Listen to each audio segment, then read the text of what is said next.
The royal emissaries relentlessly scour the kingdom for the mysterious woman who dropped her glass slipper at the grand ball. The kingdom anticipates that the woman who perfectly fits the delicate shoe will officially become the prince's destined princess. Expectations soar as the legendary destined princess is finally on the verge of being revealed. Adelina quietly reflects that this fated princess is definitely not her. She vividly recalls her mother aggressively demanding her attendance at the royal ball to compete for the prince's hand. Despite his initial lack of enthusiasm, the prince suddenly fell madly in love with a beautiful girl during the event. Before he could secure her identity, the mysterious girl vanished at midnight, leaving only a single glass slipper behind. Prince Alexis of the Miracle Kingdom joyfully discovers the owner of the shoe, triumphantly declaring her his destined princess. The elusive girl the royal court has been desperately hunting finally stands before them. To Adelina's utter shock, the destined royal bride is none other than her stepsister, Ella. Their mother urgently demands they rush to the castle to hold the wedding immediately, marveling at Ella's striking platinum blonde beauty. Adelina silently watches the chaotic scene unfold, genuinely hoping for a happy ending for her stepsister. Shattering all royal expectations, Ella boldly apologizes and completely rejects the prince's proposal. The unexpected rejection strikes the room like lightning, leaving everyone utterly bewildered. Ella boldly confesses that her heart actually belongs to a wizard instead of the royal heir. The shocking mention of a wizard instantly leaves the entire assembly completely speechless. A sudden, roaring magical disturbance violently shatters the tense atmosphere of the manor. Someone gasps in absolute horror as a bizarre figure prepares to make a dramatic entrance. A strange man suddenly manifests out of thin air, loudly declaring he has come to claim his honey. The eccentric arrival is instantly recognized as the very wizard Ella spoke of moments before. The room freezes in stunned silence as the mysterious wizard stands confidently before the paralyzed crowd. The wizard affectionately embraces Ella, assuring her he would never leave her behind. Onlookers watch in absolute disbelief as Ella happily hugs a man they consider a complete pervert. Adelina desperately cries out, begging Ella to wait a moment before doing anything rash. Ella turns back briefly, affectionately calling out Adelina's name with a soft smile. Ella thanks Adelina for being the only kind person in the house, wishing her eternal happiness before departing. The devastated Prince Alexis stammers in absolute disbelief over losing his destined princess on the verge of their wedding. Ella firmly reiterates her apology, declaring she cannot marry the prince because she truly loves the wizard. A loud shriek echoes through the estate as chaotic magic begins to forcefully sweep the couple away. Begging forgiveness for her selfishness, Ella bids a final, dramatic farewell to her stunned family. Someone screams Ella's name as the unbelievable reality of her sudden departure finally sets in. The wizard and Ella completely upend the expected happily ever after by disappearing into the clouds. Chaos immediately erupts as furious commands are shouted to hurry and chase after the escaping couple. The devastated prince stands paralyzed in shock as the woman he searched the entire kingdom for simply runs away. Blind panic sets in as the remaining characters frantically wonder what they are supposed to do now. The situation worsens drastically as someone reveals a carrier pigeon was already sent to the castle announcing the princess was found. Adelina immediately realizes the catastrophic political disaster that is about to crash down upon them all. The beautiful prince has been publicly humiliated by having his destined princess elope with another man right in front of him. They realize with absolute dread that the entire kingdom will laugh at them if this scandalous truth gets out. A lingering, terrifying question remains as everyone anxiously wonders what the heartbroken Prince Alexis will do next. Someone coldly questions if the unfortunate sister will suffice as a royal replacement. Adelina quickly confirms her identity to the imposing royal guards. Dread washes over Adelina as an official loudly declares the glass slipper fits her perfectly. The royal guards ruthlessly prepare to take the bewildered girl away with them. Adelina recoils in sheer panic at the sudden, forceful abduction. Prince Alexis boldly announces he has finally found his destined princess at the Viscount's estate. With steely eyes, the prince coldly threatens to punish her entire family if she refuses his proposal. Terrified for her life, ordinary stepsister Adelina reluctantly agrees to take the runaway Ella's place. The royal carriage rapidly speeds toward the imposing palace. A servant formally welcomes Lady Adelina as she arrives at the Grand Royal Palace. A guard announces the prince's strict orders to hold the wedding ceremony immediately. The palace staff rapidly confirm that all elaborate wedding preparations are already complete. Adelina mentally questions the unbelievably fast pacing of the demanding royal prince. Adelina nervously walks through the lavish, intimidating halls of her new home. Whispers immediately erupt among the palace staff, wondering if she is truly the destined princess. Courtiers rudely gossip that the new bride is far plainer than they originally imagined. Someone harshly whispers that her plainness makes sense since she is merely a stand-in. A steward abruptly instructs Lady Adelina to follow the maids to change her attire. Determined maids quickly surround the overwhelmed bride to begin the extensive transformation. Adelina submissively yields to the overwhelming and immediate royal demands. Adelina nervously wonders if Ella's differently sized dress will actually fit her frame. Adelina groans in pure agony as maids forcefully squeeze her into the excruciatingly tight dress. She frantically realizes the suffocating gown would have been too tight even for the petite Ella. Furious, she silently curses the prince for boldly estimating the dress size purely by sight. The grueling and agonizing bridal preparations continue without any mercy. She realizes barely a few hours have passed since the prince first noticed her presence. Trapped in her heavy gown, Adelina quickly accepts she can no longer run away. Prince Alexis steps forward and arrogantly addresses his new bride as Everina. Adelina awkwardly corrects the careless prince by stating her actual name. The arrogant prince bluntly dismisses her correction by stating he does not care about her name. He firmly insists she is the one he fell for because the glass slipper miraculously fit her. She silently fumes that the tyrant gave her absolutely no option to refuse the marriage.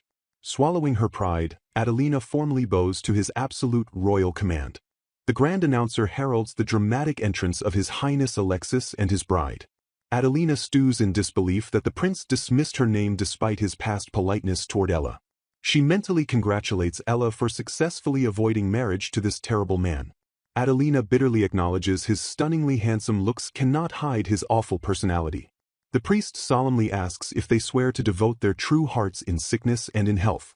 Adelina darkly jokes to herself that she will never suffer from secretly falling in love with him. The priest dramatically prepares to finalize the grand royal wedding ceremony. The priest solemnly announces the time for the sacred vows kiss.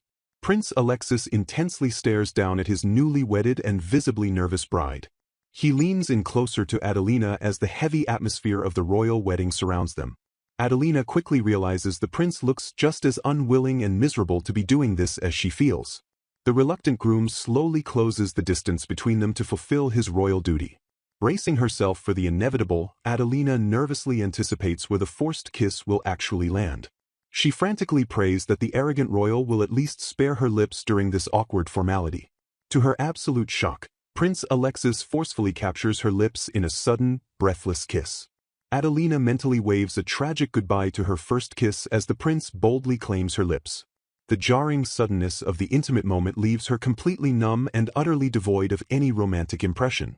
Following the chaotic ceremony, the newlywed couple finally retreats to their private chambers for the dreaded wedding night. Prince Alexis sits silently on the lavish bed, brooding heavily in the quiet room. Adelina nervously attempts to offer him a drink to break the suffocating silence. The prince completely ignores her polite gesture, staring into the distance with a darkened expression. Adelina cautiously observes his terrible mood, trying to decode the silent storm brewing behind his eyes. She astutely deduces that the harsh regret of marrying a stand-in after Ella's brutal rejection is finally crushing him. Frustrated by his delayed realization, she wishes he had regained his senses before officially binding them together. Determined to survive this mess, Adelina resolves to clarify the strict boundaries of their accidental marriage. Gathering her courage, she gently interrupts his brooding to demand a serious conversation. The prince suddenly snaps back, coldly warning her that this marriage will never include his love. Adelina instantly agrees without hesitation, smoothly assuring the bewildered prince that she expects absolutely zero affection. Annoyed by his staggering narcissism, she bluntly reminds him that she was forcibly kidnapped to replace her runaway sister. She firmly classifies their grand royal wedding as a disastrous accident rather than a romantic fairy tale. Offering him an easy out, she suggests he completely ignore her existence while fulfilling his royal duties. Prince Alexis stares at her in sheer confusion, completely thrown off by her lack of royal ambition. She happily encourages him to take any mistress or concubine he desires without worrying about her feelings. Proposing a practical deal, Adelina promises absolute silence and a future divorce in exchange for basic survival necessities.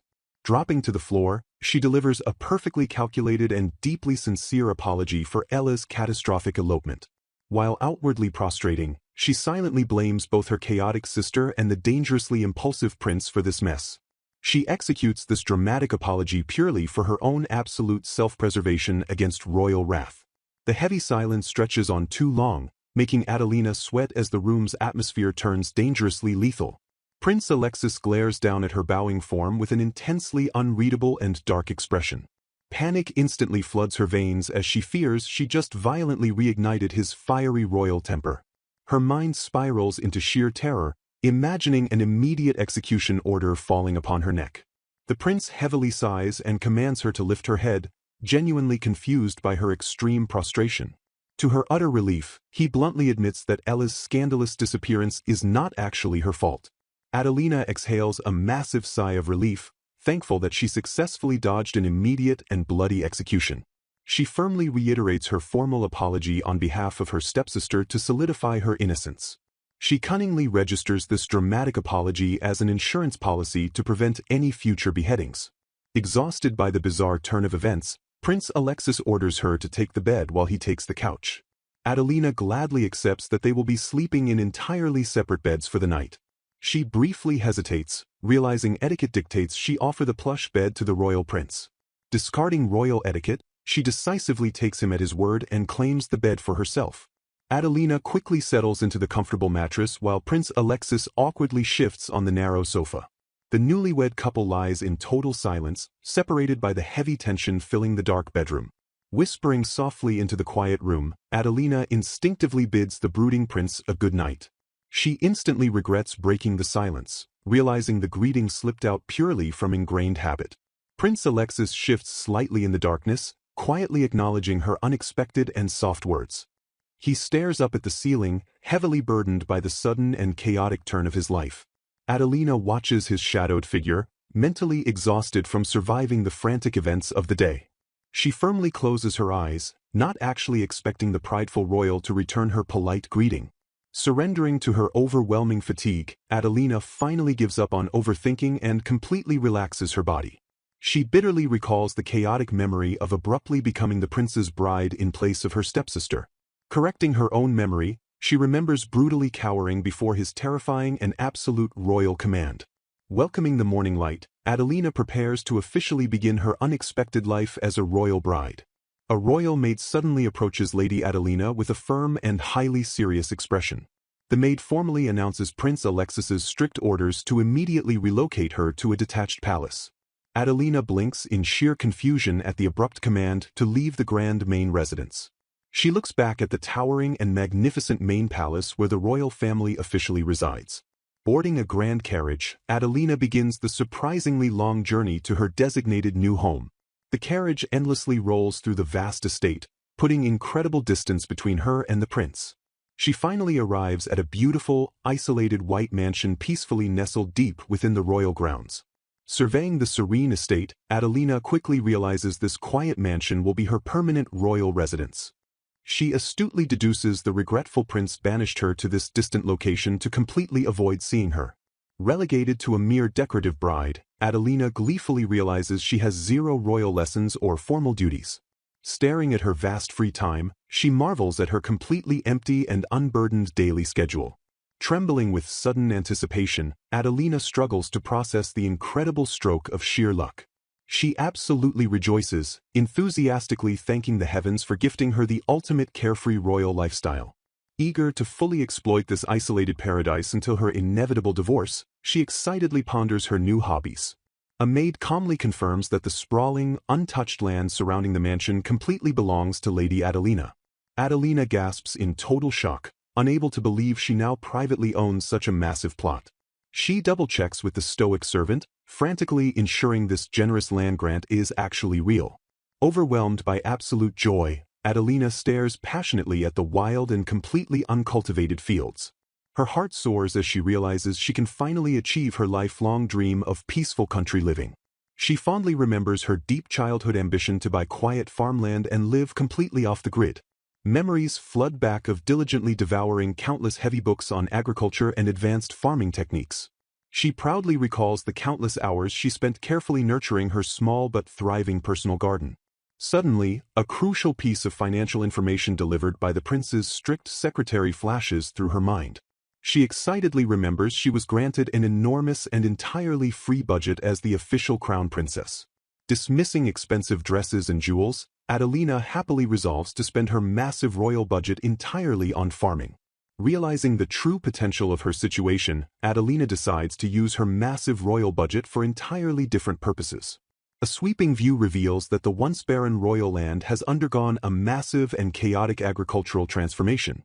Chief Secretary Conrad stares in absolute shock, demanding to know what on earth is happening to the estate. The busy laborers suddenly freeze as they nervously notice Secretary Conrad's furious arrival. Conrad angrily demands to know who dared to alter Lady Adelina's land without proper royal permission. The workers hesitate nervously, struggling to find the right words to answer the furious secretary. A worker timidly explains that they are aggressively plowing fields under Lady Adelina's direct orders. Conrad stares in sheer disbelief, desperately trying to comprehend why the wild thicket is being terraformed. Meanwhile, a highly energetic Adelina cheerfully points out new directions for her massive landscaping project. She excitedly orders the thick grassy area to be completely converted into a lush pasture for grazing animals. Adelina eagerly points out spots for sunny crop fields and designates a distant lake to become a fishing pond. The captivated workers enthusiastically nod and immediately follow her ambitious agricultural commands. Conrad observes the incredibly bustling construction with a heavily conflicted and silent expression. A sudden smirk crosses Conrad's face as he realizes the crown princess's bizarre behavior is highly interesting. He orders his subordinate to report Adelina's daily activities before dramatically heading back to the castle. Adelina cheerfully notes the completed fences while excitedly waiting for her ordered livestock to arrive. A worker happily announces that Lady Adelina's requested animals have finally been delivered to the estate. Adelina eagerly greets the delivery of sheep, perfectly recommended as the best livestock for beginners. She rejoices enthusiastically, proudly declaring her dream ranch officially complete. Suddenly, Adelina pauses in confusion as she notices something strange hidden among the flock. A distinctly different, incredibly fluffy, and long-necked animal stares blankly back at her. The flustered merchants frantically bow and apologize to Lady Adelina for the unbelievable mix-up. A merchant nervously explains that a strange-looking sheep accidentally got mixed into the regular herd. Utterly charmed, Adelina softly marvels at the mysterious creature's adorable and completely round eyes. She happily waves off their frantic concerns, generously declaring she will buy the unusual animal as well. The shocked merchants stammer in pure disbelief at the princess's incredibly generous and unexpected offer. The relieved sellers quickly agree to arrange payment later while loudly praising the kind princess. Adelina shrewdly deduces the desperate merchants are simply glad to successfully offload the mysterious beast. A worried maid cautiously asks Lady Adelina if she is truly sure about keeping the bizarrely shaped sheep. Adelina excitedly corrects her maid, revealing the strange creature is actually a rare alpaca rather than a sheep. She enthusiastically explains that alpacas are rare southern animals highly prized for shearing and carrying loads. Thrilled by her unbelievable luck, Adelina eagerly promises to brush its incredibly fluffy fur later. The fluffy alpaca happily hums as it quickly settles into its massive new home. A group of excited maids nervously beg Lady Adelina for permission to pet the adorable alpaca. Adelina warmly grants them permission with a gentle smile, encouraging them to approach. The delighted maids gently pet the soft alpaca while Adelina completely understands their absolute joy. The newly established ranch bustles with lively energy as the happy animals settle in comfortably. Adelina happily notes that her tranquil fishing pond is also nearing its final stages of completion. A curious maid excitedly asks Lady Adelina what kind of seedlings she is preparing for her new vegetable garden. Adelina proudly reveals she intends to grow exotic vegetables to cook the foreign dishes she read about. Adelina discusses the influx of foreign food culture with her highly impressed maids. A maid praises Lady Adelina for being incredibly knowledgeable about both rare alpacas and exotic cuisines. Adelina excitedly proposes cooking a feast of foreign dishes for everyone to reward their hard work on the land. The delighted maids enthusiastically volunteer to help prepare the massive and exciting feast. The lively conversation quickly sparks an idea to organize a massive outdoor event where everyone can participate. the highly anticipated day of the grand outdoor event finally arrives. A grand prize featuring an adorable handmade wool mascot crafted by Lady Adelina is proudly displayed. The exciting Lady Adelina Big Fishing Tournament officially begins at the newly completed pond. A cheerful maid notes what a beautiful day it is as Adelina officially joins the bustling tournament. Anticipation heavily builds as the entire estate eagerly wonders who will claim the ultimate fishing victory. Adelina happily admits she probably will not catch anything but is completely thrilled to finally try fishing. A maid suddenly shouts in shock as Adelina's float violently plunges deep underwater. Adelina screams as a massive unseen force nearly drags her directly into the pond. The intense struggle whips the calm water into a violent frenzy as the unknown fish fiercely fights back. The surrounding crowd roars in absolute excitement as Lady Adelina successfully hooks a massive bite. Everyone watches with bated breath, frantically wondering if the princess can actually reel the beast in. Adelina desperately grips her bending rod, groaning under the incredible and stubborn weight of her catch. She fiercely pulls the heavy rod back with all her remaining physical strength. A gigantic fish suddenly erupts from the turbulent water in a spectacular and heavy splash. Adelina joyfully declares her ultimate victory as she proudly hauls the colossal fish ashore. The astounded crowd wildly cheers as Lady Adelina is officially declared the tournament winner with her huge catch. Adelina happily holds her fishing rod, thoroughly enjoying her unexpected and thrilling triumph. The thrilled maids happily celebrate her massive catch as Adelina graciously accepts her own adorable prize. Looking up at the clear sky, Adelina silently wonders if her runaway sister Ella is doing well. She recalls her initial terror of what would happen after being forced to marry the prince in Ella's place. Adelina smiles softly as she reflects on how drastically her terrifying situation has completely turned around. She gleefully realizes she has somehow miraculously obtained her absolute ideal life in the peaceful countryside. A gentle breeze blows as she happily basks in the exact leisurely lifestyle she always dreamed of. She abruptly remembers this perfect slow life is completely temporary until the prince inevitably finalizes their divorce. Adelina shrewdly wonders if she can extract a massive sum of compensation money from the upcoming separation. She eagerly plots to use the potential royal funds to permanently buy her own natural countryside estate. Adelina determinedly vows to flawlessly host the prince if he ever visits just to secure maximum compensation. Meanwhile, back at the Grand Palace, Prince Alexis violently sneezes while working at his desk. The sudden sneeze loudly echoes through the incredibly quiet and tense royal study. A concerned aide immediately asks His Highness if he has caught a sudden cold. Alexis quietly mutters that someone out there is likely gossiping about him. The prince heavily sighs, guessing that Adriana might be the one cursing his name. Secretary Conrad stares intensely at the prince with a deeply disappointed and highly judging expression. Conrad harshly corrects the prince for totally forgetting his own wife's name, sternly reminding him it is Adelina. The exhausted prince deeply regrets his incredibly hasty and disastrous marriage to the wrong sister. Overwhelmed by deep regret, Prince Alexis attempts to justify his terrible recent decisions to his royal staff. Secretary Conrad fiercely reprimands the royal for banishing Lady Adelina to a detached palace and completely ignoring her existence. Desperately defending his cowardly actions, the prince shouts that he could not bear to face the woman he forcibly married. He furiously demands if Conrad knows the shockingly cold words Adelina delivered on their disastrous wedding night. Alexis painfully recounts how his new bride firmly assured him she would never seek his royal love. Overcome with immense guilt, he tragically imagines her sobbing alone while mourning a lost lover he ruined. Snapping out of his dramatic self-pity, Alexis glares as his secretary suddenly bursts into a highly amused smirk. Dismissing the royal's needless worries, Conrad smoothly suggests the prince read the daily reports sent by Adelina's personal maid. Still stubbornly avoiding reality, Alexis coldly waves off the documents, claiming unproblematic reports require absolutely no royal attention. Conrad sharply reminds him that completely ignoring his own wife's situation will instantly arouse dangerous societal suspicions.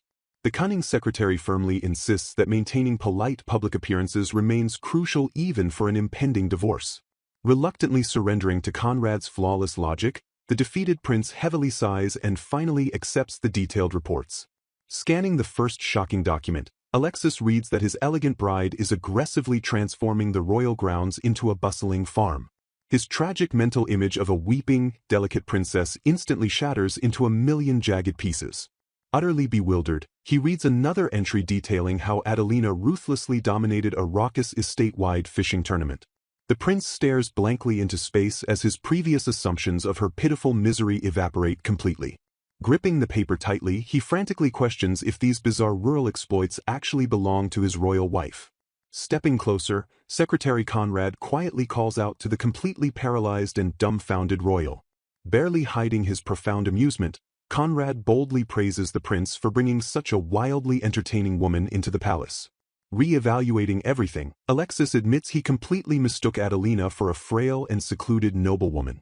Confronted with undeniable written proof, the stunned prince realizes he dangerously misjudged his own unexpected bride.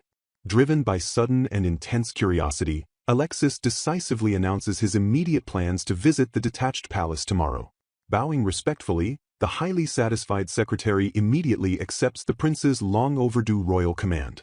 A quiet and mysterious night falls over the Grand Kingdom as the royal palace prepares for tomorrow's fateful encounter. Gazing deeply into the night, Alexis bitterly mocks his ruined childhood dreams of finding a perfect destined princess. Despite the chaotic reality, a strange wave of genuine relief washes over him knowing his accidental bride is happily thriving. Clenching his fists, an unfamiliar and complicated emotion violently swirls deep within the prince's troubled chest. He shockingly admits that her complete lack of distress over his absence leaves him feeling incredibly uneasy. Shattering the peaceful morning air, Adelina excitedly cheers on her fluffy alpaca pecorina as they race across the expansive dirt fields. Embracing her hidden royal slow life, she happily revels in the absolute freedom of living as a forgotten decorative bride. A frantic maid suddenly bursts onto the quiet scene, breathlessly screaming that Prince Alexis has unexpectedly arrived. Yanking the reins in sheer panic, Adelina gasps loudly as the horrifying news violently shatters her peaceful bubble. Frantically looking at her dirty farming clothes, she orders the maids to instantly prepare a discreet back-in trance for the royal. Cutting through the chaos, Prince Alexis suddenly steps forward with his dazzling silver blonde hair and noble lilac eyes completely mesmerizing the crowd. Fixing her with a piercing stare, the handsome royal coldly notes that his exiled bride seems to be enjoying herself immensely. Freezing in absolute horror, Adelina realizes the immaculate prince just witnessed her completely wild and undignified display. Crushing embarrassment floods her veins as she imagines his sheer disgust at catching a royal princess dressed as a filthy commoner. Surprising everyone, Alexis smoothly ignores her unsightly appearance and intensely studies the strange, fluffy beast beneath her. Desperate to salvage the brutal awkwardness, Adelina brightly offers the prince a chance to pet the incredibly fluffy alpaca. Dropping his royal guard for just a fraction of a second, Alexis quietly accepts the bizarre invitation and reaches for the soft creature. Exhaling a soft sigh, she stood in the quiet aftermath of the sudden visit. Prince Alexis gently suggested relocating to the villa for a proper cup of tea. Noting the lack of immediate troubles, he admitted his visit stemmed purely from concern over her current state.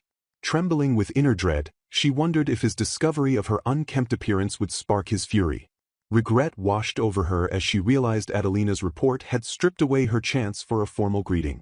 Alexis calmly listed her enthusiastic agricultural pursuits, from planting herbs to planning a full orchard.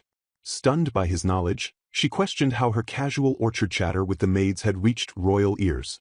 Reaching into his coat, the prince produced the undeniable source of his information.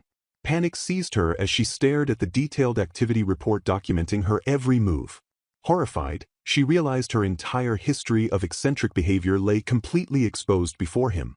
The document mercilessly detailed her transformation of the detached palace's vacant lands into thriving pastures. It even laid bare her orchestration of a lively, decidedly unroyal fishing tournament. Utterly speechless, she stared at the damning evidence of her pastoral life. Dropping into a desperate bow, she vehemently apologized for her highly unorthodox actions. Startled by her sudden submission, Alexis questioned the necessity of her frantic apologies. She lamented that her actions were completely unbefitting for someone acting as the prince's consort.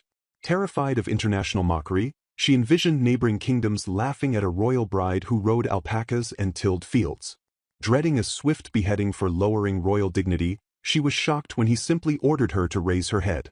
A warm smile broke across his face as he confessed he found her agricultural endeavors genuinely interesting. He firmly declared that farming was the essential foundation for sustaining both the people and the nation. His voice carried absolute conviction as he refused to look down upon the vital labor of the earth. Alexis praised the merit of nobility willingly facing the hardships of farm work to truly understand their subjects. Revealing his own plans for a large-scale royal farm, he tasked her with pioneering the project and identifying future challenges. Shock rippled through her as she realized she had deeply misjudged this supposedly naive prince who had recklessly proposed to Ella. Recognizing his well-formed vision, relief flooded her heart as she realized she could continue her cherished rustic lifestyle. Seeing the true future king before her, she eagerly agreed to his only condition of dressing appropriately for future guests. Beaming with newfound respect and joy, she shouted her heartfelt gratitude to his retreating figure. Casting a gentle glance over his shoulder, Alexis promised he would return. Flushed and overwhelmed, she stammered a soft, eager affirmation. Silence fell over the estate as the prince's grand entourage departed as swiftly as they had arrived. Guilt gnawed at her as she realized his brief visit ended without her offering any proper hospitality. Determination ignited in her eyes as she vowed to prepare an unforgettable reception for his next arrival. Her plotting was instantly shattered by a maid's frantic screams echoing across the grounds. The maid breathlessly announced incoming news regarding Prince Alexis. Panic flared anew as the princess momentarily believed he had already returned. Relief washed over the frantic duo as the maid clarified his arrival was scheduled for tomorrow. Seizing the moment, the maid fiercely declared that they must immediately rush into action. Completely bewildered, the princess questioned what exactly they were rushing to accomplish. The maid loudly announced the commencement of intense preparations to properly welcome His Highness. A grueling gauntlet of body massages, face packs, and hair treatments violently commenced to transform the rustic princess into a radiant royal. Feeling a pang of guilt, she admitted to herself that the highly motivated maids were wasting their efforts on her. Sighing quietly, she assumed Prince Alexis held absolutely no interest in her physical appearance. Resigned to her natural look, she confidently decided her current state would have to suffice. Bursting onto the scene, a frantic maid finally located the elusive princess. Startled by the sudden intrusion, the princess spun around in absolute surprise. The determined maid declared they must immediately dress her and apply makeup before Prince Alexis arrived. Meanwhile, a confused voice echoed through the halls asking for the princess's exact whereabouts. Bowing respectfully, the maids formally welcomed Prince Alexis as he made his grand entrance. Stepping into the room, the regal prince fixed his intense gaze upon the newly styled princess. Taking in her dolled-up appearance, he offered only a brief and unremarkable acknowledgement. Disappointed by his subtle reaction, she silently confirmed her suspicion that he truly did not care about her looks. Stepping aside, a maid respectfully announced His Highness to the waiting room. With a proud smirk, Alexis revealed he had brought a personal knight named Dunforth just for her protection. Stepping forward, the imposing knight formally introduced himself to his new charge. Captivated by his striking features, she unconsciously whispered a compliment about his handsome appearance. Confused by her spontaneous gratitude, Alexis bluntly stated there was no need to thank him. Flustered by the misunderstanding, she stammered while trying to hastily explain her overwhelming reaction. She frantically argued that a splendid knight like Dunforth was far too good to guard a peaceful place like the detached palace. Frowning in disbelief, the prince sharply questioned her baffling humility.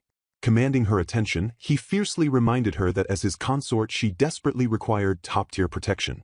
Concluding his passionate speech, he confidently and mistakenly addressed her as Magdalena.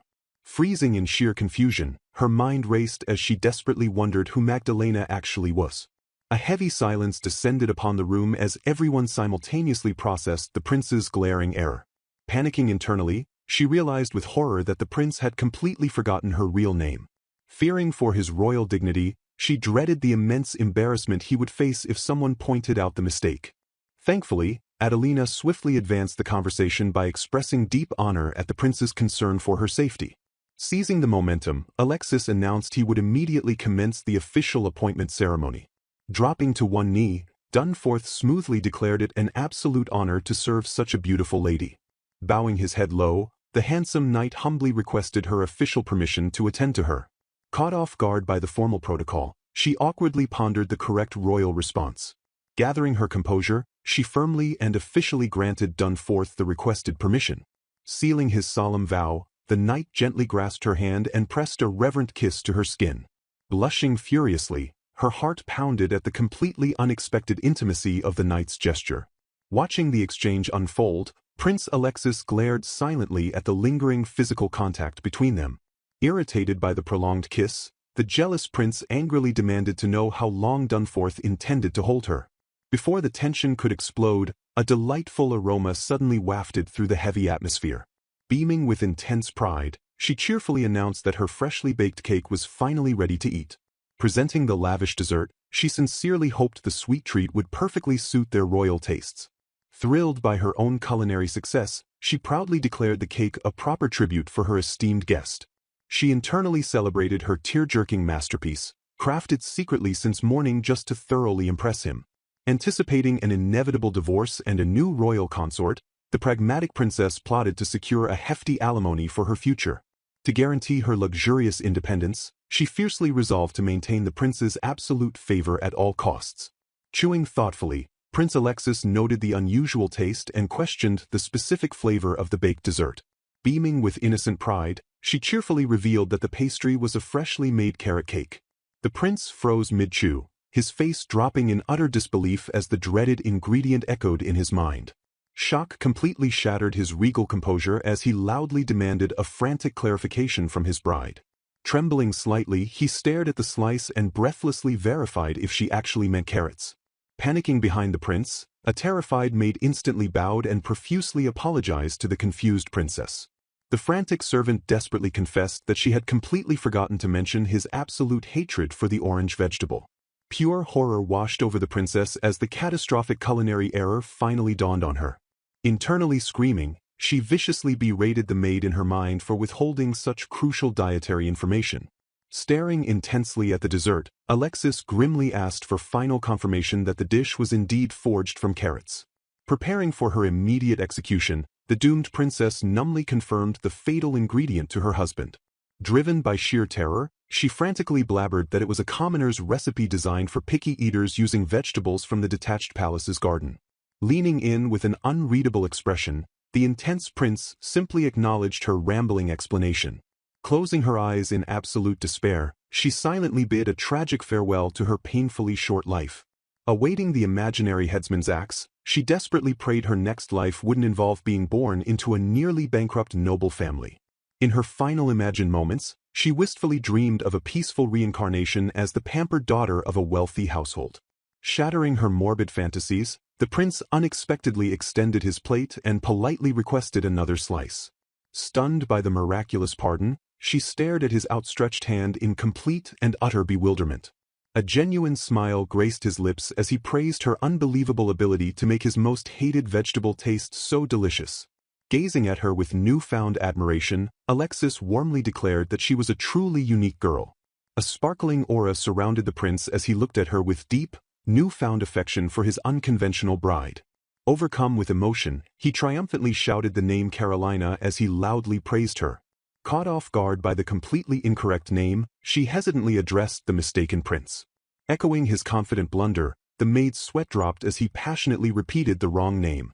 Deadpan and utterly unfazed, she flatly corrected him by stating her actual name was Adelina. Recovering from the awkward exchange, she formally bowed and expressed her anticipation for his next visit. Watching his carriage depart, Adelina breathed a massive sigh of relief that he actually loved the dreaded cake. Clenching her fists in triumph, she confidently declared her risky hospitality operation a resounding success. Shattering her peace, Alexis suddenly ordered her to attend next month's welcome party for the Southern envoy. Freezing in her tracks, a wave of pure dread washed over her as she processed his sudden command. Panic flared in her eyes as she frantically repeated the terrifying prospect of attending a major diplomatic event. Overwhelmed by the crushing responsibility, she mentally screamed that fulfilling a royal consort role was entirely impossible for her. Flashing back to before their fateful meeting, the narrative revealed a peaceful border town completely devoid of problems. Riding in his grand carriage, Crown Prince Alexis of the Miracle Kingdom received glowing reports regarding his border inspection. Ignoring the political success, the dramatic prince fiercely declared that he harbored a far more important personal mission. Suddenly screaming for the carriage to halt, he completely startled Guard Knight Gordon and Chief Secretary Conrad. Gazing wildly into the dense woods, Alexis delusionally claimed he heard the beautiful singing voice of his destined princess. Unfazed by his romantic hallucinations, his loyal retainers bluntly shut down his fantasy of a confined princess waiting in a hidden tower. Gordon sharply dismisses the prince's fairy tale fantasies of a driven-out princess hiding with dwarves. He boldly points out that despite the prince's fine qualities, he harbors one fatal flaw. Gordon bluntly criticizes Alexis for clinging to childhood delusions of meeting a destined princess. The stern knight desperately begs the stubborn prince to finally abandon his ridiculous romantic dreams. Furious at the disrespect, Alexis stubbornly defends his lifelong dream and marches off to find his destined bride. Sighing at the prince's exhausting antics, Gordon reluctantly follows his fleeing master. Alexis sprints away, loudly declaring his unwavering belief that a prince must meet his royal destiny. Leaping over obstacles, the prince fiercely questions what could possibly be wrong with believing in true love. The narrative shifts, revealing his worried parents eventually threw a grand ball to force a marriage upon him. Attending the extravagant event under duress, Alexis secretly plotted to slip away at the first opportunity. The grand ballroom buzzed with the lively chatter of countless eager nobles seeking royal favor. Amidst the swirling crowd, a sudden, captivating presence completely stole the young prince's attention. Staring in absolute awe, Alexis believed he had finally encountered his long-awaited destined princess. Confident in his romantic destiny, he eagerly anticipated a flawless happy ending with his chosen bride. The crushing reality of the situation rapidly destroyed his perfect fairy tale fantasy. Panicking in total despair, he realized his beloved destined princess had shockingly eloped with another man. Driven by desperation to protect his royal image, he hastily married her elder sister instead. Following their cold marriage, he swiftly banished his unwanted new bride to a distant detached palace. The prince ruthlessly exiled her because her mere presence painfully reminded him of the runaway Ella.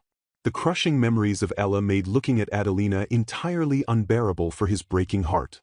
He bitterly recalled Adelina's solemn vow to never demand his royal love. Sitting in his silent study, the troubled prince finally began to question his harsh past decisions. An aide carefully suggested that His Majesty should review the latest reports concerning Lady Adelina.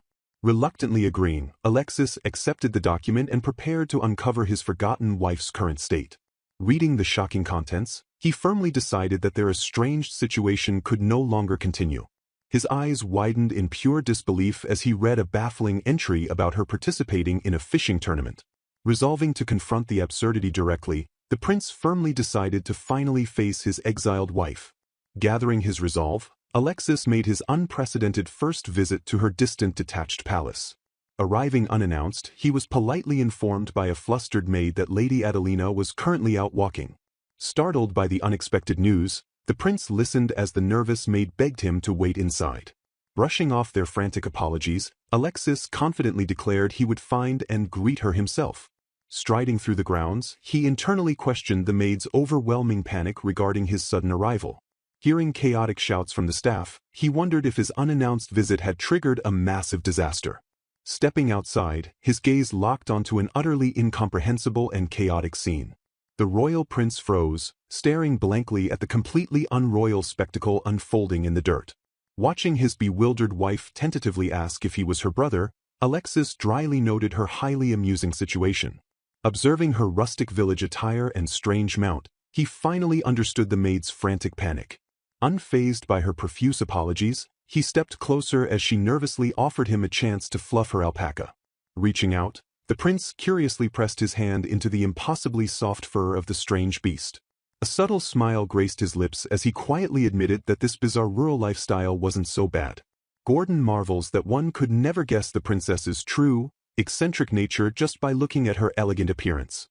He stares in utter disbelief at the undeniable reality of a royal bride dedicating herself entirely to strenuous farm work. The prince fondly recalls how her soft hair spreads beautifully like the gentle, warm shade of milk tea. He remembers the radiant, undeniable kindness shining brightly within her warm, light green eyes. Acknowledging her calm and charming face, he smiles as she cheerfully expresses her heartfelt gratitude.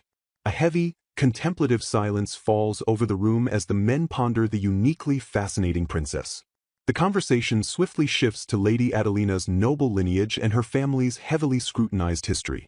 Investigations confirm she was born into Baron Blair's family before her mother remarried into Viscount Arlen's household.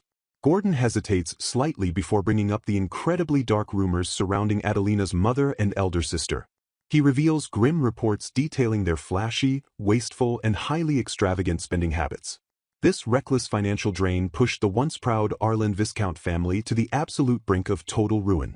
Alexis realizes with a heavy heart that Adelina and her stepsister Ella must have suffered immensely under those harsh conditions. A sharp pang of sorrow strikes the prince's chest at the mere mention of his runaway bride's name. Shaking off his lingering grief, he firmly vows to stop neglecting his wife and visit her again immediately. His aide quickly agrees but firmly insists the impulsive prince must send advance notice this time. Acknowledging the advice, Alexis suddenly realizes Adelina still completely lacks a dedicated personal knight. He decisively orders the immediate dispatch of a highly skilled warrior from his own elite royal guard. He coldly calculates that providing a royal knight will secure her honor and desirability even if they eventually divorce. Alexis convinces himself that ensuring her peaceful future is the absolute least he can do to show his royal sincerity. He stubbornly rationalizes that this hollow sense of duty is his sole reason for approaching her. However, a sudden wave of confusing, overpowering emotion completely shatters his carefully constructed logic. He furiously questions the strange, unexplainable feelings rapidly bubbling up within his conflicted heart. His mind flashes back to the agonizing sight of Danforth and Adelina looking suspiciously perfect together. A fiery burst of intense jealousy makes his royal chest feel agonizingly restless and suffocatingly tight. An aide suddenly interrupts his turbulent thoughts by gently suggesting a well-deserved break from his duties. He grimly recalls how the initial crushing shock of Ella's betrayal had completely destroyed his appetite. A servant presents a stunning, immaculately crafted cake meticulously baked by the esteemed court pâtissier. Alexis notes his recent recovery, finally able to stomach sweet treats during his brief royal breaks. Staring at the flawless dessert, he aggressively questions why its perfect refinement feels so incredibly hollow to him. His mind instantly drifts back to Adelina cheerfully presenting her rustic, deeply comforting handmade cake. He realizes he cannot erase the warm memory of his wife's delicious handmade baking from his obsessed mind. An offhand comment about Danforth endlessly bragging about cake instantly grabs the prince's furious attention. The aide casually reveals that Adelina frequently treats Danforth to her incredibly delicious handmade sweets during breaks. Pure shock and outrage violently explode across the prince's face at this devastating culinary revelation. Furious jealousy ignites as he realizes the knight is casually enjoying his wife's cooking while he suffers through official paperwork. Alexis seethes with retroactive rage, suddenly remembering how suspiciously long Danforth's oath kiss lingered on her hand. He frantically tries to rationalize that Danforth's position naturally grants him access to Adelina's cooking, before angrily rejecting the thought. Despite understanding the logic perfectly, his heart burns with an overwhelming, uncontrollable surge of possessiveness. Slamming his paperwork down, the prince abruptly declares all urgent work finished and marches off to reclaim his wife. Ignoring his panicked aide's pleas to send advance notice, Alexis furiously storms out, declaring the visit an absolute emergency. Startled by the sudden departure, the aide nervously confirmed the urgent order as the prince marched away. Alexis reasoned that sending a messenger ahead would only prompt his wife to formally dress up for his arrival.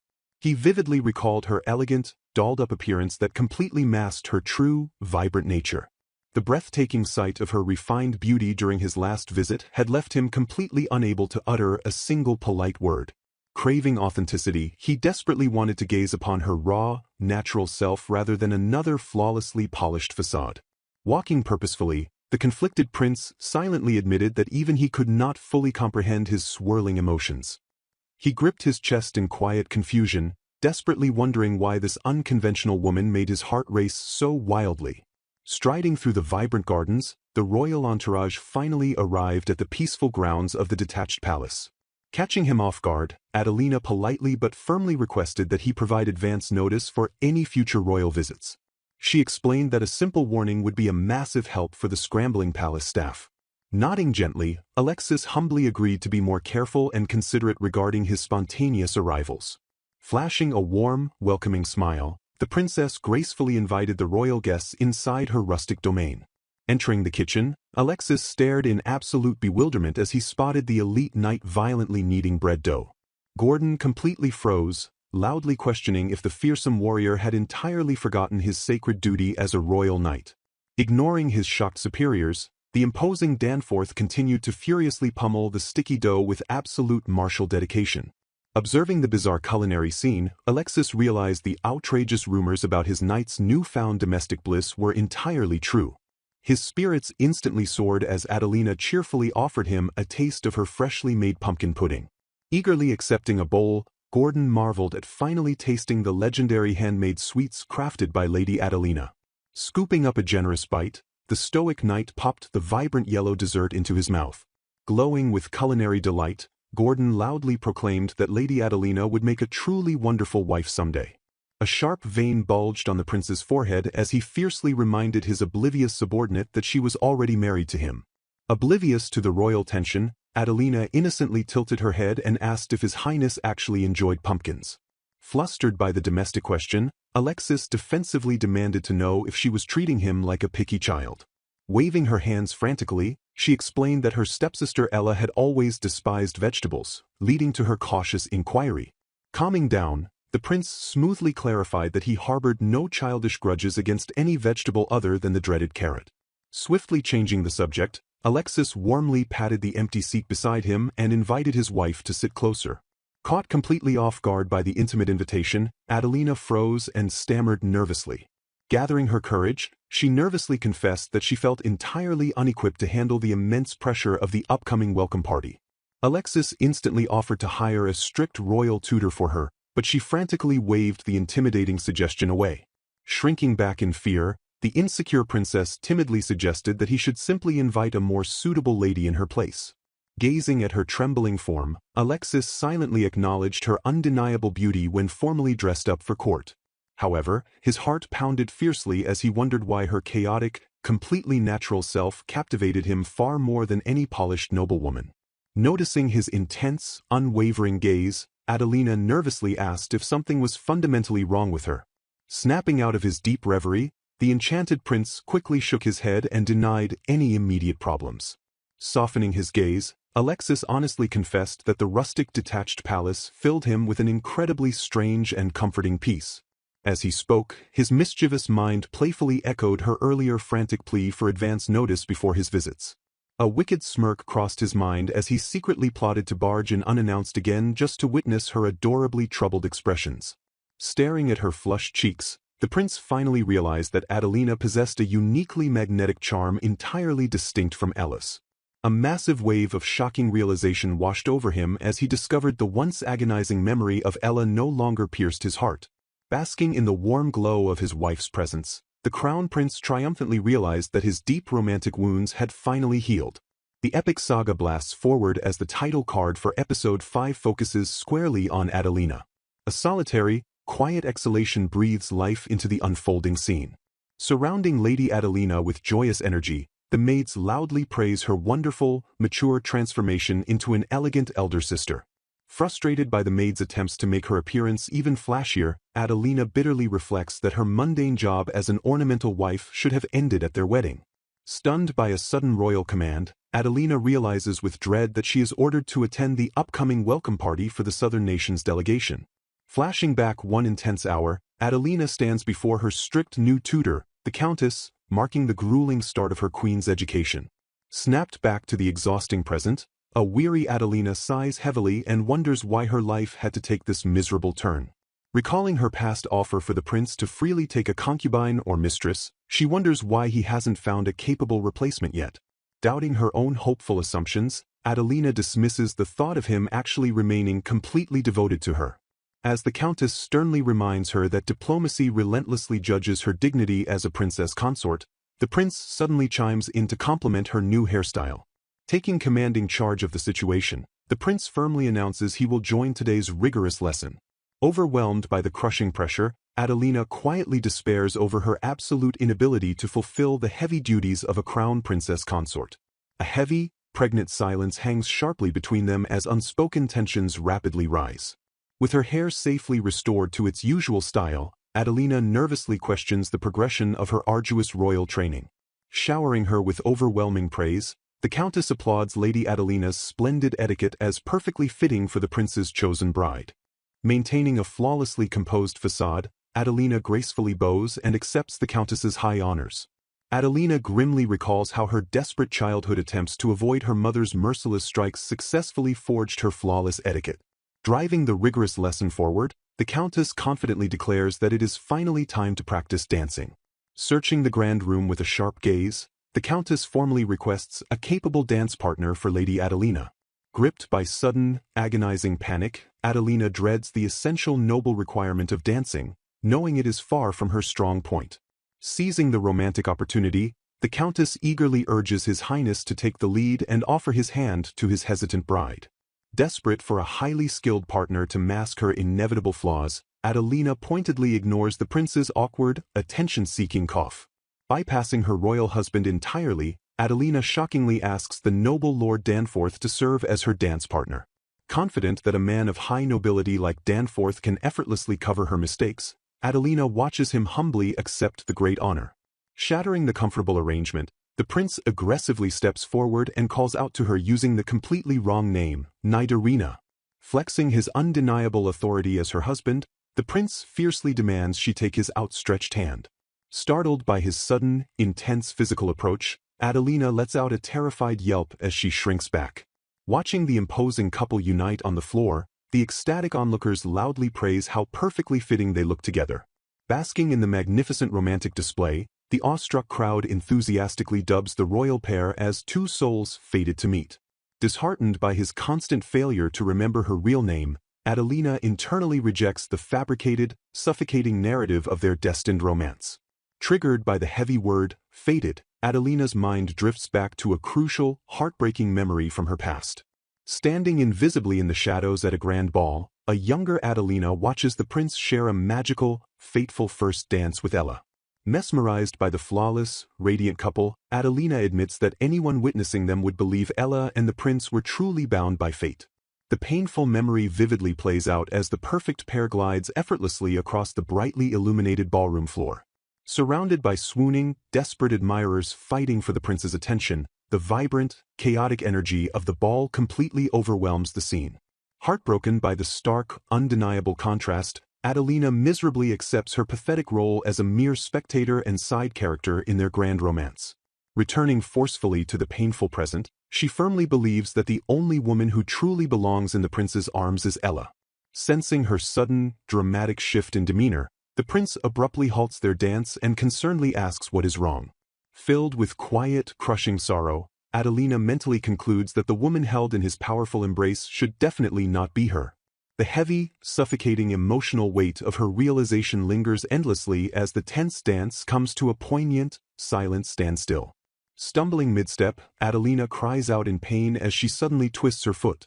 Reacting with lightning reflexes, Prince Alexis swiftly catches her falling frame before she hits the floor. Suspended in a dramatic dip, the two lock eyes in an intense, stunned silence. Questioned about her sudden absent-mindedness, Adelina stammers that she was merely startled by the strange situation. Overwhelmed by her gorgeous dress, she doubts her place beside His Highness and fears she can never truly replace Ella. Dreading the upcoming party, she worries the attending nobles will relentlessly mock her presence as casting pearls before swine. Hearing the prince chuckle softly, she bitterly assumes he completely agrees with her harsh self-assessment. Regaining his composure, Alexis gently waves off her anxious, self-deprecating thoughts. Smiling warmly, he declares that she looks beautiful enough without needing any flashy jewels.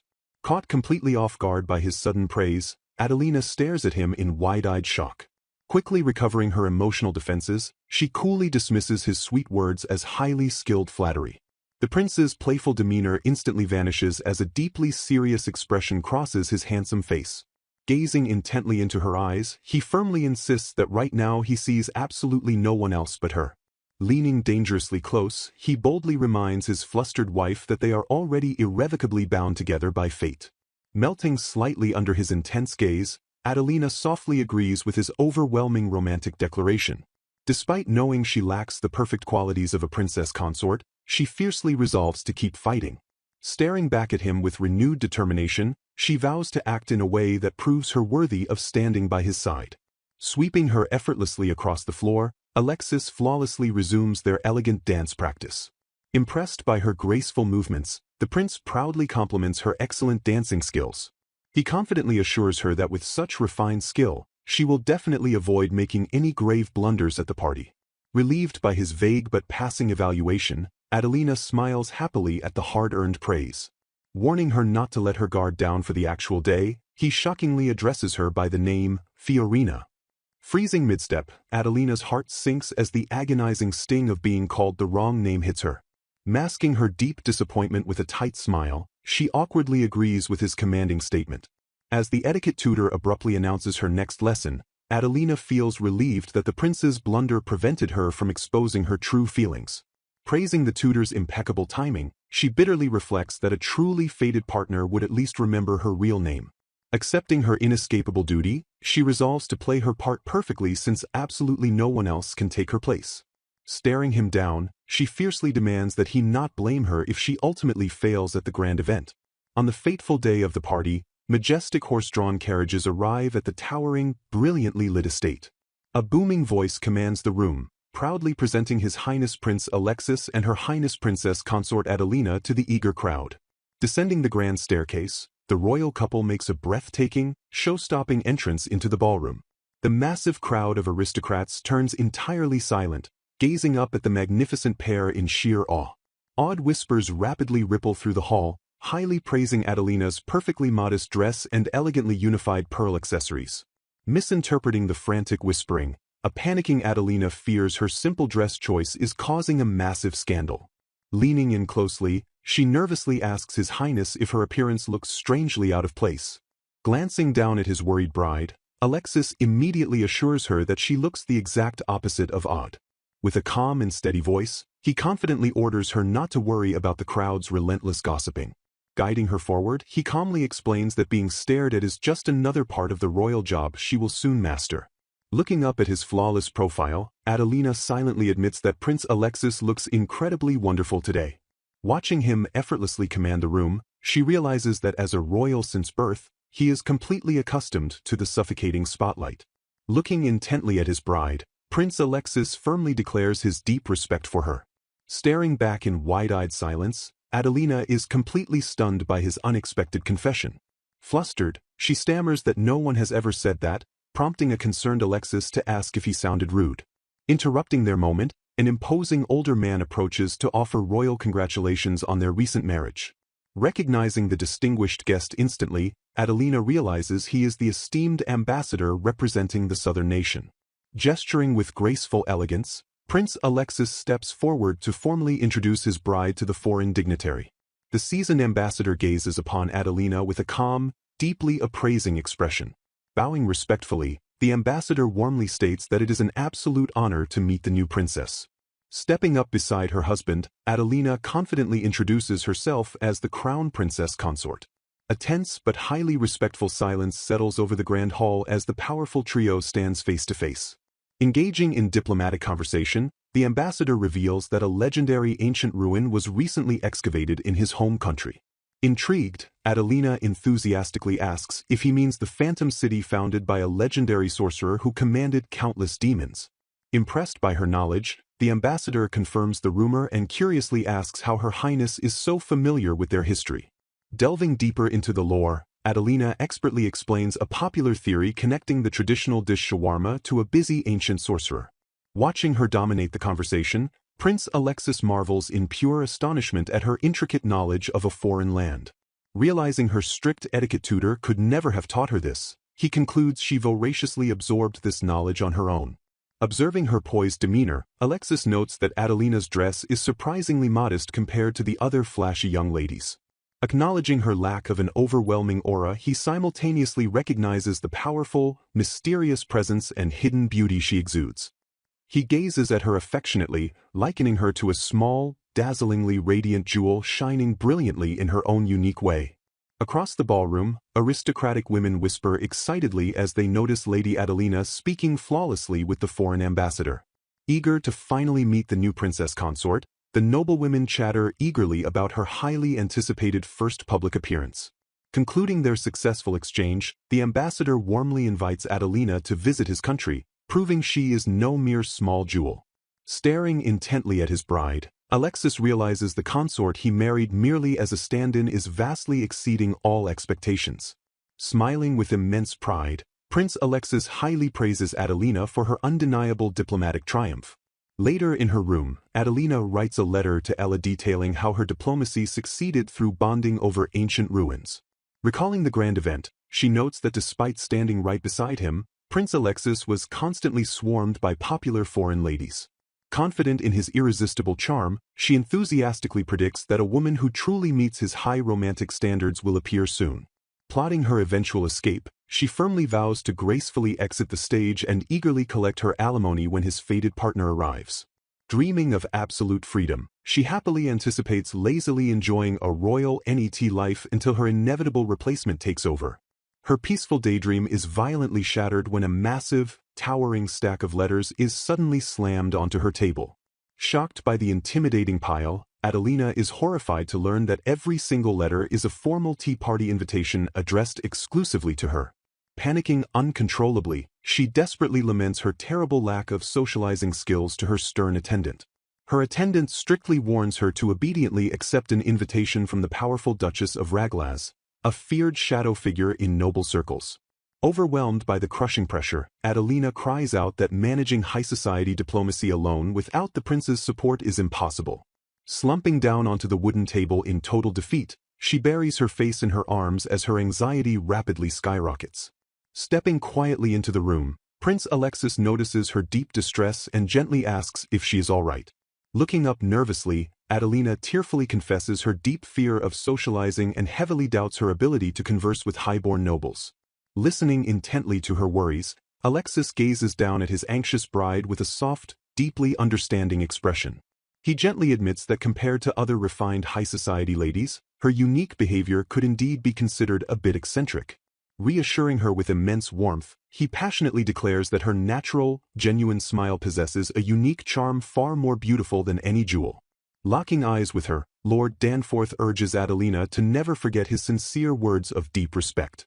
Stunned by his flawless flattery, Adelina desperately wonders how a man with such perfect looks and status exists. Brushing off her lingering shock, she mentally crowns the charming noble as utterly invincible and regains her composure. Determined to simply make a fool of herself and lower expectations, Adelina orders her maid to prioritize an invitation from the intimidating Duchess of Raglaz. Across the sprawling estate, a loyal servant quickly informs the formidable Duchess of Raglaz that the new princess will attend today's tea party. Intrigued by the sudden confirmation, the Duchess narrows her eyes and coldly acknowledges the highly anticipated news. Reflecting on Prince Alexis's notoriously disastrous history with romance, the Duchess bitterly dismisses the fairy tale narrative surrounding his new marriage. Refusing to trust baseless rumors praising Adelina as a wise consort, the cynical noblewoman prepares to mercilessly judge the girl herself. Wielding her immense royal authority, the Duchess fiercely resolves to expose the newlywed princess and determine if she possesses true noble qualities. Stepping into the elegant tea party, Adelina immediately faces a swarm of calculating noblewomen formally greeting their new princess. Scrutinizing her plain appearance with sharp, judgmental glares, the aristocratic ladies silently prepare to tear her apart. Shattering the polite silence, one bold noblewoman leans in and shamelessly asks the flustered princess how things are at night. Panicking over the sudden plunge into scandalous tea party love talk, Adelina sweats nervously as she processes the intimate question. Misunderstanding the spicy inquiry entirely, she innocently admits that she sometimes sleeps closely beside him.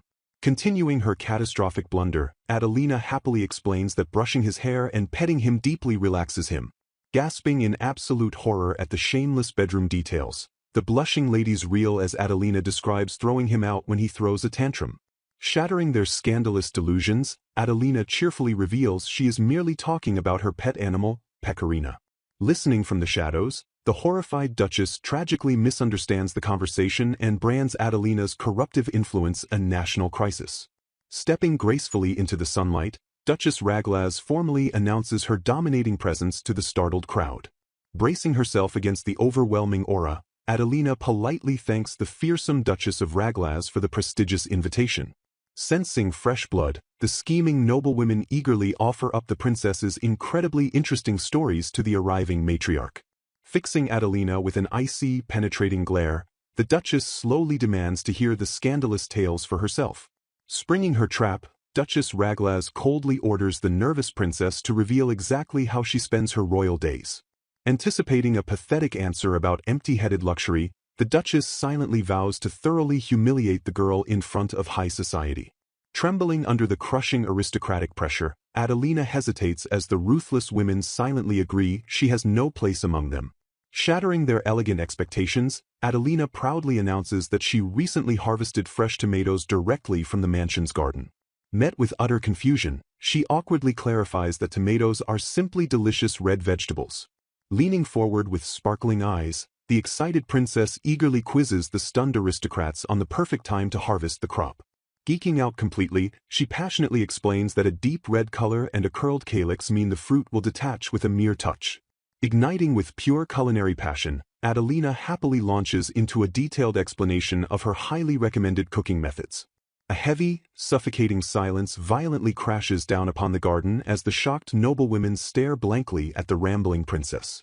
Snapping back to brutal reality, Adelina bites her lip in sheer panic, realizing she just blabbered way too much about farming. Sweat pouring down her face, she stares in terror at the incredibly stern, unreadable expression frozen on Duchess Raglaz's face. The agonizing tension stretches into an eternity as the entire tea party remains completely frozen in absolute disbelief. Frantic whispers suddenly erupt through the elegant garden as the astonished ladies process the princess's bizarre agricultural outburst. Glaring intensely at the trembling girl, the noblewomen inch closer, their eyes burning with a strange, overwhelming intensity. Cornered by the advancing aristocrats, Adelina mentally prepares for absolute ruin as everyone reels from her massive social blunder. Shattering her terrifying expectations, the ladies crowd around her with shining eyes, aggressively demanding to know how she possesses such vast knowledge. Completely enchanted by her unique rustic hobbies, the noblewomen eagerly beg the bewildered princess to teach them her farming secrets. Stunned by the miraculous turn of events, Adelina watches in sheer relief as even the fearsome Duchess displays a genuine, sparking interest. Trembling with extreme anxiety, Aurelina completely regrets her bizarre tomato outburst. Convinced she thoroughly offended the Duchess, she mentally prepares for the devastating consequences of her social rudeness. Crushed by feelings of failure, she bitterly apologizes for ruining her recent progress with the prince. Meanwhile, Prince Alexis stands quietly in his royal quarters. Brushing off an eager noble's request to bring his wife to dinner, Alexis mutters a completely non-committal reply. Reflecting on her massive success at the recent banquet, he realizes how incredibly noisy his surroundings have suddenly become. Surprised by the massive influx of invitations, he learns she was forced to attend Duchess Raglaz's intense tea party today. Deeply concerned for his socially anxious wife, he debates rushing over to check on her well-being immediately. A sudden, sharp knock echoes loudly through his office, instantly breaking his train of thought. Glancing up in absolute confusion, he firmly notes that no official visitors were scheduled for today. The heavy wooden door swings open to dramatically reveal the imposing figure of Duchess Raglaz. Staring him down with an unreadable expression, the formidable noblewoman calmly greets Prince Alexis.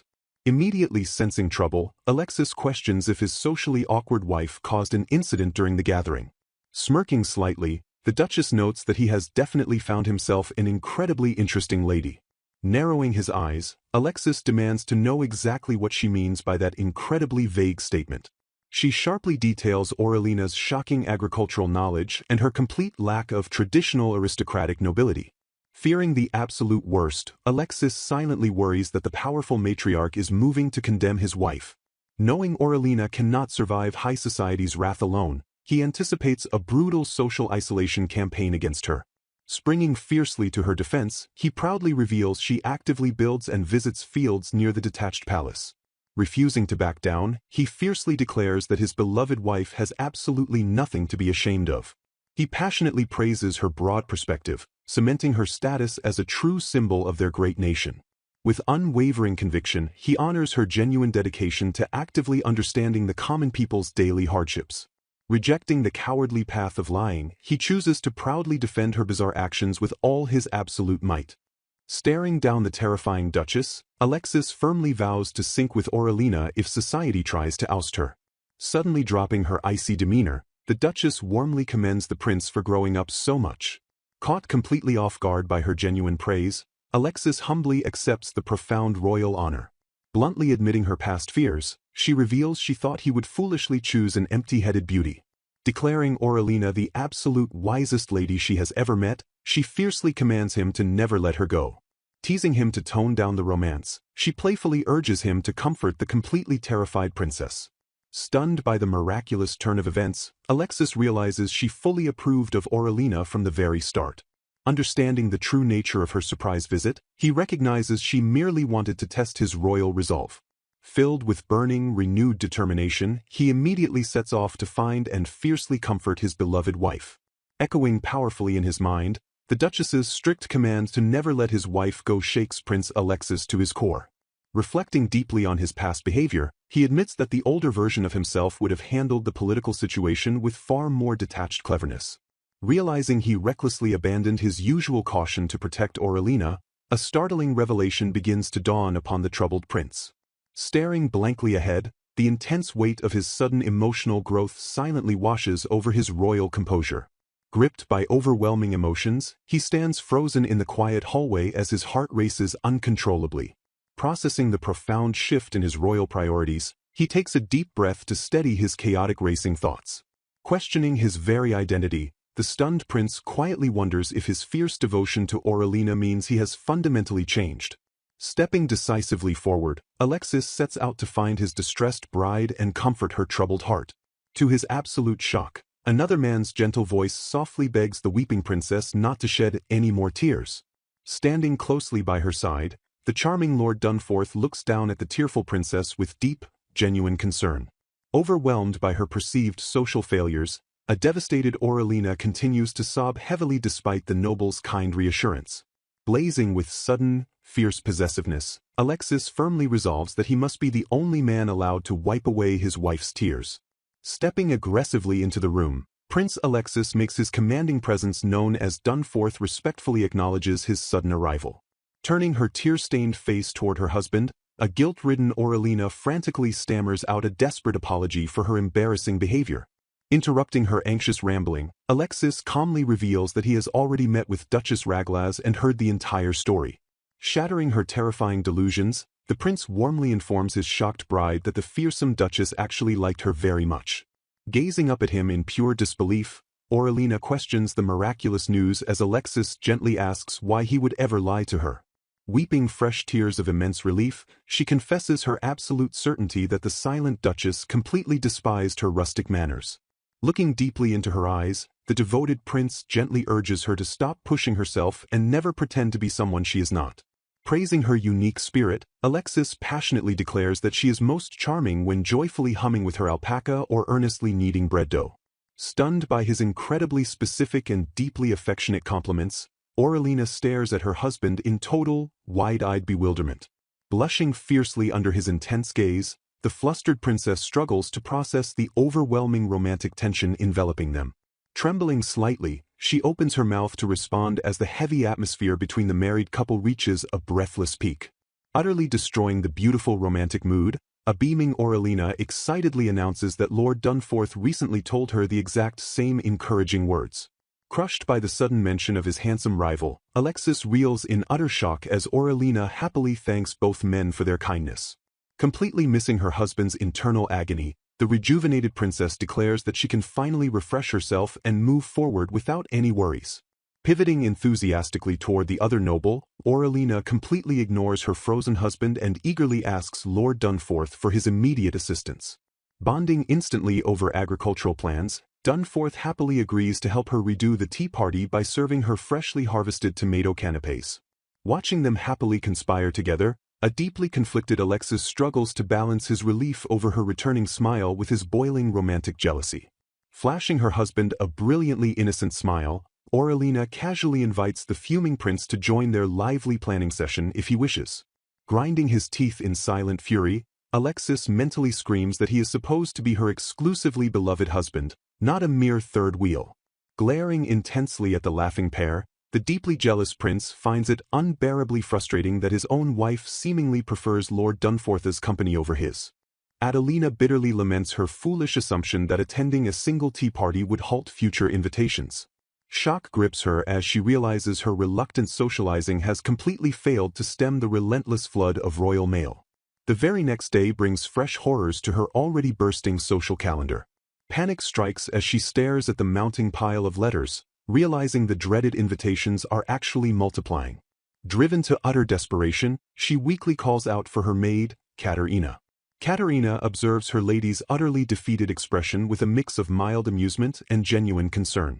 Whispers circulate through high society about Adelina forcing her smile so aggressively that her face physically aches. Massaging her throbbing cheeks, Adelina begs her amused maid to stop laughing at her pain. She recalls bewildering the noble ladies by passionately explaining how she tailors clothes for her beloved sheep, Pecorina. To her absolute shock, the sheltered aristocrats are wildly enchanted by the simple sight of a potted tomato seedling. Trembling at the incomprehensible tastes of high society, she questions why they demand the presence of a country girl. Prince Danforth praises her surprising social success before seamlessly steering the conversation toward a new objective. He confidently invites her to escape the stifling capital and join him at the exclusive royal summer retreat. Caught completely off guard by the sudden proposal, Adelina stammers in breathless surprise. Danforth flashes a triumphant smile, declaring that he would naturally bring his chosen bride along. A thrilling surge of excitement erupts in Adelina's mind as the glorious concept of a summer vacation echoes in her thoughts. Though the getaway is limited to a mere week due to royal duties, she beams with unparalleled joy. Her heart soars as she realizes this official retreat serves as the ultimate, foolproof excuse to dodge all impending tea parties. A sudden, terrifying realization pierces through her victorious celebration. Wide-eyed and trembling, the true gravity of abandoning her estate for an entire week finally hits her. While Danforth excitedly envisions guiding his bride, Adelina's chaotic mind races in a completely different direction. Panic sets in as she frantically strategizes who will tend to her precious sheep and thriving vegetable plots in her absence. Both enthusiastically look forward to the getaway, though their minds remain focused on entirely separate goals. Onlookers admire their apparent romantic chemistry, completely unaware of the hilarious disconnect between the oblivious couple. The royal carriage halts as Adelina eagerly announces their arrival to her trusty maid. The majestic summer detached palace looms before them, radiating tranquil glory in the heart of nature. Towering mountains and rushing rivers stretch out across the breathtaking, untouched landscape. Pristine lakes shimmer brilliantly under the sun, completing the picture-perfect outdoor scenery. Danforth gazes fondly at Adelina as she passionately marvels at the untamed beauty of the great outdoors. Radiating pure bliss, she fervently thanks the prince for bringing her to this phenomenal natural paradise. She silently rejoices that the palace's rustic simplicity perfectly aligns with her ultimate dream of living a slow, nature-filled life. Relief washes over her as she realizes the prince intends to let her roam free without the grueling burden of formal receptions. Breathing in the crisp air, she notices that Danforth himself appears remarkably lighter and far more cheerful. Catching the prince's intense, lingering gaze, she hesitates to ask Katerina for a casual stroll. A wild, dramatic deduction sparks vividly within her hopelessly oblivious mind. Completely blind to his romantic intentions, Adelina shockingly concludes that he must be hiding a secret mistress nearby. Fired up by historical clichés, she views this remote estate as the classic, foolproof hiding spot for a clandestine lover. She incorrectly deduces that he brought her along specifically to smoothly introduce her to his true love without causing a scene. Determined not to be a nuisance to his secret romance, she decides to make herself scarce immediately. Shouting at the top of her lungs, Adelina violently interrupts Lord Danforth's romantic advance by demanding to go on a walk. Adelina loudly encourages Prince Alexis to abandon her and fully enjoy his time with his supposed mistress. While Alexis awkwardly suggests they depart, Adelina cheerfully decides to explore the great outdoors entirely on her own. Gordon bluntly points out to a baffled Alexis that Lord Danforth just smoothly snatched Adelina away right in front of him. Adelina blissfully revels in the refreshing outdoor breeze alongside the dependable, observant knight. She eagerly informs Lord Danforth that she spotted an abundance of wild mushrooms during their journey. Danforth smoothly proposes a mushroom hunt for the following day while offering to secure kitchen access. Adelina internally praises the elite knight for perfectly understanding and accommodating her exact culinary desires.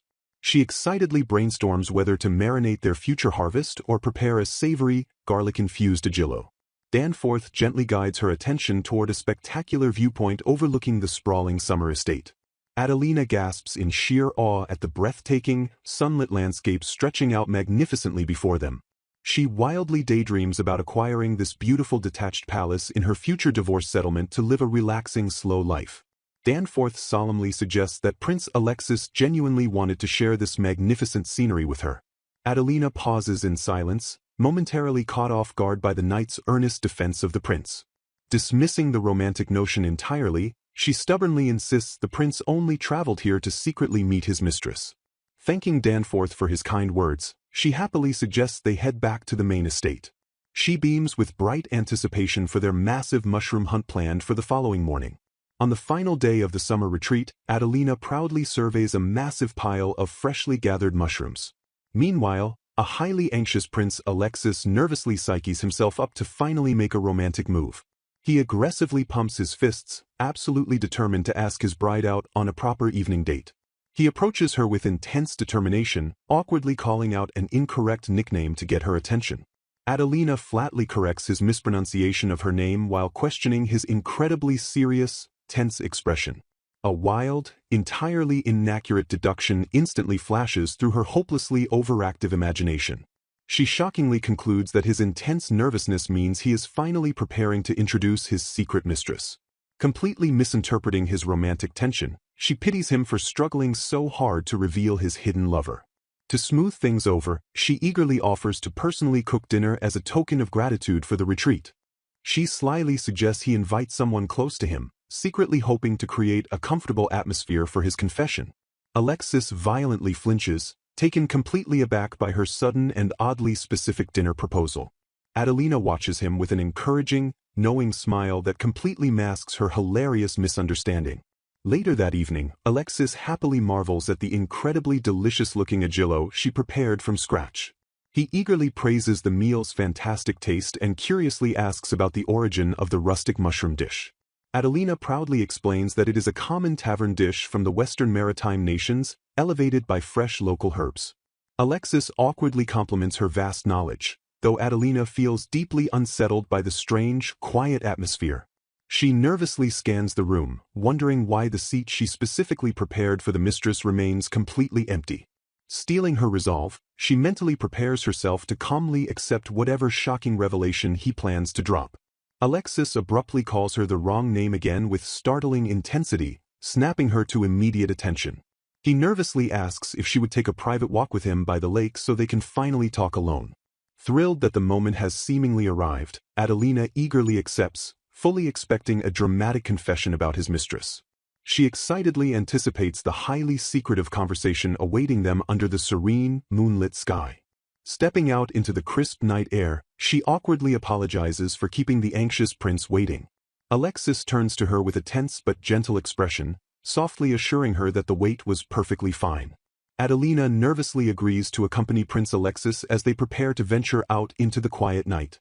She glances back in mild confusion, wondering where the ever-vigilant Lord Danforth has suddenly disappeared to. When Alexis casually asks if something is wrong, she quickly stammers out a denial to hide her lingering suspicions. Walking silently beside him, she anxiously anticipates the moment he will finally bring up the dreaded topic of his secret mistress. Spotting a small wooden boat resting by the tranquil lake, Alexis smoothly invites her to ride it together. She internally praises his tactical brilliance for choosing an isolated vessel where no one can overhear his scandalous confession. Pushing her escalating fears aside, she enthusiastically accepts his invitation to board the tiny two-person boat. As she gingerly steps onto the swaying deck, Alexis warns her to be careful of the unstable rocking motion. Suddenly losing her footing, she lets out a terrified shriek as the boat violently tilts beneath her. Alexis swiftly lunges forward, successfully catching her trembling form before she can completely tumble over.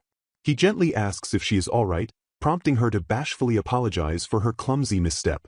A tender, silent moment stretches between them as they slowly steady themselves against the gentle rocking of the water. A sudden, fiery blush creeps across her face as she realizes the prince has practically embraced her.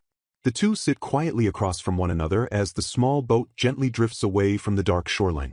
Alexis softly advises her to remain cautious, explaining that the water surface is easily unsettled by the shifting wind.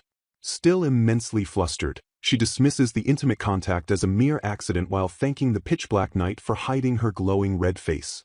She sighs in heavy relief, knowing that under the bright daylight, her intensely burning cheeks would have instantly betrayed her racing heart. The rhythmic splashing of the oars and the pleasant nighttime breeze create a deeply tranquil atmosphere around the drifting couple. Reflecting on the beautiful, secluded scenery, she wonders if the prince ever actually found time to enjoy this retreat with his hidden lover. Shattering the quiet serenity, Alexis gently instructs his oblivious bride to look up toward the sky above. Confused by his sudden directive, she tilts her head upward while the boat softly glides through the rippling dark water. Her eyes widen in absolute astonishment at the breathtaking celestial display unfolding directly above her head. Utterly mesmerized by the view, she passionately marvels at the incredible beauty of the sprawling night sky. A spectacular, glittering sea of stars stretches out endlessly across the vast, unbroken canvas of the heavens. The radiant, sparkling starlight casts a magical, shimmering reflection across the otherwise pitch-black surface of the tranquil lake. Alexis softly murmurs about how incredibly rare it is to witness such an immaculate, cloudless, starry sky. Turning his affectionate gaze toward her, he tenderly confesses how deeply glad he is to share this specific, beautiful moment with her. A stunned, heavy silence washes over Adelina as the prince's heartfelt, romantic words finally begin to pierce through her thick shell of obliviousness. A shocking revelation strikes her racing mind as she begins to genuinely question if his true intention was never to introduce a mistress at all. Overwhelmed by the gorgeous natural scenery and his surprisingly gentle demeanor, she softly thanks His Highness from the bottom of her heart. Stealing his royal nerves, Alexis finally brings up the crucial, heavy topic he originally brought her out here to discuss. Bowing his head in deep regret, he desperately apologizes for all of his past rudeness and inexcusably cold behavior toward her. He passionately admits to his terrible past actions, firmly stating that he finally understands who the truly important person in his life is. Begging for a second chance, he earnestly asks her to stay by his side and watch over him from this moment onward. Adelina's mind reels in sheer, unadulterated confusion, struggling violently to process if his earth-shattering romantic confession is actually directed at her. Just as she desperately tries to comprehend his heavy words, a brilliant shooting star suddenly streaks across the dark sky. Alexis completely annihilates the romantic tension by excitedly pointing at the sky and shockingly calling her Agostina. Furious at being called yet another completely wrong name, she snaps back to reality and aggressively concludes that she definitely isn't his important person. Swiftly changing the subject to mask her irritation, she excitedly asks if he knows the famous legend about wishing on a shooting star 3 times. Clasping her hands together under the breathtaking meteor shower, she brightly declares her ultimate intention to make her secret wish come true. Adelina intensely wishes for endless alimony, furiously chanting her financial desires to the starry night sky. Determined to secure a comfortable retirement, she aggressively declares that her true survival relies entirely on assets and cold hard cash. Exhausted but thoroughly satisfied by her relentless demands, she finally concludes her massive barrage of earthly wishes. A sudden gasp escapes her lips as she abruptly realizes she completely forgot about the prince while making her selfish demands. Turning around, she silently observes the prince's quietly praying figure illuminated beneath the glowing meteor shower. Her mind drifts back to her harsh past, fondly recalling how the diligent prince routinely visited the common towns for rigorous royal inspections. A younger, starstruck Adelina watches from the bustling crowd as the majestic prince makes his grand, awe-inspiring appearance. She remembers him as a deeply dedicated ruler who tirelessly listened to his people and boldly took action regardless of his crushing schedule. The prince graciously accepts a merchant's glowing thanks, proving to the young Adelina exactly why he earned such widespread, fervent admiration. During her darkest days of being viciously overworked by her cruel mother, catching a fleeting glimpse of his noble presence served as her only shining beacon of hope. Snapping back to the present, she gently stares at the striking prince who still stands motionless beneath the brilliant, star-filled sky. She closes her eyes in quiet contemplation, struggling to reconcile her cherished childhood idol with the bizarre reality of the man standing before her. She bitterly reflects that the actual, living prince she finally met face to face could not even bother to remember her real name. Frustrated, she admits that this slightly chaotic, deeply flawed man vastly differs from the flawless, untouchable savior she once imagined. Watching him solemnly pray with closed eyes, she softly wonders just how long he intends to continue wishing upon the fading shooting stars. Despite his massive personal flaws and tendency to overwork himself, she proudly acknowledges that his profound dedication to the kingdom remains absolutely unshakable. Touched by his unexpected kindness, she marvels at how gently he treats a mistakenly married hindrance like herself while wondering what a powerful prince could possibly desire. Reflecting on his mysterious romantic history, she realizes that despite his outrageous behavior, she has slowly but genuinely grown incredibly fond of him. Staring at his peaceful profile, a profound sense of pure affection washes over her as she silently wishes for his ultimate happiness. Clasping her hands tightly together in earnest prayer, she wholeheartedly begs the heavens to make the prince's mysterious wish come true. Time swiftly transitions into a vibrant autumn, yet her absurdly peaceful life as a mere decorative princess remains completely undisturbed.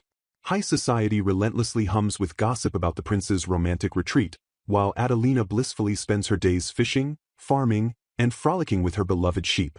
Despite living an outrageously peaceful daily life, a deeply troubled Adelina currently finds herself cornered by a serious, unforeseen dilemma. The narrative shifts dramatically to reintroduce Prince Alexis to the world, hyping him up as the dangerously handsome, universally coveted Ice Prince. A fierce rival firmly declares that a flawless, calculated man like Alexis engaging in a sudden shotgun wedding must absolutely be a massive sham. Inside a luxurious, fast-approaching royal carriage, a loyal servant reports to their elegant master that they are rapidly nearing the miracle kingdom. The confident master demands the latest intelligence on the prince, boldly asserting that she herself is the only woman fit to be his bride. The majestic Princess Priscilla of the Western Kingdom smirks with absolute certainty, fully believing her glorious destiny lies upon the prince's throne. The servant nervously recounts swirling rumors of Prince Alexis aggressively assigning an elite personal knight to fiercely protect his beloved new bride. He further fuels Priscilla's burning rage by revealing that the sickeningly sweet royal couple recently enjoyed a highly romantic vacation at the summer detached palace. Furious at this unbelievable development, Princess Priscilla wildly accuses the mysterious consort Adelina of being a wicked, manipulative witch. She dramatically recalls ancient lore, claiming that abhorrent witches possess terrifying, mind-controlling magic capable of destroying entire kingdoms. Burning with self-righteous fury, Priscilla violently vows to open the prince's eyes and mercilessly banish the supposed witch from the Holy Kingdom. Gazing intensely out the speeding carriage window, the fiercely determined princess commands Prince Alexis to eagerly await her triumphant arrival. Back at the peaceful estate, a suddenly shivering Adelina desperately dismisses her maid's concern over an ominous, unexplained chill running down her spine.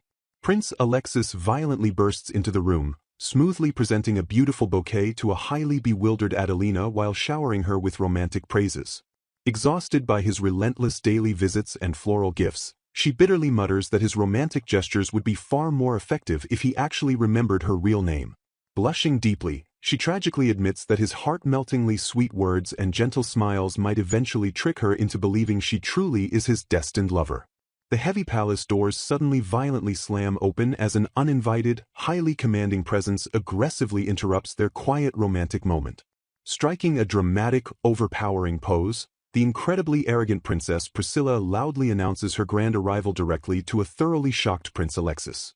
Struck by her undeniable charm, Adelina silently marvels at how completely adorable Princess Priscilla truly is. Priscilla politely greets Adelina, offering a suspiciously belated but eloquent congratulation on her recent royal marriage. The young princess observes her rival closely, openly remarking on Adelina's surprisingly mature and composed aura. Expressing bitter envy, Priscilla dramatically complains that everyone constantly treats her like a helpless, cute child. Adelina humbly dismisses the praise by claiming she simply lacks distinct features, while internally obsessing over Priscilla's adorable pout. Prince Alexis suddenly swoops in to plant a tender kiss on Adelina's hair, proudly praising his bride's flawless, dignified style. The unexpected romantic gesture leaves both women utterly stunned as Alexis gazes affectionately at his oblivious wife. Panicking over the awkward tension, Adelina hastily redirects the conversation to compliment Priscilla's breathtaking, massive jewels. Priscilla flashes a dangerously sharp glare while forcing a polite smile to thank Adelina for the sudden compliment.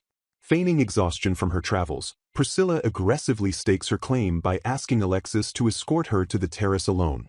Watching them walk away together, a mesmerized Adelina notes they look exactly like a perfect fairy tale couple. Onlooking nobles whisper excitedly about the incredibly gentle gaze the prince directs toward the visibly overjoyed princess.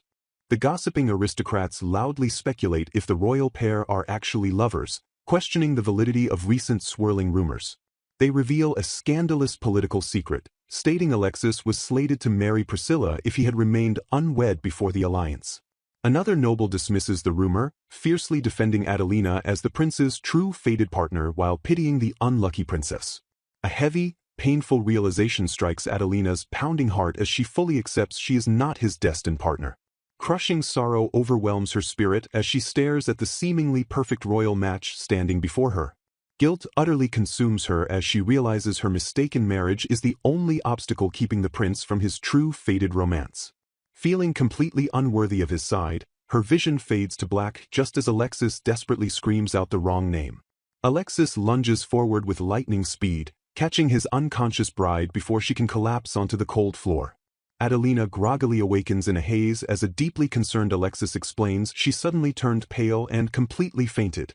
Prioritizing her health over politics, he firmly commands a carriage to immediately transport her back to the detached palace. She frantically begs him to abandon someone as useless as her and return to the waiting Princess Priscilla. Alexis glares with gentle frustration, fiercely scolding her for constantly devaluing her own immense worth. Brushing off her collapse as mere dizziness, she tragically pushes him away by urging him to return to the venue. Reluctantly yielding to her stubborn demands, a deeply conflicted Alexis agrees to head back to his royal duties. Staring deeply into her eyes, he passionately orders her to remember that he genuinely worries for her safety. He bitterly warns her that his daily visits will drastically drop since he must escort Priscilla on an official inspection tour. Masking her shattering heart, Adelina stoically accepts the news and begs him not to worry about her lonely days. She silently vows to completely erase her presence, refusing to meddle in what she firmly believes is his true destined romance. As the carriage violently lurches forward, Alexis desperately chases after it, furiously swearing he will come to see her. Adelina gazes back through the rattling window, utterly torn between her growing feelings and her perceived unworthiness. Plagued by lingering doubts, she painfully envisions a perfect timeline where Alexis happily married Princess Priscilla instead of her. Clutching her trembling chest, she desperately tries to convince herself that she can quietly endure him remarrying the beautiful princess. A tragic, heartbreaking smile graces her lips as she violently resolves to peacefully step aside and say a graceful goodbye. Days later, a frantic Prince Alexis violently attempts to escape his duties, only to be intercepted by a terrifying voice. He slowly turns in absolute dread to face his unyielding, fiercely strict royal aide, Conrad. Sweating bullets, the desperate prince pathetically begs his subordinate for just a brief moment to visit the detached palace. Conrad mercilessly shatters his master's hopes with an absolute, icy refusal that leaves zero room for debate.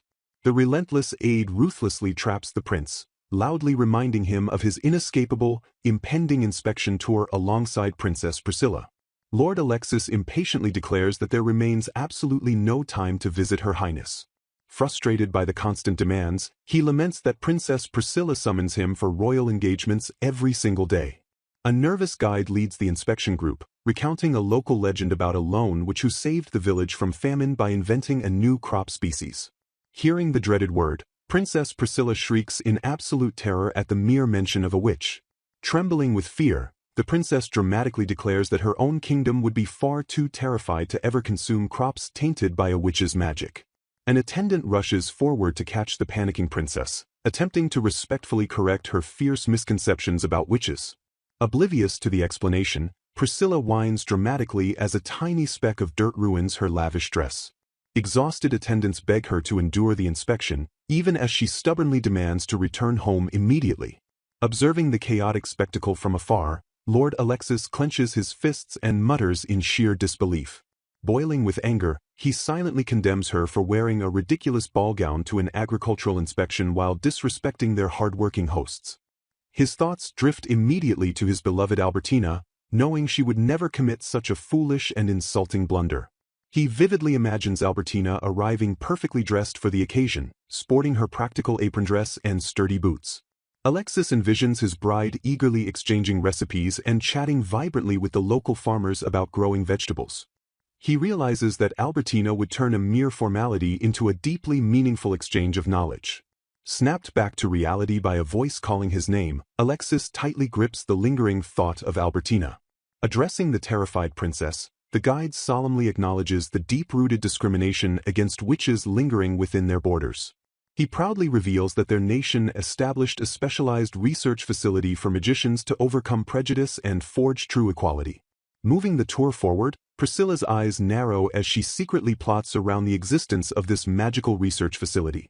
Unable to take another second, Alexis violently struggles against his retinue and demands to see his beloved bride. His men desperately restrain him, reminding the furious lord that skipping the remaining inspections remains impossible. His subordinate shocks him by revealing a ridiculous rumor that Alexis had been gazing lovingly at Princess Priscilla during the welcome party. Enraged by the misunderstanding, Alexis screams that he only squinted because the excessive jewels on her dress blinded him like a magical illusion. The ever-cynical Conrad steps in, venomously noting that true common sense dictates avoiding such obnoxiously excessive jewelry. Conrad coldly expresses his deep sympathy for the miserable subordinates forced to endure the spoiled princess's relentless demands. He casually reassures Alexis that Priscilla's insufferable behavior stems from being overly spoiled rather than her entire nation being hopelessly foolish.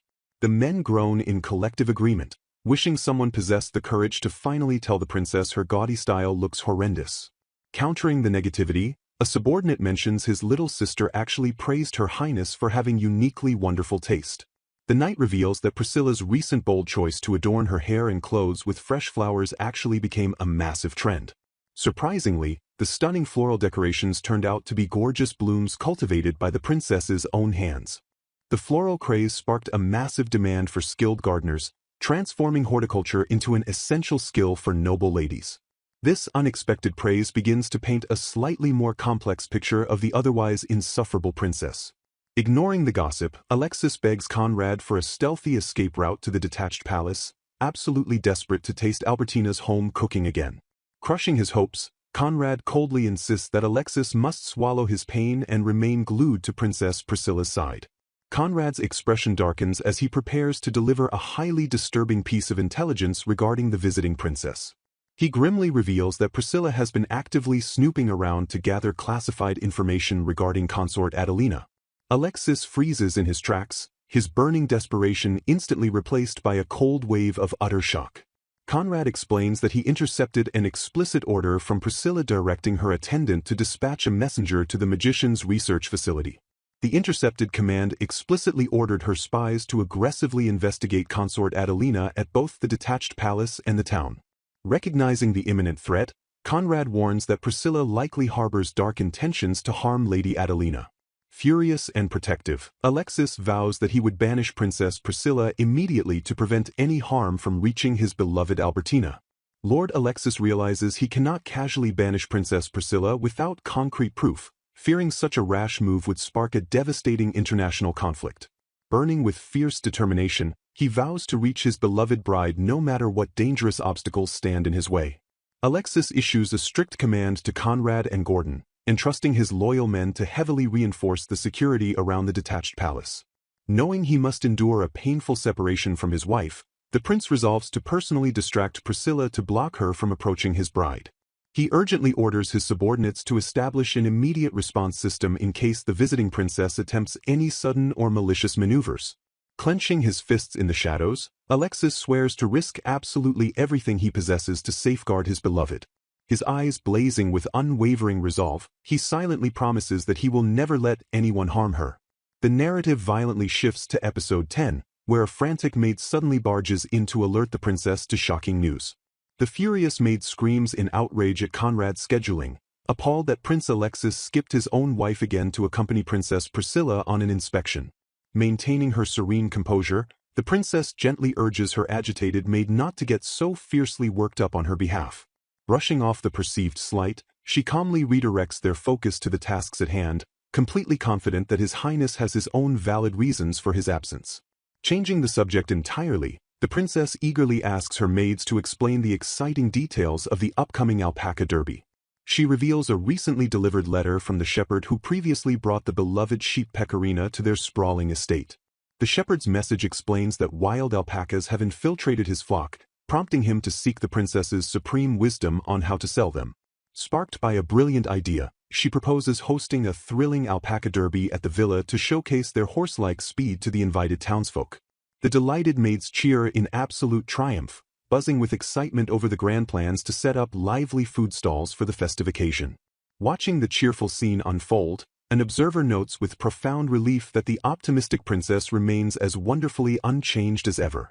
The watcher silently thanks the heavens that the princess remains unbothered, having terrified themselves with the thought that Priscilla's looming presence might spark nasty misunderstandings.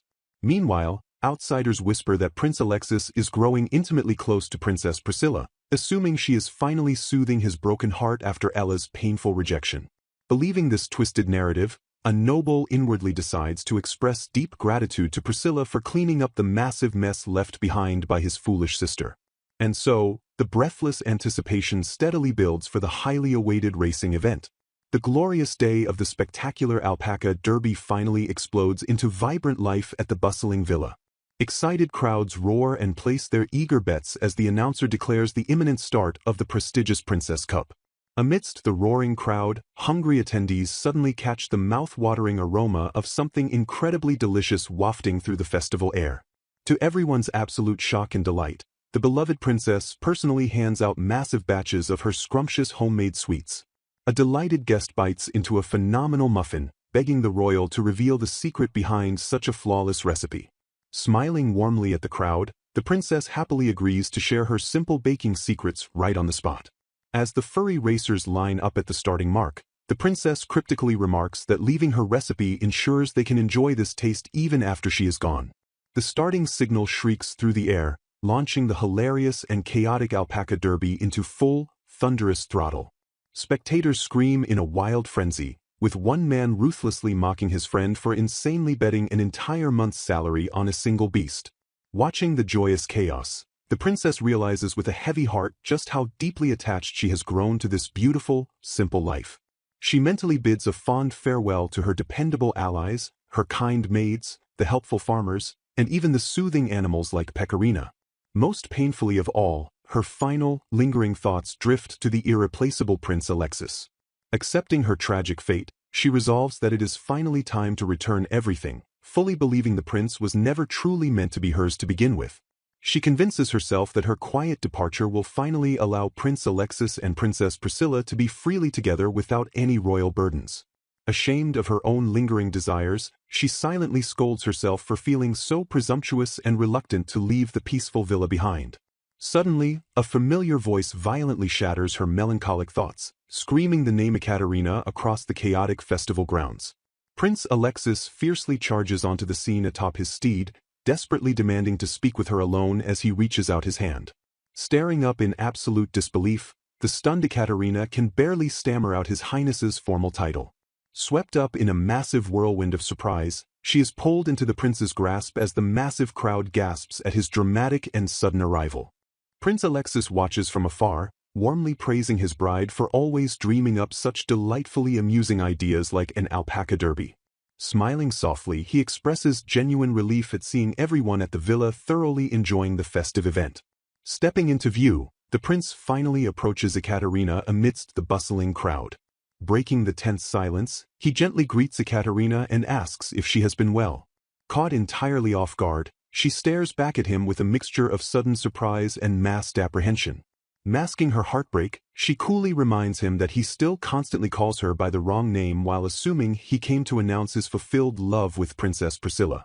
Harassed by intense anxiety, Alexis silently admits he rushed here to confirm if Ekaterina remained safe from Priscilla's scheming grasp.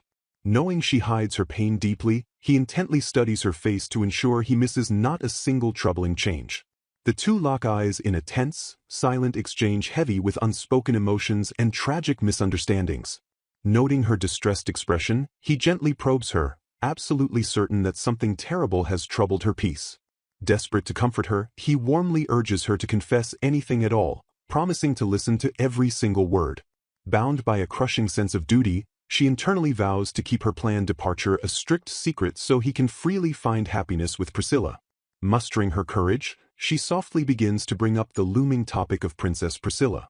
Utterly terrified for her safety, Alexis erupts in panic and demands to know if Priscilla has already invaded the villa. Misinterpreting his sudden panic as fear of exposure, she quickly reassures the terrified prince that the princess has not arrived. Letting out a massive sigh, Alexis visibly slumps in profound relief at the news of her ongoing safety.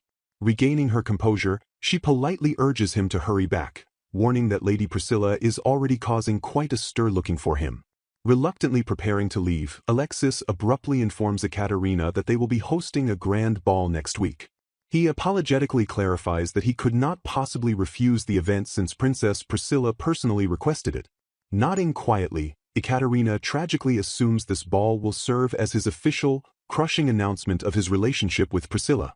Staring at her distant expression, Alexis instantly realizes something feels terribly off about her melancholic demeanor. Believing her to be incredibly perceptive, he incorrectly deduces that she has grown uneasy after sensing Priscilla's hostile maneuvers. Driven by a fierce protective urge, he suddenly reaches out and pulls her close. Calling her Angelina, he fiercely embraces her and vows upon his life that he will never let anyone hurt her. Shocked by the sudden physical contact, Ekaterina freezes as his powerful, desperate declaration washes over her. Blushing fiercely in his strong arms, she softly stammers a quiet acknowledgement of his unexpected vow. Suddenly, a loud roar erupts from the track as the announcer crowns Pecorina the glorious victor of the chaotic race. Startled by the deafening cheer, they quickly pull apart to see the massive crowd wildly celebrating the win. Flustered beyond belief, Ekaterina frantically wonders if the townsfolk just witnessed their highly intimate embrace. Her loyal maids instantly swarm her with joyous congratulations, loudly proclaiming that fate clearly brought the royal couple together. Enduring their sweet praise, Ekaterina tragically dismisses his kind words as mere pity for a disposable wife whose name he cannot even remember. A heavy sorrow anchors her heart as she silently accepts she was never meant to be his destined true love. The narrative swiftly shifts to the highly anticipated day of the grand ball, where the consort's popularity shines brilliantly. Spotting her hesitation, Alexis asks if Alfonsina is feeling unwell as they prepare to enter the grand, bustling hall. Brushing off her secret dread over their inevitable divorce, she softly claims she is simply suffering from a little nervous tension. A booming voice shatters the tension as Princess Priscilla boldly interrupts, loudly thanking Prince Alexis for hosting the splendid ball in her honor. Priscilla proudly flaunts her dazzling golden gown, sparking excited whispers that her entrance perfectly mimics Ella's unforgettable debut. Confirming the crowd's wild suspicions, Priscilla triumphantly declares that tonight will be a glorious redo of that fateful evening. Squinting at the blindingly gaudy dress, Alexis hilariously mutters a bewildered question about whether she would die if she stopped glowing. Ekaterina watches in utter confusion, noticing that the prince looks visibly repulsed by the excessively bright display rather than enchanted. Princess Priscilla elegantly extends her hand and asks Prince Alexis to honor her with a dance. She stares up at him, displaying her wide, beautiful eyes framed perfectly by impossibly long lashes. Watching from the sidelines, Ekaterina feels entirely inhuman and inferior compared to the breathtaking princess. A heavy silence blankets the grand hall as Prince Alexis stares down at the offered hand. Shattering her expectations, Alexis bluntly apologizes and declares he promised his very first dance to his wife. The surrounding nobles gasp in absolute shock as the prince boldly rejects the beautiful royal. A bystander quickly defends the rejection, noting court tradition demands the prince dance first with his reigning consort. While the crowd mutters about Priscilla being his true future consort, Ekaterina frantically tries to decline the honor. Furious at the rejection, Priscilla suddenly screams for everyone to listen to her immediately. She loudly declares that Prince Alexis is being severely deceived by a sinister plot. Whipping around, Priscilla dramatically points an accusing finger directly at the stunned Ekaterina. Priscilla smugly explains she actively investigated the suspicious rumors swirling since her arrival in the kingdom. She highlights the glaring discrepancy between the radiant lady at the legendary ball and the plain princess consort standing before them. Realizing the terrible danger, Ekaterina breaks into a cold sweat as the trap springs shut. Priscilla triumphantly reveals she deployed the kingdom's own magical research facility to investigate Ekaterina. The mages officially recorded an unnatural magical surge that night, and faint traces of magic still linger on the consort. Smirking wickedly, Priscilla challenges the whispering crowd to deduce the horrifying meaning behind this lingering magic. She fiercely accuses Ekaterina of utilizing forbidden magic to bewitch the prince and steal the throne as a wicked witch. The horrified nobles recoil in absolute terror at the stunning revelation of a witch in their court. Ekaterina grimly realizes Priscilla's wild accusation holds a devastating partial truth regarding that fateful night. She vividly remembers her sister Ella arriving at the ball in a magically conjured, breathtakingly beautiful dress. Ekaterina knows her greedy family would have instantly discovered such an expensive gown if Ella truly owned it. She silently confirms that an unknown magician must have conjured the radiant gown and fragile glass slippers. A painful sorrow anchors her heart, knowing the prince fell deeply for Ella's radiant illusion rather than her. She hopelessly contrasts the dazzling, radiant princess he loved with her own dull, plain reality. Ekaterina completely understands why Priscilla would logically deduce that she used dark magic to deceive the royal court. Chuckling triumphantly, Priscilla challenges the utterly silent princess consort to defend her tarnished honor. Ekaterina agonizes over revealing the actual truth, knowing it would severely destroy the prince's reputation. A dark, sacrificial resolution suddenly crystallizes in her mind as she stares at the gloating princess. She calculates that accepting the mantle of a wicked witch perfectly solves the messy political problem of their inevitable divorce. Ekaterina wholly believes her public sacrifice will smoothly clear the path for Alexis to find his happy ending with Priscilla. She silently accepts this tragic fate, utterly willing to forfeit her own head to secure his future. Her thoughts drift affectionately to Prince Alexis, remembering him as an incredibly kind and gentle man. She deeply cherishes the genuine concern he consistently showed her, even though she considered herself a mere disposable stand-in. She honors the tender care he provided, which sustained her broken heart while her first love slipped away. Resolving to secure his ultimate happiness at any cost, Ekaterina prepares to fall completely on her own sword. Closing her eyes, she decides his guaranteed happiness serves as more than enough reward for her life. She opens her mouth to falsely confess to the horrific, fabricated magical crimes. Before she can utter a single damning word, Alexis violently steps forward with a sharp gasp. The furious prince sternly addresses Princess Priscilla, halting her triumphant scheme dead in its tracks. Prince Alexis furiously glares at Princess Priscilla, violently demanding to know if her ridiculous accusation is truly all she has to say. Trembling under his intense gaze, Priscilla pathetically stammers as she attempts to justify calling the consort a witch. The enraged prince demands absolute silence, threatening that not even an allied princess will be spared if she insults his beloved wife again. A menacing knight coldly adds that he would have taken Priscilla's head himself had she pushed her wild accusations any further. Panicked subordinates frantically urge His Highness to calm down, warning that his tyrannical tone is violently scaring his supposed future bride. Attempting to de-escalate the terrifying situation, Ekaterina gently suggests that Priscilla simply misunderstood and offers to shoulder the blame. Alexis gazes tenderly at his bride, vowing fiercely that he will never let mud, ashes, or any unearned stains fall upon her. Ekaterina's heart breaks silently as she realizes he still mispronounces her name, remembering how he only had eyes for Ella at the ball. Turning his commanding presence to the buzzing crowd, Prince Alexis loudly declares his intention to clear up the entire massive misunderstanding himself. Horrified by his boldness, Ekaterina internally begs him to stop, terrified that revealing the truth will completely destroy his royal honor. She silently prays for him to cast her as the wicked villain so he can finally achieve happiness, but a sudden voice suddenly echoes across the hall. Shattering the tense atmosphere, a radiant girl bursts into the grand hall and proudly declares that she was the one who captured his heart. The crowd gasps as the stunning newcomer steps boldly into the blinding light of the ballroom. Shocked murmurs of utter disbelief ripple through the gathered nobles as they stare at the beautiful intruder. The mysterious girl stands beautifully adorned in the exact same mesmerizing, magical dress from the legendary ball. The dumbfounded crowd instantly recognizes her flawless beauty, pointing out that she is undoubtedly the true princess from that fateful night. Astonished whispers confirm there is absolutely no mistake regarding her iconic gown and sparkling glass slippers. Panic violently erupts as a terrified noble shrieks that the newcomer must be a dangerous sorceress. The confused crowd completely loses its mind, wildly questioning the true identity of the woman currently sitting as their princess consort. Ignoring the absolute chaos around her, the the dazzling girl happily strides straight toward the royal dais. Ella cheerfully embraces her stepsister, asking the pale Ekaterina if she has been eating properly since she missed her so much. Terrified guards draw their weapons and scream to seize the glowing intruder, violently assuming she is also a wicked witch. Staring in absolute shock, Ekaterina barely processes the terrifying reality that her beloved sister Ella has suddenly appeared before the rabid court. Snapping out of her paralyzing daze, she desperately realizes this is absolutely not the time to freeze up.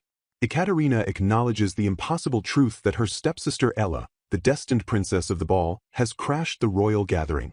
She fiercely agonizes over the impending doom, knowing the prince's spotless honor will shatter completely if the real story leaks. While the furious nobles violently suspect her of dark witchcraft, Ekaterina frantically scrambles to formulate a plan to save everyone. Oblivious to the political nightmare, Ella smiles brightly and claims she simply wanted to visit her dear sister to see how she was doing. The stunned court continues to gawk at the unmistakable dress and slippers while Ekaterina tries desperately to calm her racing heart. Taking absolute control of the chaos, Prince Alexis steps forward and calmly apologizes, insisting the situation is exactly as his wife just explained. Smiling cheerfully at the terrified nobles, Ella happily announces that she indeed danced with Prince Alexis and had a wonderfully fun time. She casually dismisses the magical night as a simple, one-time story, noting that a powerful magician now stands firmly by her side. Tilting her head in innocent confusion, Ella points out that Adelina clearly belongs with the prince and asks if that presents a problem. An outraged noble immediately screams that it is a massive problem because it proves Princess Adelina is nothing but a total fake. Alexis loudly apologizes for causing anxiety but fiercely demands that everyone judge his wife for who she is now, rather than a phantom from the past. Staring down the entire royal court, the bold prince challenges anyone to dare claim his princess consort has been lacking in her duties. Ekaterina internally screams in absolute terror, utterly convinced that every single aspect of her royal performance has been disastrously lacking. She painfully recalls awkwardly discussing the manual labor of planting carrots during highly refined royal tea parties. She remembers feeling utterly dull and hopeless while wearing simple floral corsages because expensive gems never suited her plain appearance. Bracing for a brutal verbal assault, Ekaterina tightly closes her eyes and waits for the crowd's furious complaints to violently erupt. The Minister of Foreign Affairs boldly declares Princess Adelina an unparalleled talent and a brilliant future queen. Shock ripples through the crowd as the minister's unexpected praise hangs in the air. Flustered, Adelina questions the overwhelming flattery, only to be met with eager agreement from the surrounding nobles. Admirers endlessly praise her elegant flower accessories and her refreshingly captivating conversations. They credit her for sparking the popular slow life trend, even claiming her muffin recipe secured marriage proposals. Rumors excitedly swirl that she personally masterminded the wildly popular alpaca derby. Inspired ladies flood the library in droves, desperate to emulate their perfect role model. The prince gazes upon her with absolute adoration, fully enchanted by her growing legend. He passionately crowns her his perfect princess consort, completely oblivious to Adelina's quiet disbelief. Stepping closer, he tenderly begs her to remain by his side forever. A sudden voice pierces the romantic tension, boldly claiming to sense raw magic radiating from Adelina. A mysterious woman crashes the gathering, leaping into the fray with a dramatic, spinning entrance. As the crowd gasps in shock, the intruder confidently volunteers to explain the magical anomaly. She casually refers to Adelina as her sister-in-law, instantly sparking furious outrage from the onlookers. Gesturing wildly, the newcomer confidently declares that Adelina harbors the dangerous talent of a witch. The horrifying accusation strikes the room like lightning, leaving everyone paralyzed with disbelief. With a sharp snap of her fingers, the mysterious woman unleashes a sudden wave of magic. She ruthlessly puts the entire crowd to sleep, ensuring no one can interrupt her revelation. Furious, the prince fiercely denies the accusation, demanding to know what the intruder is plotting. Unfazed by his rage, the woman smirks and elegantly turns the interrogation toward Adelina. The prince recoils in pure confusion, instinctively shielding his beloved from the verbal assault. The strange woman pierces Adelina with a knowing look, asking if she finds anything odd about the prince. She brutally points out the glaring flaw: the prince continuously calls Adelina by the wrong name. While the prince stammers in confusion, a dark realization begins to dawn on Adelina's face. The woman reveals Adelina subconsciously cursed herself to prevent falling in love, exploiting a magician's deep connection to their own name. Trembling with anger and disbelief, the prince furiously demands an explanation for this absurd claim. The intruder mockingly reasons that no woman could ever love a man who constantly forgets her true identity. To prove her point, she conjures a glowing magical projection of a deeply buried memory. The shimmering illusion perfectly recreates the tense atmosphere of their grand wedding ceremony. In the memory, the prince carelessly dismisses her real name, claiming he only cared about the girl from the ball. He seals their twisted fate by coldly declaring the glass slippers fit perfectly, rendering her identity irrelevant. Crushed by his indifference, Adelina struggles to accept the impossible reality that she wields magic. She tearfully remembers wishing he would forever get her name wrong to shield her from a broken heart. As the memory of their promised kiss flashes before her, the tragic weight of her subconscious desire crushes her spirit. Reliving the exact painful moment cements her desperate need to remain emotionally detached from the prince. Blinding magical energy erupts around her, visually confirming the tragic reality of her self-inflicted curse. Swirling arcane symbols flood the area, definitively proving that witchcraft flows through her veins. Adelina reels in absolute horror, shattered by the realization that she locked away her own name with magic. The prince finally connects the dots, realizing why the court always cringed at his careless mistakes. Burning with fierce determination, the prince screams into the void, desperately demanding a way to break the curse. The prince gasps in shock as a sudden magical presence fills the room. A heavy, tense silence stretches as the true weight of the impossible situation bears down on them. The mysterious woman boldly reveals she layered her own powerful magic over Adelina's self-inflicted curse. She firmly declares that only the prince's true love can shatter the spell and allow him to speak Adelina's real name. With a challenging smirk, she threatens to take Adelina away forever if he fails this ultimate romantic test. The prince angrily rejects the impossible ultimatum, terrified because he has never successfully spoken her name before. Gripping his resolve, he fiercely vows to never let his beloved princess consort be stolen from him. The air crackles with nervous tension as he prepares to confront his deepest regrets and mistakes. Bowing his head in deep shame, the prince tearfully accepts full responsibility for pushing Adelina to this tragic point. He sorrowfully confesses that he originally married her merely to save face and planned to divorce her immediately. Adelina looks away, her heart aching as she silently accepts the painful truth she always secretly suspected. She quietly admits she also anticipated their hollow political marriage ending in an immediate, cold divorce. The prince passionately reveals how his cold intentions instantly melted away the longer they stayed together. He warmly recalls being utterly captivated when she unexpectedly rode into the detached palace on a fluffy alpaca. Fondly reminiscing, he praises her incredibly delicious handmade sweets that always filled his lonely heart with warmth. He enthusiastically admits her cooking surpasses the royal head chef, warmly recalling the time she fed him carrots. Adelina blushes deeply, utterly overwhelmed by the genuine affection pouring from the man she desperately tried to push away. A familiar, comforting sensation blossoms between them, washing away the bitter misunderstandings of their painful past. The prince beams with absolute pride, admiring how splendidly she mastered her royal role despite his lack of educational support. Staring deeply into her eyes, he confesses he could never bring himself to let someone as wonderful as her go. The emotional weight of his profound confession leaves Adelina completely speechless and visibly trembling. He gently reminds her of the magical night they spent desperately wishing upon the starry sky over the summer lake. With a trembling voice, he reveals his secret wish upon those stars was to stay by her side forever and ever. Overwhelmed with immense guilt, he admits he feels utterly unworthy of her love after treating her so terribly.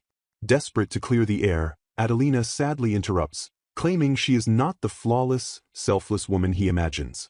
She awkwardly confesses that her own wish upon the star was actually for a generous alimony after their inevitable separation. Blushing furiously, she finally abandons her long-held hesitation and prepares to reveal her truest, deepest desire. Throwing caution to the wind, she tearfully and passionately declares her absolute love for the prince. Empowered by her confession, the prince desperately shouts out a rapid fire of incorrect names like Katerina and Carolina. Refusing to surrender, he loudly guesses Magdalena as the suffocating magic desperately fights his frantic attempts. Sweat dripping from his brow, he forcefully screams Evelina into the tense, magically charged air. He continuously rapid-fires Fiorina and Adriana, violently fighting through the thick magical barrier suppressing his memory. Pushing his heart to the absolute limit, he passionately roars Ameliana as the stubborn curse finally begins to fracture. Pure desperation laces his voice as he frantically shouts Alpina and Alina, inching ever closer to the undeniable truth. Groaning in sheer agony, he strains with all his might against the invisible magical chains binding his heart and memory. A blinding flash of pure emotional willpower erupts from his soul, completely shattering the final, oppressive barrier. With absolute, unwavering clarity, the prince victoriously and tenderly calls out the beautiful name Adelina. The heavy magical chains completely shatter into a million glowing pieces as the tragic curse is forever broken. The grand clock chimes triumphantly, signaling a beautiful and long-awaited new beginning for the star-crossed lovers. They share a deeply emotional moment in the warm magical afterglow, their hearts finally and truly united forever.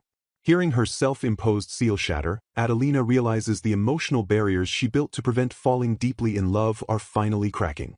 Overwhelmed by the prince's relentless affection, she tearfully blames him as her deeply hidden love violently overflows. Shattering the curse entirely, Prince Alexis joyfully and repeatedly cries out her true name, Adelina.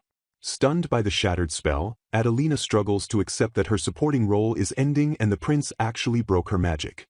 Tears well up in her eyes as the staggering reality of his absolute devotion finally pierces her heart.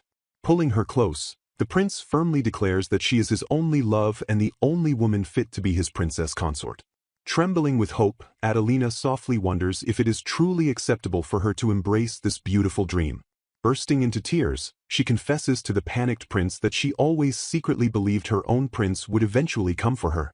Blushing furiously, she stammers as the immense weight of her lifelong romantic yearnings finally crashes into the open. She bashfully admits that while he slowly fell for her, she had always harbored deep feelings for him as well. Acknowledging her vulnerability, she realizes that she had always desperately longed for his love in the deepest corners of her heart. Basking in his warm embrace, Adelina feels an overwhelming sense of happiness just hearing him softly repeat her name. The slumbering crowd suddenly awakens, erupting into sheer joy as they realize the prince can finally speak Princess Adelina's true name. Watching the newly united couple, an observer notes that the true, magical story of their romance is only just beginning. Grounding herself in reality, Adelina humbly reflects that she is just an ordinary girl with weak magic, lacking a pumpkin carriage or glass slippers.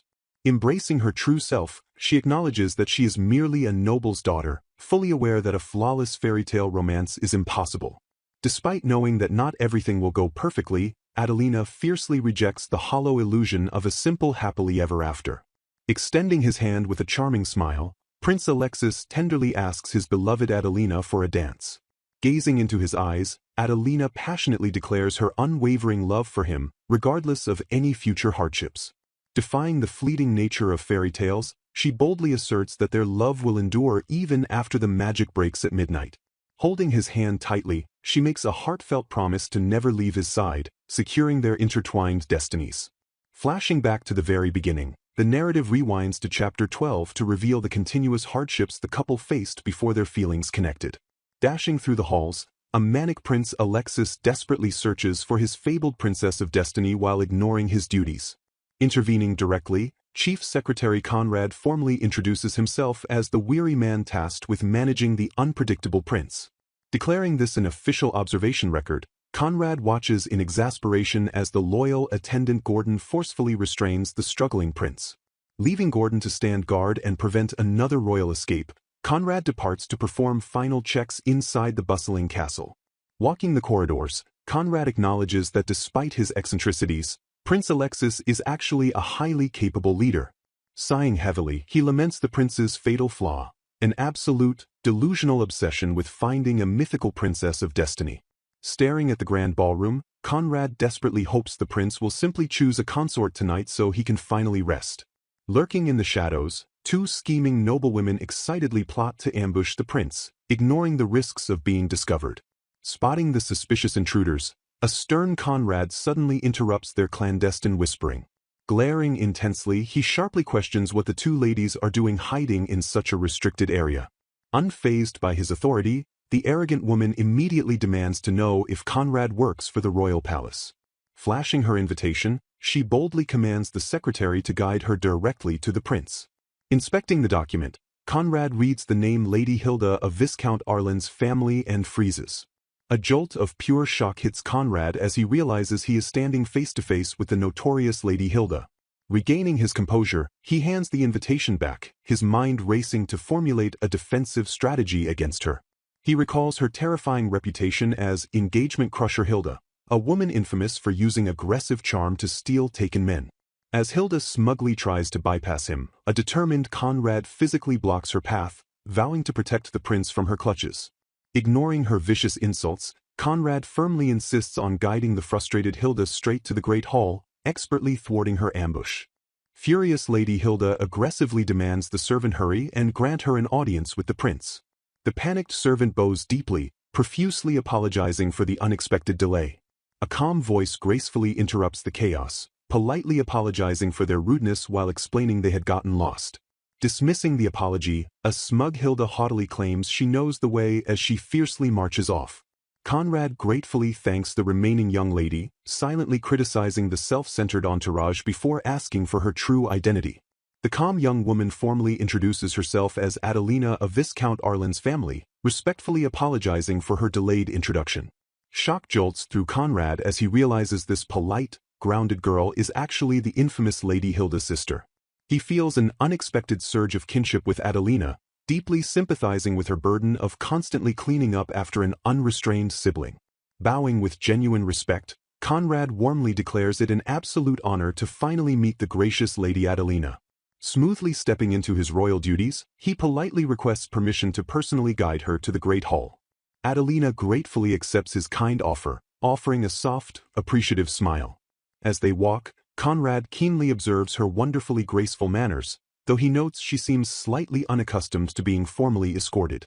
He mentally praises her as a hidden jewel, admiring her remarkably calm and kind-hearted nature despite her plain outward appearance. He regretfully assumes the flamboyant prince will completely overlook someone as wonderfully understated as her. Regardless of the prince's tastes, Conrad fervently hopes this gentle young woman will eventually find her own true happiness. A fierce manhunt begins as the desperate prince furiously orders his men to turn over every stone until they find his mysterious princess. The awestruck guards marvel at the utterly dreamy situation, completely captivated by the beautiful woman who vanished like a comet. Swiftly forming organized search teams based on the invitation list, the determined guards scatter to fulfill their master's command.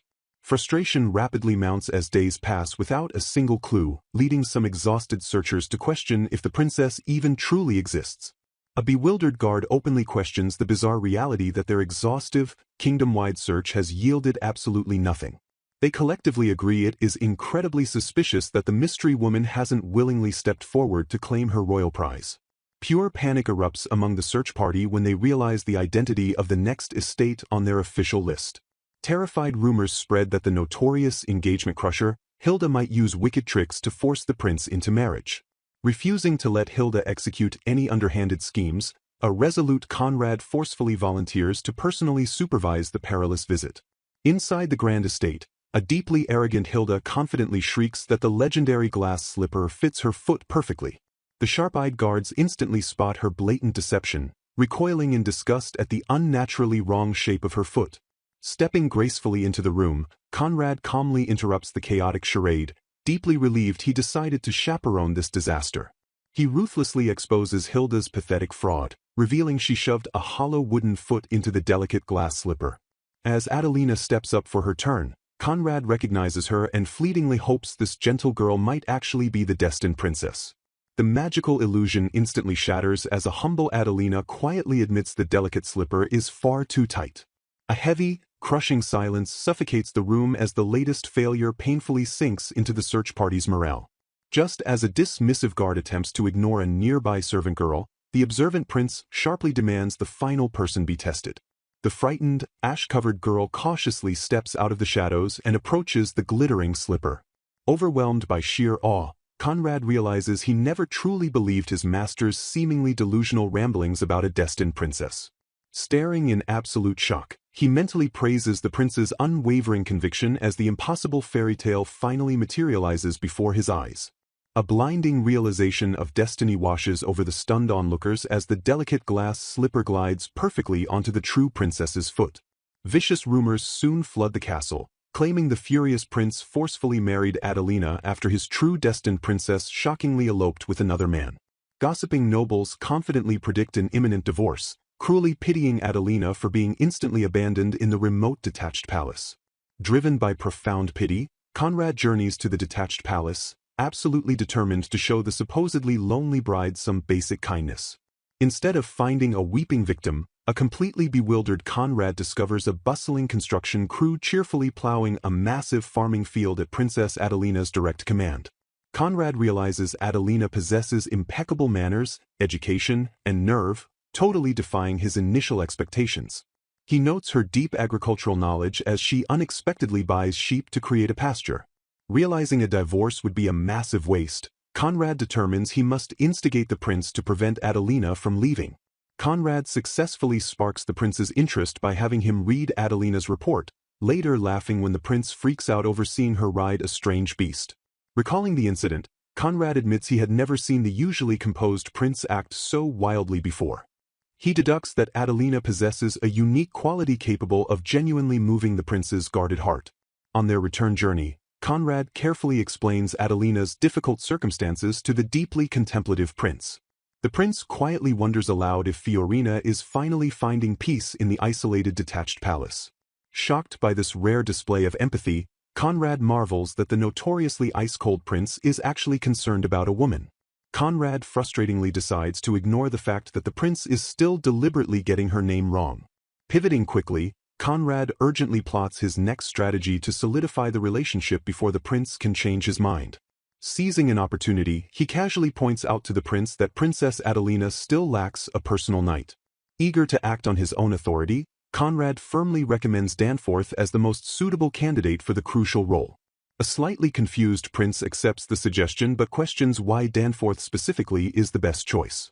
Conrad confidently explains that the remarkably polite Danforth will undoubtedly show exceptional consideration and support for Princess Adelina.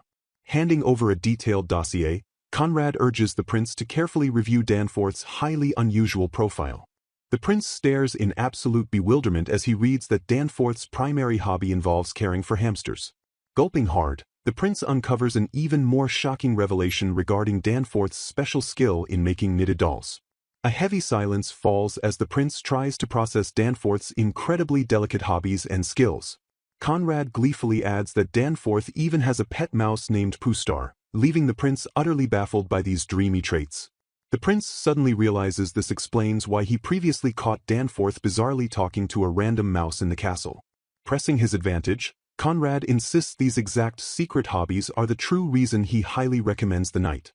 He argues that placing a clashing, overtly masculine personality next to Adelina would only burden the gentle princess. With his deep understanding of fluffy animals, Danforth will serve flawlessly as both a reliable guard and a wonderful conversational partner. A sudden wave of panic hits Conrad as he realizes Danforth's good looks might accidentally spark an affair with Adelina.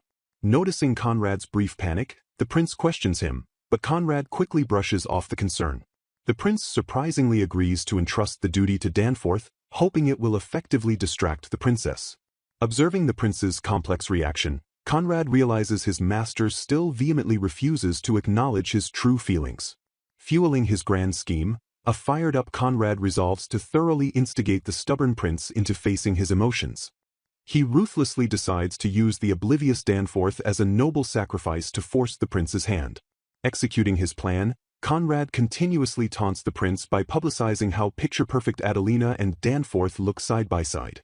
He twists the knife further, truthfully stating that Danforth would be an incredibly suitable next marriage partner for Adelina. In reality, Danforth merely views Adelina as adorable family, completely lacking any romantic feelings for the princess. Despite the innocent truth, the mere illusion of their closeness successfully registers as a massive threat to the jealous prince. Conrad notes that instead of using his royal authority to force her to stay, the prince uncharacteristically holds back. This restraint proves to Conrad that the prince cares for Princess Adelina far more deeply than anyone anticipated. Flashing back to a quiet moment, the prince nostalgically recounts making a heartfelt wish upon a glowing star. A deeply invested Conrad leans in, eagerly asking his master what he desperately wished for that night. The prince solemnly reveals he wished that Fabrina would continuously stay by his side forever. An utterly exasperated Conrad mentally screams that the wish will never work if the idiot prince keeps getting her name wrong. Keeping his composure, Conrad reassuringly smiles and promises the prince that his earnest wish will surely reach the stars. Marveling at the scene, the onlookers realize the prince's silent wish has finally reached the stars. Praising the prince as a brilliant tactician, they watch him feign sleep to maneuver his head directly into a soft lap pillow. To their surprise, the gentle swoosh of air reveals that he is actually fast asleep. However, a lingering question hangs heavily in the quiet air. Noting that Princess Adelina refuses to wake him, they wonder if she secretly reciprocates his warm feelings.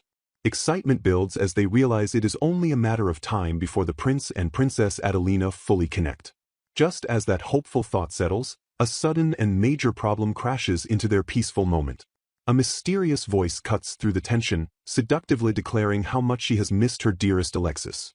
Staring in absolute shock, Alexis recognizes the unexpected intruder as Titania. Rejecting her sudden advances, Alexis firmly declares that he is entirely devoted to his wife. Unfazed by her taunts about his boring reactions, he insists he is perfectly fine with his current ordinary life. Shifting the focus entirely, he presents a detailed proposal for Princess Adelina's upcoming surprise. Acknowledging the heavy workload required, he accepts that he will be incredibly busy bringing this grand vision to reality. Haunted by his past cruelty, he painfully recalls the moment he dismissed her name and deeply hurt her. Vowing to make amends, he resolves to dedicate his future to making her smile just as much as she suffered. Understanding she might get the wrong idea without an explanation, he agrees to leave Adelina a letter detailing his sudden absence. Hurrying against time, he pours his thoughts onto the page to explain his abrupt departure. He writes of his deep regret for his past cruelty and promises that this trip to the Fey village will bring her true happiness. Handing the letter off, he asks for it to be delivered to Adelina while acknowledging she will have to wait just a little while. He leaves the letter softly addressed to Adelina. His final unspoken message radiates with a simple declaration of his love. Jolting awake with a gasp, Lady Adelina is cheerfully greeted by her attending maid. Blaming her deep slumber on the fairy incense, Adelina admits she slept completely soundly despite wanting to wake early. Eagerly accepting her maid's offer to get ready, she prepares for the day with renewed energy. Stepping out of her room, she is informed that a warm breakfast awaits her in the dining hall. To her surprise, a beautiful gift of fresh flowers from His Highness the Prince is presented to her. Staring at the vibrant blooms, she softly processes that they are a direct gift from the prince. Teasing her gently, the maid playfully points out how deeply loved Lady Adelina truly is. Blushing furiously, Adelina stammers and tries to brush off the heartwarming compliment. Another cheery voice interrupts, playfully mocking Adelina for being such a late sleeper this morning. Accidentally spilling a secret, the newcomer reveals the prince left early for a mysterious errand.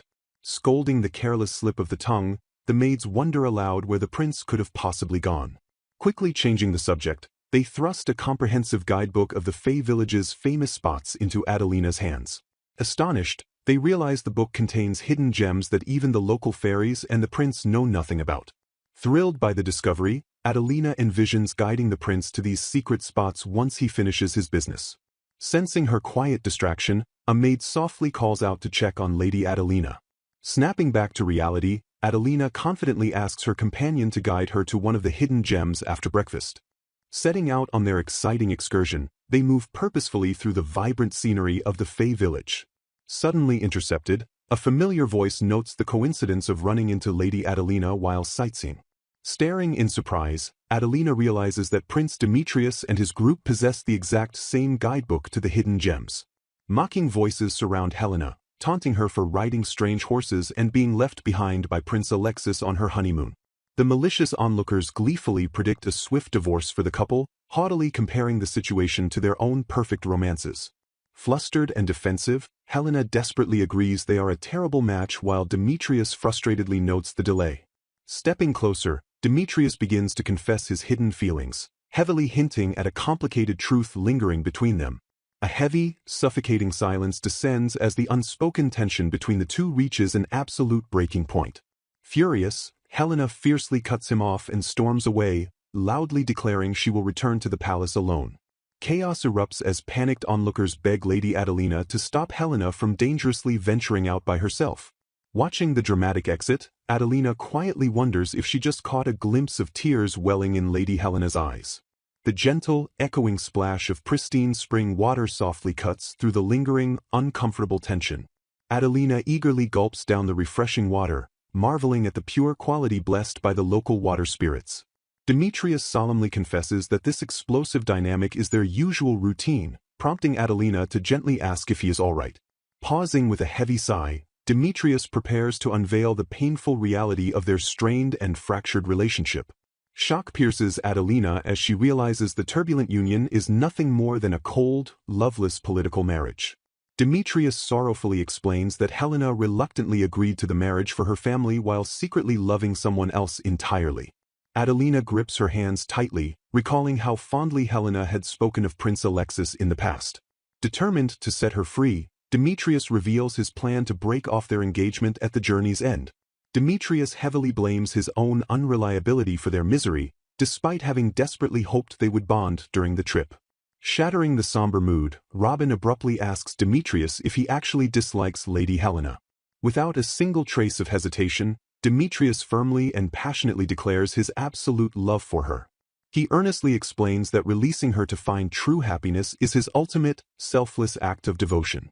Expressing deep envy, he admires how genuinely happy Adelina and Alexis seem despite their initially disastrous beginning. Brushing the sorrow aside, Robin cheerfully presses Demetrius to make amends and fix his fractured relationship. Bursting with overflowing confidence, Robin loudly proclaims that they should leave the entire reconciliation plan to her. She excitedly offers to teach them how to brew the fairy's potion, guaranteeing it will flawlessly mend the rift. Adelina hesitates with wide eyes, nervously questioning if such a mystical concoction is truly safe to consume. Robin tempts her by revealing the potion possesses charm-enhancing effects, instantly sparking Adelina's fierce curiosity. Fired up by the prospect, the energized group decisively sets out to gather the rare magical ingredients. Looking back in regret, Adelina admits she foolishly neglected to ask what exactly the potion entailed. The ominous weight of her naive oversight lingers heavily in the silent, tense air. She grimly reflects that she would only later discover what a catastrophic mistake that choice truly was. Triumphant from a massive haul, the group cheerfully agrees to resume their gathering mission the next morning. Startled by a familiar voice, Adelina suddenly snaps her attention to the approaching Prince Alexis. Her heart hammers wildly as Alexis leans in dangerously close, instantly bridging the physical gap between them. Flustered by his intense proximity, she stammers a frantic greeting while he smoothly asks if she enjoyed her day. Hiding her true motives, she vaguely praises Robin's tour, terrified he will discover the charm-enhancing potion. Desperate to deflect his attention, she curiously asks the prince where he had vanished to all day. Alexis calmly explains he was meeting an acquaintance regarding the urgent matter he detailed in his letter. Utterly bewildered, Adelina mentally scrambles to figure out what mysterious letter he is talking about. Apologizing for his tight schedule, Alexis reveals he must head out again early tomorrow morning. He warmly encourages her to continue sightseeing, leaving Adelina to awkwardly mask her escalating confusion. Disappointed, Adelina realizes this highly anticipated trip was meant to be their romantic honeymoon since finally confessing their true feelings. Crushed by his distant demeanor, she painfully accepts that Prince Alexis simply does not share her fiery romantic enthusiasm. Suddenly, an urgent voice pierces through the bustling crowd to desperately grab Prince Alexis's wandering attention. Hurrying away with a brief apology, Alexis promises Adelina he will safely return in time for their evening supper. Left standing completely alone in the bustling street, Lady Adelina stares silently into the suffocating void he left behind. Shattering the gloomy silence, a cheerful companion eagerly wonders aloud what delicious feast awaits them for dinner tonight. Pushing her sorrow aside, Adelina forces a bright smile and warmly agrees that their endless walking has left her absolutely starving. Catching a sudden blur of movement, her attention sharply snaps toward an imposing figure approaching from the shadows. Spotting Demetrius, Adelina softly inquires how the deeply troubled Lady Helena is faring after their explosive morning confrontation. Demetrius grimly reveals that Helena is feeling dreadfully unwell and has retreated to her quiet room to recover. Worry gnaws fiercely at Adelina as she silently wonders if their intense, heartbreaking argument is still haunting Helena's fragile mind. Brushing off the immediate concern, Demetrius promises to bring Helena something nourishing later since her delicate constitution frequently falters. He calmly explains that it is incredibly common for fragile humans to fall drastically ill when navigating the overwhelming Fey lands. Staring intently at Adelina, he notes with a hint of amusement that she seems to be handling the harsh magical environment flawlessly. He casually recalls hearing how perfectly she adapted the exact moment she was banished to live at the isolated detached palace. Comparing herself to Helena's delicate grace, Adelina bitterly realizes she entirely lacks the refined elegance of a properly sheltered noble lady. Agreeing bluntly, Demetrius points out her tough resilience as Adelina vividly remembers violently tilling fields mere days after becoming a substitute bride. Drowning in fierce insecurity, she convinces herself that a fragile, elegant princess is the only one who truly belongs by the prince's glorious side. Startled from her spiraling thoughts by Alexis's sudden return, she panics when he gently asks if the lavish food displeases her taste. Desperately masking her crumbling confidence, Adelina insists the meal is absolutely delicious while internally reaffirming her fierce choice to stand by her husband. Gathering her fragmented courage, Adelina nervously confronts Alexis about the highly secretive business he has scheduled for tomorrow. Looking up with desperate, hopeful eyes, she tentatively begs to know if there is any possible way she could accompany him into the unknown. Crushing her fragile hope in an instant, Alexis firmly declares that dragging her along into his dangerous affairs is absolutely impossible. Dodging her intense gaze, he cryptically explains that the volatile preparations for his clandestine meeting remain dangerously unfinished. Burning suspicion ignites in Adelina's mind as she silently questions the true, hidden identity of this highly secretive acquaintance. Shattering the tense dinner atmosphere, an energetic companion abruptly rushes the prince to wrap up his meal and mobilize immediately. Shouting a frantic apology to Adelina, Alexis sprints away into the night and entrusts Robin to fiercely guard his precious wife. Smiling warmly across the table, Demetrius smoothly suggests they enjoy the lavish meal together despite both their romantic partners abruptly abandoning them.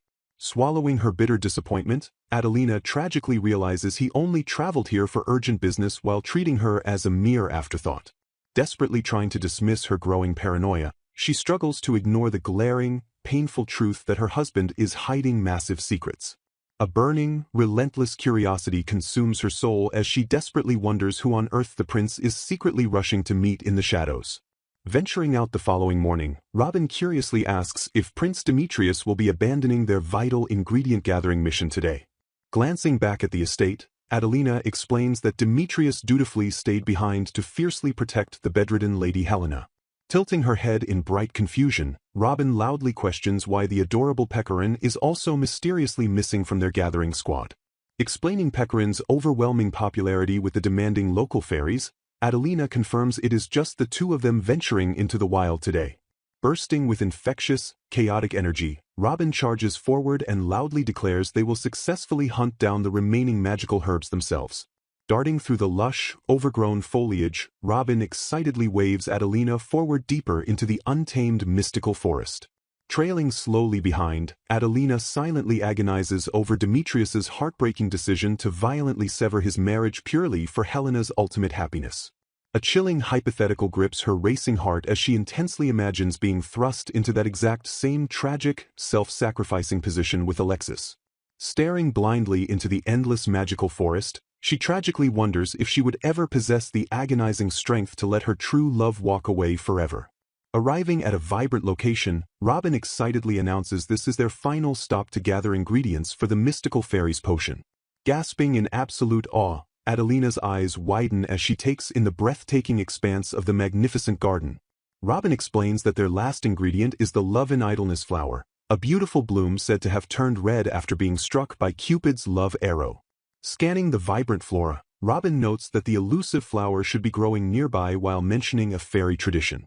Halting abruptly, Robin frantically throws out a hand and urges Lady Adelina to stop dead in her tracks. Peeking through the dense foliage, Adelina is shocked to spot Prince Alexis standing secretly in the clearing. Confused by his unexpected presence, she silently wonders why he is here instead of meeting his mysterious acquaintance. Emerging from the shadows, an enigmatic woman approaches the prince and gently offers him a delicate item.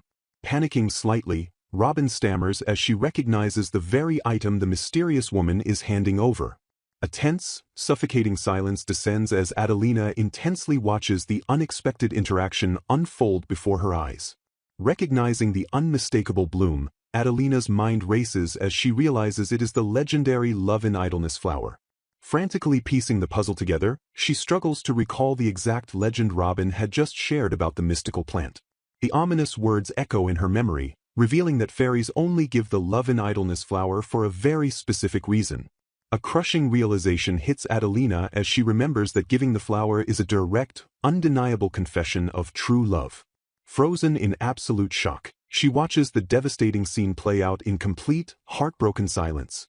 A sharp, piercing pain shoots through her chest as the gravity of the betrayal shatters her fragile trust. Staring blankly, her entire world narrows down to the devastating image of her beloved prince. Heartbreak violently consumes her as she realizes her husband just received an intimate love confession from another woman. Trying to salvage the situation, Robin loudly claims she found the flower and urges a hasty retreat while Adelina bitterly recalls Alexis's lie about meeting an acquaintance. Haunted by his previous romantic vows, Adelina desperately remembers when he promised that he only loved her. Struggling to reconcile his sweet words with his current actions, she half-heartedly agrees to help an energetic Robin brew the potion. Fighting back agonizing tears, Adelina desperately tries not to doubt the prince's heartfelt declarations of love. Overwhelmed by deep betrayal, she ultimately admits she cannot bring herself to trust him right now as she reluctantly agrees to mix the brew. Retreating to the secluded basement of the Fairy King's palace, they prepare to create the legendary concoction. Following the mystical instructions, Adelina diligently crushes the rare ingredients before throwing them into a massive, bubbling cauldron to stir. Stirring the mystical concoction, she muses that brewing the fairy's potion makes her feel exactly like a wicked witch straight out of a picture book. Staring blankly into the bubbling liquid, she hopelessly hopes the complicated task will serve as a good distraction from her shattered heart. Suddenly, a massive, violent reaction erupts from the heavy cauldron, instantly startling them both. Relieved by the resulting plume of thick pink smoke, Robin cheerfully declares the brew a total success despite Adelina's initial fear of failure. Peering curiously at the finished magical liquid, Adelina cautiously asks Robin what their next step should be. Beaming with wild excitement, Robin announces they will invite Lady Helena and Prince Demetrius to a grand tea party to secretly dose them with the potion. Brushing off Adelina's polite worries about being a sudden bother, Robin confidently insists that Prince Demetrius will be absolutely thrilled. Agreeing to the risky plan, Adelina rationalizes that Demetrius actively wanted the potion to mend his broken relationship anyway. Arriving gracefully at the arranged gathering, Prince Demetrius politely thanks Lady Adelina for the unexpected invitation. Smiling warmly at her guests, Adelina expresses deep relief that Lady Helena's delicate health seems to have fully recovered. Weaving a clever lie, Adelina smoothly claims she found a special flower used for fairy tea and wanted the couple to taste it. Gesturing elegantly to the delicate cups, she presents the magically laced tea to her unsuspecting guests. The rich, enchanted liquid pours smoothly into their pristine teacups with a soft, inviting splash. Complementing the tea's exceptionally lovely scent, Demetrius lifts his delicate cup and prepares to take a fateful sip. Uttering a polite expression of gratitude, the royal couple finally raise their cups to drink the mystical brew. Crashing heavily to the floor, Prince Demetrius unexpectedly collapses in front of the horrified women. Rushing to his side in a panic, Adelina loudly checks if the fallen prince is all right. Ignoring Robin's desperate plea to wait, Adelina leans closely over the dazed Demetrius as his eyes flutter open.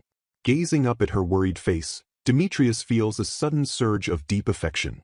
Utterly enchanted by her presence, he genuinely marvels at what a wonderfully kind person she is. Staring in absolute awe, he silently praises the radiant and undeniable beauty of Lady Adelina. Blinking in total confusion, Adelina stares back at the unusually intense look in his eyes. Realizing the disastrous mistake, Robin frantically warns Adelina to get away immediately. Grabbing her hands passionately, Demetrius loudly declares Adelina to be his ultimate goddess of love. Shocked by his intense confession, Adelina desperately remembers that his true love interest is supposed to be Lady Helena. Executing a sudden lethal move, Robin violently yanks the tablecloth into the air to blind the entranced prince. Dragging a protesting Adelina by the arm, Robin forcefully pulls her away to escape the chaotic scene. Shuffling menacingly down the hallway, an obsessed Demetrius relentlessly stalks after his escaping beloved. Whining in sheer terror, Adelina frantically wonders how this absolute disaster came to pass as Demetrius calls her name. Wailing in profound apology, Robin tragically confesses that the mystical fairy's potion was actually a potent love potion. Sobbing uncontrollably, the fairy explains she intended for Demetrius to lock eyes with Helena to forcibly mend their fractured romance. A horrific realization dawns on Adelina as she realizes the prince fell madly in love with her because she was the first person he saw.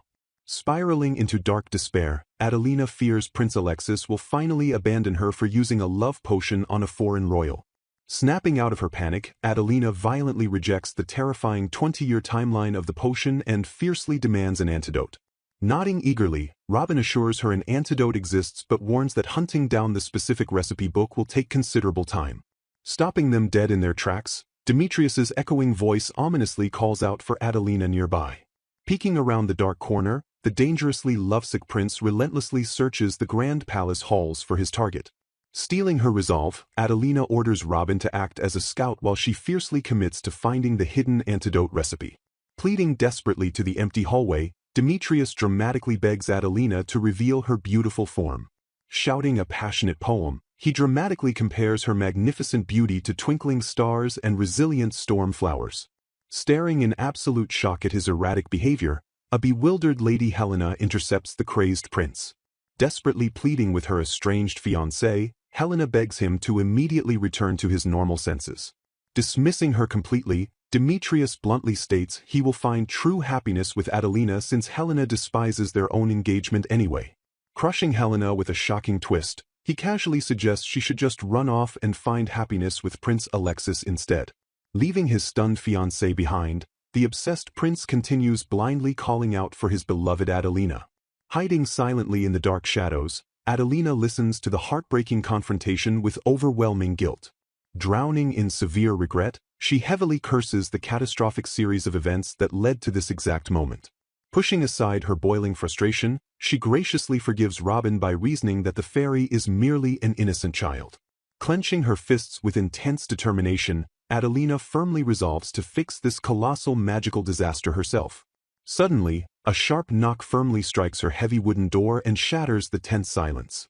Gasping in sheer terror, Adelina freezes completely as her heart furiously hammers against her ribs. Trembling with immense dread, she horribly assumes the relentless Prince Demetrius has finally cornered her. A deep wave of relief washes over her as Prince Alexis announces his unexpected early return from the other side of the door.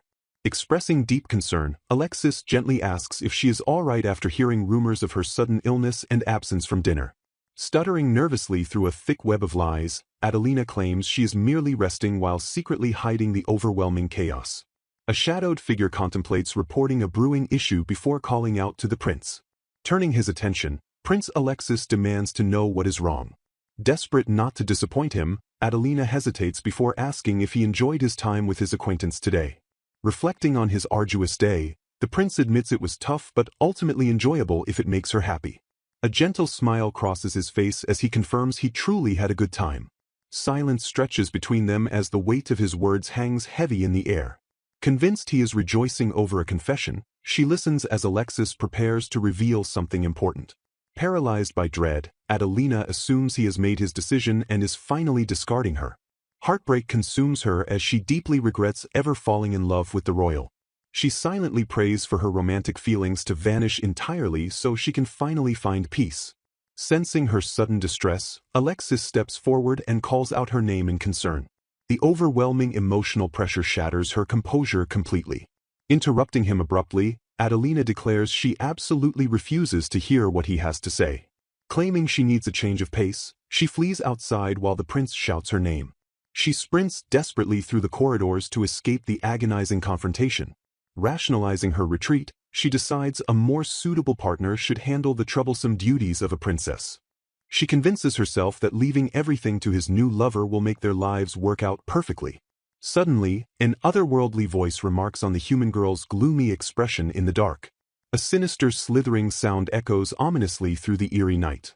Adelina shrieks in absolute terror as a massive figure looms over her. Trembling with shock, She immediately recognizes the imposing form of King Oberon. The fairy king notes her late-night wandering and deduces she is deeply troubled. Leaning in closer, Oberon commands the distressed maiden to share her woes with him. Greatly amused, he mocks Alexis for abandoning his fiancée to secretly rendezvous with another woman. Realizing the fairy king is thoroughly enjoying her miserable situation, Adelina glares at him. She tearfully protests his mockery, prompting Oberon to yield and tell her to stop crying. Claiming his nature forbids him from ignoring a suffering maiden, he decides to bestow a gift upon her. Unleashing his magic, he grants the bewildered girl a mysterious blessing. Her consciousness instantly fades as she collapses into a deep slumber. Adelina awakens abruptly in her own bed, completely bewildered about when she fell asleep. A maid rushes in with the discovered antidote recipe, and Adelina eagerly agrees to gather ingredients tomorrow. Immense relief washes over her as she realizes their pressing problem is finally solvable. Brushing her cheek, she notices her own tears and wonders why she is crying. Her confusion deepens when a maid frantically announces the sudden arrival of Prince Alexis. Puzzling over his visit, she watches Alexis burst into the room to desperately confirm her safety. The prince attempts to resume their earlier conversation, but a clueless Adelina asks what he means. A sharp pain suddenly pierces her head, prompting a worried Alexis to ask what is wrong. She requests to postpone his story until tomorrow, and an apologetic Alexis gently tells her to rest. Praising his gentle nature, Adelina sincerely thanks the prince for his kind consideration. Completely oblivious to his true feelings, she cheerfully encourages him to successfully court either Lady Helena or the fairy. Adelina stares blankly into space, uttering a confused gasp as the bizarre situation completely baffles her. Desperate to reach her, Alexis charges forward but violently slams into a wall of maids fiercely guarding her resting chambers. The defiant servants block his path completely, citing absolute orders from Lord Oberon to deny everyone entry. Shocked by the fairy's interference, the prince aggressively attempts to push past them before a sudden force strikes him. A powerful burst of magic violently launches Alexis backward through the castle corridor. Crashing onto the hard stone floor, he curses the magical blast that forcefully repelled him. Utterly bewildered, he frantically questions what she meant by courting and what exactly is happening to his world. Crushing guilt washes over him as he realizes his obsession with the surprise blinded him to her failing health and alienated her completely. Emerging from the shadows, King Oberon coldly mocks Alexis for retaining a childish mindset despite his physical growth. Furious at the fairy king's meddling, Alexis loudly demands to know what Oberon did to his fiancée. Oberon casually dismisses the prince's rage, advising him to confess his true feelings honestly before his bride escapes forever. Glaring with renewed, fierce determination, Alexis vows never to let his relationship reach the point of no return. He intensely declares that he finally found his true princess and refuses to let her slip through his fingers. Safe inside her room, Adelina overhears the prince shouting frantically just outside her heavily guarded door. Brushing off the commotion with a carefree sigh, she burrows into her bed and decides to sleep it off. She happily envisions a perfect ending where Prince Demetrius regains his senses and Alexis marries the beautiful fairy princess. Her thoughts drift to Princess Priscilla, prompting her to wonder why the royal abruptly returned to her home country. A sudden, agonizing headache violently strikes her skull the very second she attempts to uncover the blocked memory. Clutching her throbbing head in pain, she quickly convinces herself that some memories remain better left forgotten. She joyfully fantasizes about divorcing the prince, securing massive alimony, and escaping to a peaceful countryside life. The next morning, she successfully gathers all the necessary ingredients and eagerly prepares to brew the antidote. She quietly ponders if a cured Prince Demetrius will finally abandon his obsessive pursuit of Lady Helena. Resigning herself to reality, she vows to stop letting a doomed, unrequited romance control her life. A familiar voice suddenly calls out her name, shattering her quiet focus. She groans softly, wondering why a bizarre, lingering heaviness has plagued her body since the previous night.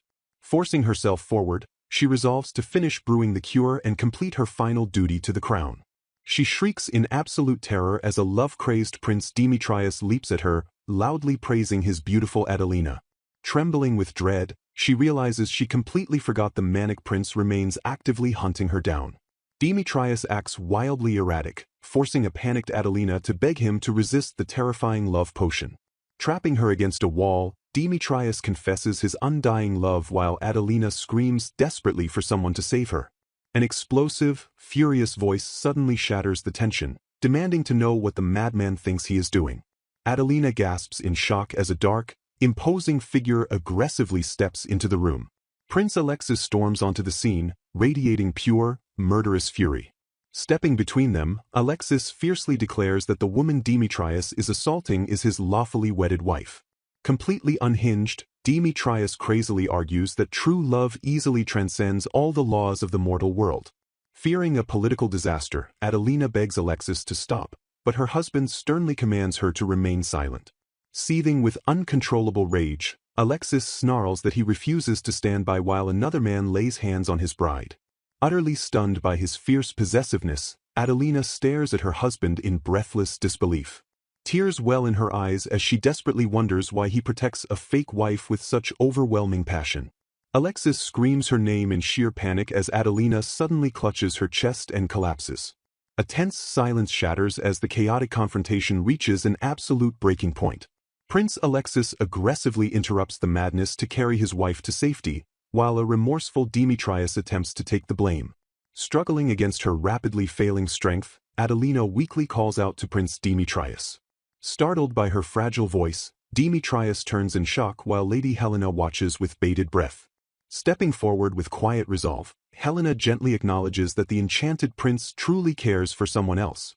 Tears welling in her eyes, she beautifully confesses her deep, enduring love for him since their childhood days. A bittersweet smile graces her lips as she admits their engagement brought her true happiness before preparing to walk away. Gracefully accepting her devastating heartbreak, Helena vows to pray for his eternal happiness from afar. Watching the tragic scene unfold, Adelina realizes with agonizing clarity that the two royals truly loved one another. Panic flashes across Demetrius' face as a tearful Lady Helena turns her back and departs. Mustering every ounce of her remaining strength, Adelina fiercely orders Demetrius to acknowledge Helena's true feelings. Desperately rejecting his potion-induced madness, she screams at the prince to completely forget his fake love for her. She aggressively commands him to chase after Helena before their entire world shatters beyond repair. The sheer force of her emotional outburst causes Adelina's fragile body to violently collapse into Alexis's arms. Jolted back to reality by her desperate plea, Demetrius sprints frantically after his fleeing fiancée. He wildly screams Helena's name down the corridor, causing her to turn around in breathless surprise. Breaking through the magical haze, Demetrius fiercely declares that Helena is the only woman he has ever truly loved. Overwhelming shock and pure joy instantly flood Helena's tear-streaked face. The terrifying fog lifts from his mind entirely as a bewildered Demetrius questions why he was ever chasing Adelina. Pulling her close, the prince passionately reaffirms his deep, enduring affection for his childhood sweetheart. Gazing intensely into her tearful eyes, the desperate prince begs Helena to believe his sincere confession.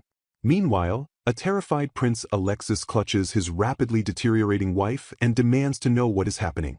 He frantically declares his immediate intention to rush his dying bride to the royal physician. A chilling voice echoes through the halls, ominously warning that no mortal doctor can save the fading girl.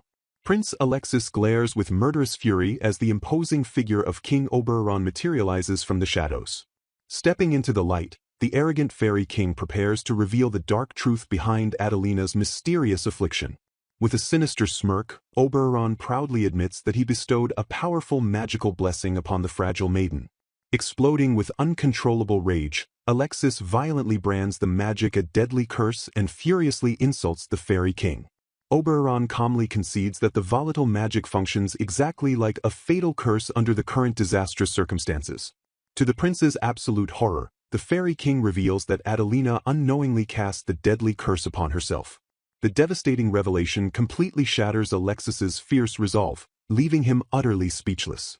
Oberon chillingly explains that her desperate desire to erase her painful memories of Alexis is actively tearing her consciousness apart. A tragic memory reveals Adelina silently begging to permanently erase her agonizing love for the royal. The fairy king grimly confesses that his power can only delay the inevitable progress of her self-inflicted doom. Barely clinging to life, a delusional Adelina weakly mutters that she is completely unfit to remain a royal bride. She softly begs Alexis to stop worrying about her, prompting the terrified prince to scream her name. Gripping her tightly, a desperate Alexis fiercely vows never to abandon the precious wife he fought so hard to find. Completely oblivious to his true devotion, the dying girl simply marvels at his boundless kindness toward a fake wife. With her final, fading breath, Adelina tragically begs him to find eternal happiness with the woman he truly loves. Her heavy eyelids flutter shut as her consciousness completely surrenders to the suffocating darkness. A desperate Prince Alexis violently shatters the crushing silence as he calls out to his unconscious bride. The anxious onlookers helplessly repeat Adelina's name with growing, palpable dread. The heavy, tense silence stretches agonizingly as the group desperately waits for any sign of returning life. With heartbreaking tenderness, Alexis gently scolds his beloved for being such a stubborn sleepyhead. A hopeful, trembling voice desperately begs the slumbering princess to finally open her eyes. Furious at her dying request, Alexis aggressively rejects the very idea of ever courting a complete stranger. He fiercely declares he has absolutely no intention of granting her ridiculous wish for him to move on. Gripping her tightly, Alexis passionately proclaims she is his one and only true wife, completely rejecting the notion of a fake marriage. He wildly screams his undying love for her, desperately begging his precious Adelina to wake up. Lost memories suddenly flood her mind as she recalls Alexis praising her natural charm and fondly calling her a strange girl. She clearly remembers his heartfelt assurance that she radiates true, effortless beauty even without flashy jewels. His warm words about deeply loving her natural self beneath the beautiful starry sky echo powerfully within her soul. A profound realization shatters her cursed fog as she wonders how she ever forgot his genuine affection. Tears well in her eyes as she finally accepts that the prince had clearly conveyed his true feelings all along. A single, emotional tear escapes her closed eyes as the terrifying magical darkness completely breaks apart. Her precious memories rush back instantly, prompting a gentle, heartfelt apology to her beloved prince. Trembling with intense emotion, she asks if he will still accept a wife who foolishly doubted his profound love. Overwhelmed with immense relief, a tearful Alexis tightly embraces his newly awakened, beautiful bride. A smug King Oberon proudly declares he always knew true love would easily shatter the deadly curse. The fairy king swiftly ruins the touching moment by casually mentioning Alexis's secret meetings with another woman. A bewildered Alexis fiercely demands to know what absolute nonsense the meddling fairy king is spouting. Adelina immediately flinches in sudden suspicion as Oberon's damning words violently reignite her previous insecurities. A panicked Alexis stammers in absolute shock as a furious Adelina firmly agrees with the fairy king's accusation. Adelina aggressively confronts him, stating her magic may have distorted her memories but he definitely met someone else in secret. She furiously insists she personally witnessed the lying prince secretly rendezvousing with a beautiful fairy woman. An elegant, unfamiliar voice suddenly interrupts the chaotic lovers' quarrel to happily join the lively commotion. Oberon gleefully announces the grand arrival of the prince's supposed secret romantic partner to the stunned couple. Alexis and Adelina gasp in pure, unadulterated shock as the mysterious woman finally steps into the glowing light. Panicking completely, Alexis screams that the stunning woman is actually Queen Titania and this whole ordeal is a massive misunderstanding. The elegant Queen Titania warmly introduces herself to a completely dumbfounded, speechless Adelina. Chuckling gracefully, Titania jokingly boasts she clearly hasn't lost her youthful charm if she easily passes as an affair partner. Oberon flatly tells his ethereal wife to act her age while an exasperated Alexis begs everyone to immediately stop joking around. Shifting his focus entirely back to his fragile bride, a gentle Alexis insists she desperately needs immediate rest. Blushing deeply, she happily agrees to rest as Alexis promises to take her somewhere incredibly special once she fully recovers. Several days later, a blindfolded Adelina follows an ecstatic Robin toward a highly anticipated, secret location. Bursting with uncontrollable excitement, the cheerful fairies finally unveil their grand, long-awaited magnificent surprise. Adelina gasps in sheer, breathless awe as the breathtaking sight beautifully unfolds right before her eyes.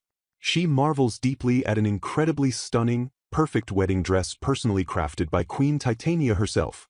The fairies excitedly reveal that the gorgeous, magical gown is meant for a grand, impending royal wedding. Grinning mischievously, they happily announce a spectacular wedding will occur tonight and playfully ask whose it might be.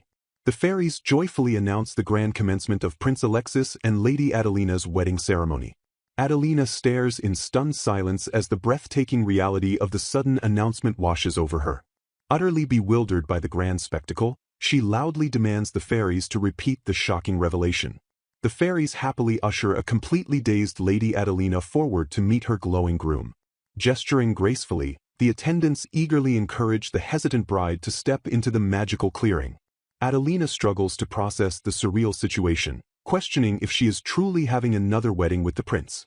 She frantically convinces herself she misheard the fairies since they had already tied the knot once before. Observing her stunning gown, a mesmerized Alexis softly praises Queen Titania's impeccable taste. Gazing deeply into her eyes, the prince lovingly declares that his bride looks absolutely beautiful. Moved deeply by his earnest affection, a heavily blushing Adelina softly whispers his name. Alexis gently apologizes to his bride for keeping the grand celebration a complete secret from her. He earnestly explains that he planned this surprise because he wanted a flawless second wedding to replace their disastrous first ceremony. Adelina finally realizes this elaborate, romantic surprise perfectly explains the secret business the prince had mentioned earlier. Reaching forward tenderly, Alexis gently presents a beautiful red flower crown to his stunning bride. She instantly recognizes the legendary playful love flower crown and gasps at its deep romantic meaning. Queen Titania teasingly reveals Alexis begged her to teach him how to weave the crown for his beloved, heavily embarrassing the flustered prince. Crushed by intense guilt for previously doubting his devotion, Adelina deeply wishes the ground would simply swallow her whole. Kneeling with absolute devotion, Alexis fiercely swears on his entire existence to love and protect her until the very end. Acknowledging their rocky past, the prince tenderly asks if she will take his hand in marriage once more. Overwhelming joy floods Adelina's heart as tears of pure, unadulterated happiness brim in her eyes. Grasping his hand tightly, she happily accepts his proposal and passionately vows to love him forever. The fairies cheer wildly as the magical, joyous wedding celebration officially commences under the starry sky. Adelina gasps softly as Alexis suddenly steps incredibly close to her beaming face. She brightly thanks the prince for the wonderful wedding, prompting him to warmly declare that her happiness means everything. Alexis admits her past offer to accept a royal mistress proved his romantic feelings were completely failing to reach her heart. Moving in with intense purpose, he fiercely declares his need to make her completely understand the depths of his overwhelming love. He poetically dedicates the night's radiant moon to her before gently leaning in closer.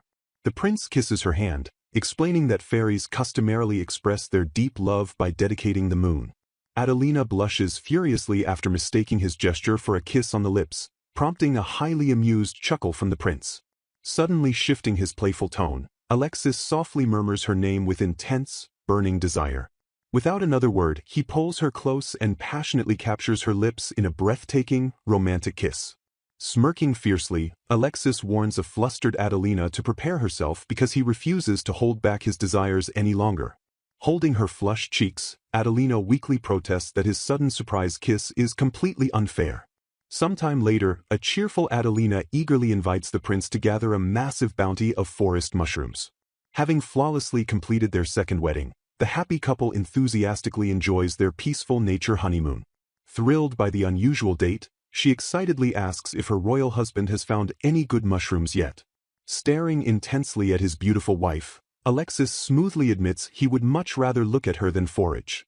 Calling her flustered expression incredibly adorable, he dangerously whispers that he wants to devour her right now.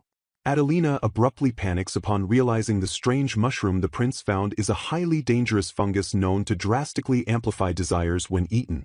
Utterly terrified by his growing, potion-induced lust, she screams for the crazed prince to stay completely calm. Adelina frantically urges Robin to hurry as they search for the elusive antidote. A shadowed figure coldly chides Adelina for her undeniable softness. Robin screams in pure terror at the terrifying prospect of being devoured alive. Despite their chaotic struggles, the group reflects on how quickly the joyful times vanished. Announcing a return to the land of hope, their eventful stay at the Fairy King's palace finally concludes. Shivering with doubt, the tiny Robin worries about facing relentless mockery in the massive human world. Exiled for nearly sparking an international crisis with a love potion, a frightened Robin begs to sleep beside Adelina. Adelina warmly accepts responsibility for his training, but her husband instantly rejects the intimate sleeping arrangement. Declaring his fierce devotion, Prince Alexis refuses to let another male share his wife's bed, regardless of the fairy's miniature size. Alexis firmly denies Robin any physical closeness to Adelina, ignoring the fairy's dramatic complaints about his strictness. Pointing toward the horizon, they finally spot the grand detached palace that Adelina calls home. Robin eagerly scans the sprawling landscape to catch a glimpse of their magnificent destination. Loyal servants warmly welcome Lord Alexis and Lady Adelina back to their stately residence. Adelina reassures her tiny guest that the palace staff embodies nothing but pure kindness toward visitors. Promising fierce protection, Alexis vows to crush anyone who dares to look down on the nervous fairy. Empowered by the prince's steadfast promise, Robin confidently agrees to face his human realm training. Gazing at the majestic walls, Adelina marvels at how long she has thrived in a place she once feared. Her heart swells with warmth as she realizes this imposing palace has truly become her beloved home. Stepping forward, Alexis formally commands his wife's undivided attention. Expressing deep gratitude for the journey, Adelina warmly invites His Highness to an upcoming celebratory tea party. Alexis happily accepts her invitation before pivoting the conversation toward a much more intimate request. Celebrating their safe return from the honeymoon, he gently urges her to drop the honorifics and call him by his actual name. Stunned by the unexpected request, Adelina realizes she has only ever addressed him formally as Prince Alexis. Frustration bubbles within her as she questions how she completely overlooked her own constant use of royal titles. A wave of irony washes over her, remembering how bitterly she once resented him for avoiding her given name. Anticipation gleaming in his eyes, Alexis eagerly awaits the moment she finally speaks his true name at the tea party. Flustered but determined, Adelina stammers out a nervous agreement to his heartfelt challenge. Doubt consumes her mind as she frantically wonders if she can actually muster the courage to drop the formalities. She struggles intensely to force the name past her trembling lips, stuttering out broken syllables. Overwhelmed by anxiety, she awkwardly reverts to calling him Lord Alexis, failing the intimate challenge. Spotting her deep distress, Lord Danforth gently approaches to ask what troubles the anxious lady. Adelina confesses her guilt over maintaining formal distance, suspecting her beloved prince secretly harbored deep loneliness. Danforth warmly validates her overwhelming nervousness about casually addressing a royal by his first name. Shifting her perspective, Danforth prompts her to recall the exact emotions she felt when Alexis first spoke her name. The booming echo of Alexis calling her Adelina flashes vividly through her recovering memories.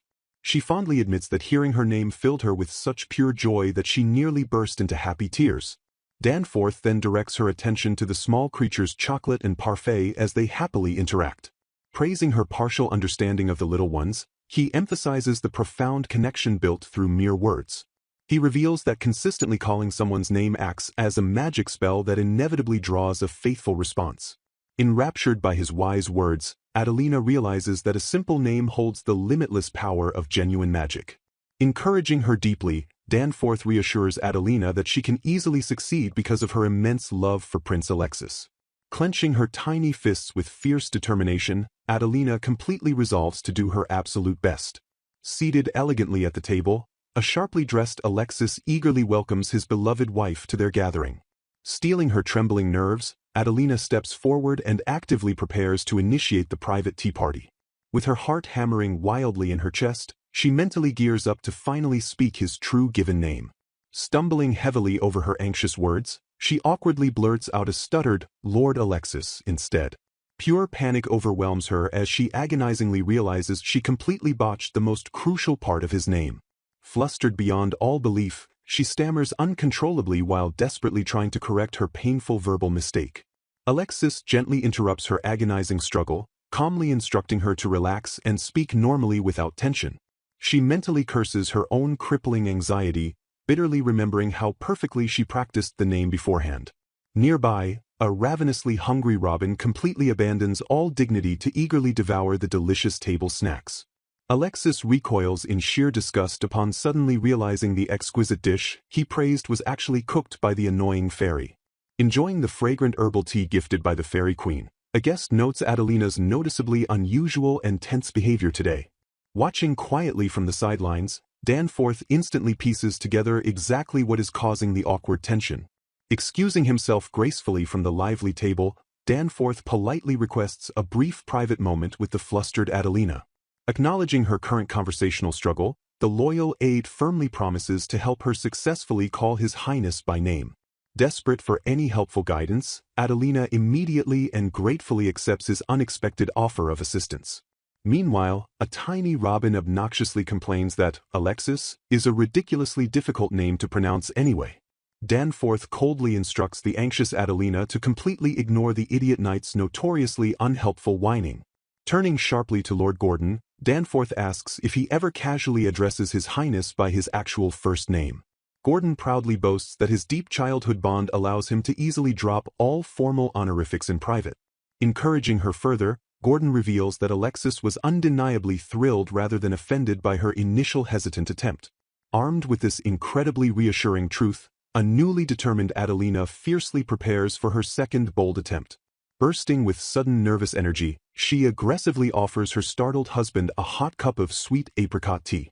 Completely surprised by her sudden and intense offering, Alexis quietly accepts the fragrant beverage without question. Trembling but thoroughly resolute, she mentally screams at herself to flawlessly get his name right this time.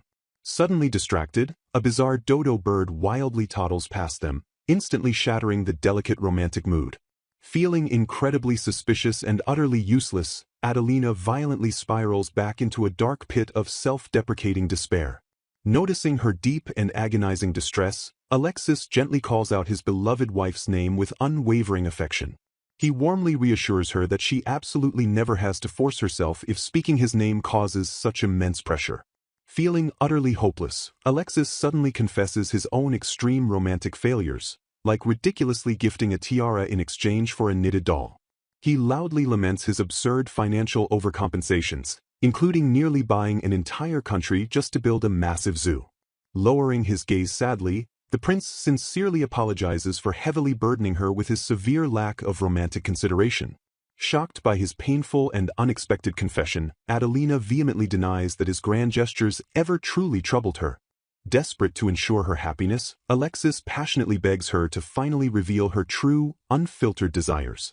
Deeply touched by his raw earnestness, she timidly requests nothing more than a simple, romantic long horseback ride.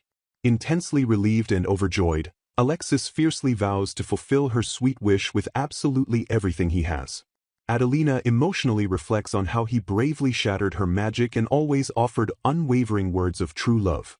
Staring intensely at her devoted prince, she angrily questions how she could possibly fail to say his beautiful name. Mustering every single ounce of her courage, she passionately prepares to finally speak the true name of the man she loves. Steeling her nerves completely, Adelina boldly calls her beloved husband, Lord Alec, for the very first time. Overjoyed by her successful attempt, she silently thanks Lord Gordon for suggesting the much easier nickname. Noticing his incredibly rigid silence, panic immediately floods her mind as she fears she acted far too familiar. Trembling in absolute terror, she stares at his shaking form and braces herself for a furious scolding. Startling her violently, Alexis sharply calls her name with an intense and completely unreadable expression. Leaning in dangerously close, he fiercely commands his blushing wife to speak his new nickname again. Flustered beyond all belief, a stammering Adelina obediently repeats the sweet moniker multiple times at his strict urging. Pushed to her absolute emotional limit, she tearfully begs him to stop torturing her with this agonizing embarrassment. Softening instantly, Alexis apologizes and confesses that hearing her call his name simply makes him overwhelmingly happy. A sudden wave of intense horror washes over Adelina as she realizes the entire tea party witnessed their intimate exchange. Ignoring the staring crowd entirely, Alexis boldly commands his paralyzed wife to open her mouth for a sweet.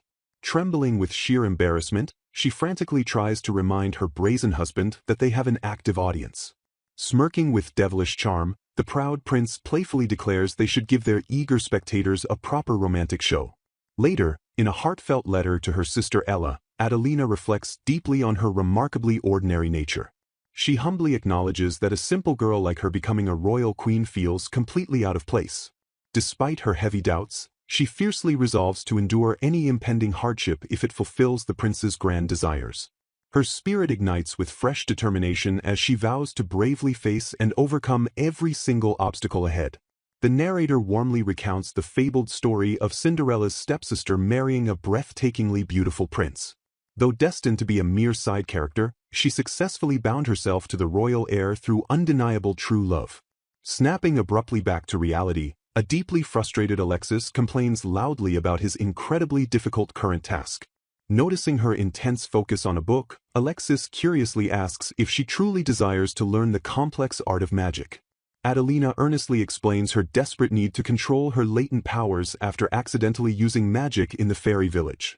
Her intense magical studies violently derail as she realizes the prince has leaned distractingly close to her flustered face. Her heart hammers wildly in her chest because her husband's overwhelming handsomeness shatters her reading concentration completely.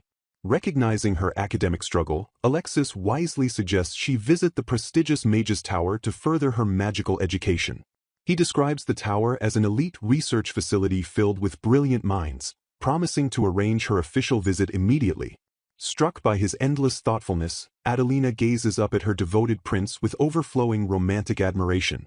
Grounded by his royal duties, Alexis assigns Danforth to protect her from the tower's notoriously eccentric inhabitants. Squeaking in pure surprise, she blushes fiercely as Alexis suddenly plants a sweet and lingering kiss on her cheek. Watching from a distance, Robin groans about the prince's stifling overprotectiveness while Alexis silently marvels at Adelina's cute reaction. Standing before the imposing Mage's Tower, a nervous Adelina asks Danforth if he has ever braved this unique facility. Scanning the bizarre atmosphere, Danforth calmly admits that this is his very first time visiting the mysterious tower. Popping out with fierce bravado, a tiny Robin boldly promises to beat up any bad guys who dare threaten them. Cheered by the tiny fairy's fiery courage, the confident trio finally marches forward to enter the magical facility. Pushing through the massive doors, Adelina is instantly swarmed by a roaring crowd of overly enthusiastic mages. Frantic researchers violently shove past one another, desperately begging the bewildered noblewoman for her exclusive autograph. The eccentric crowd erupts into wild, cheering chaos at the miraculous sight of the real-life Lady Adelina. Stepping forward calmly, a polite guide firmly thanks the rabid crowd for their hard work in order to restore basic peace.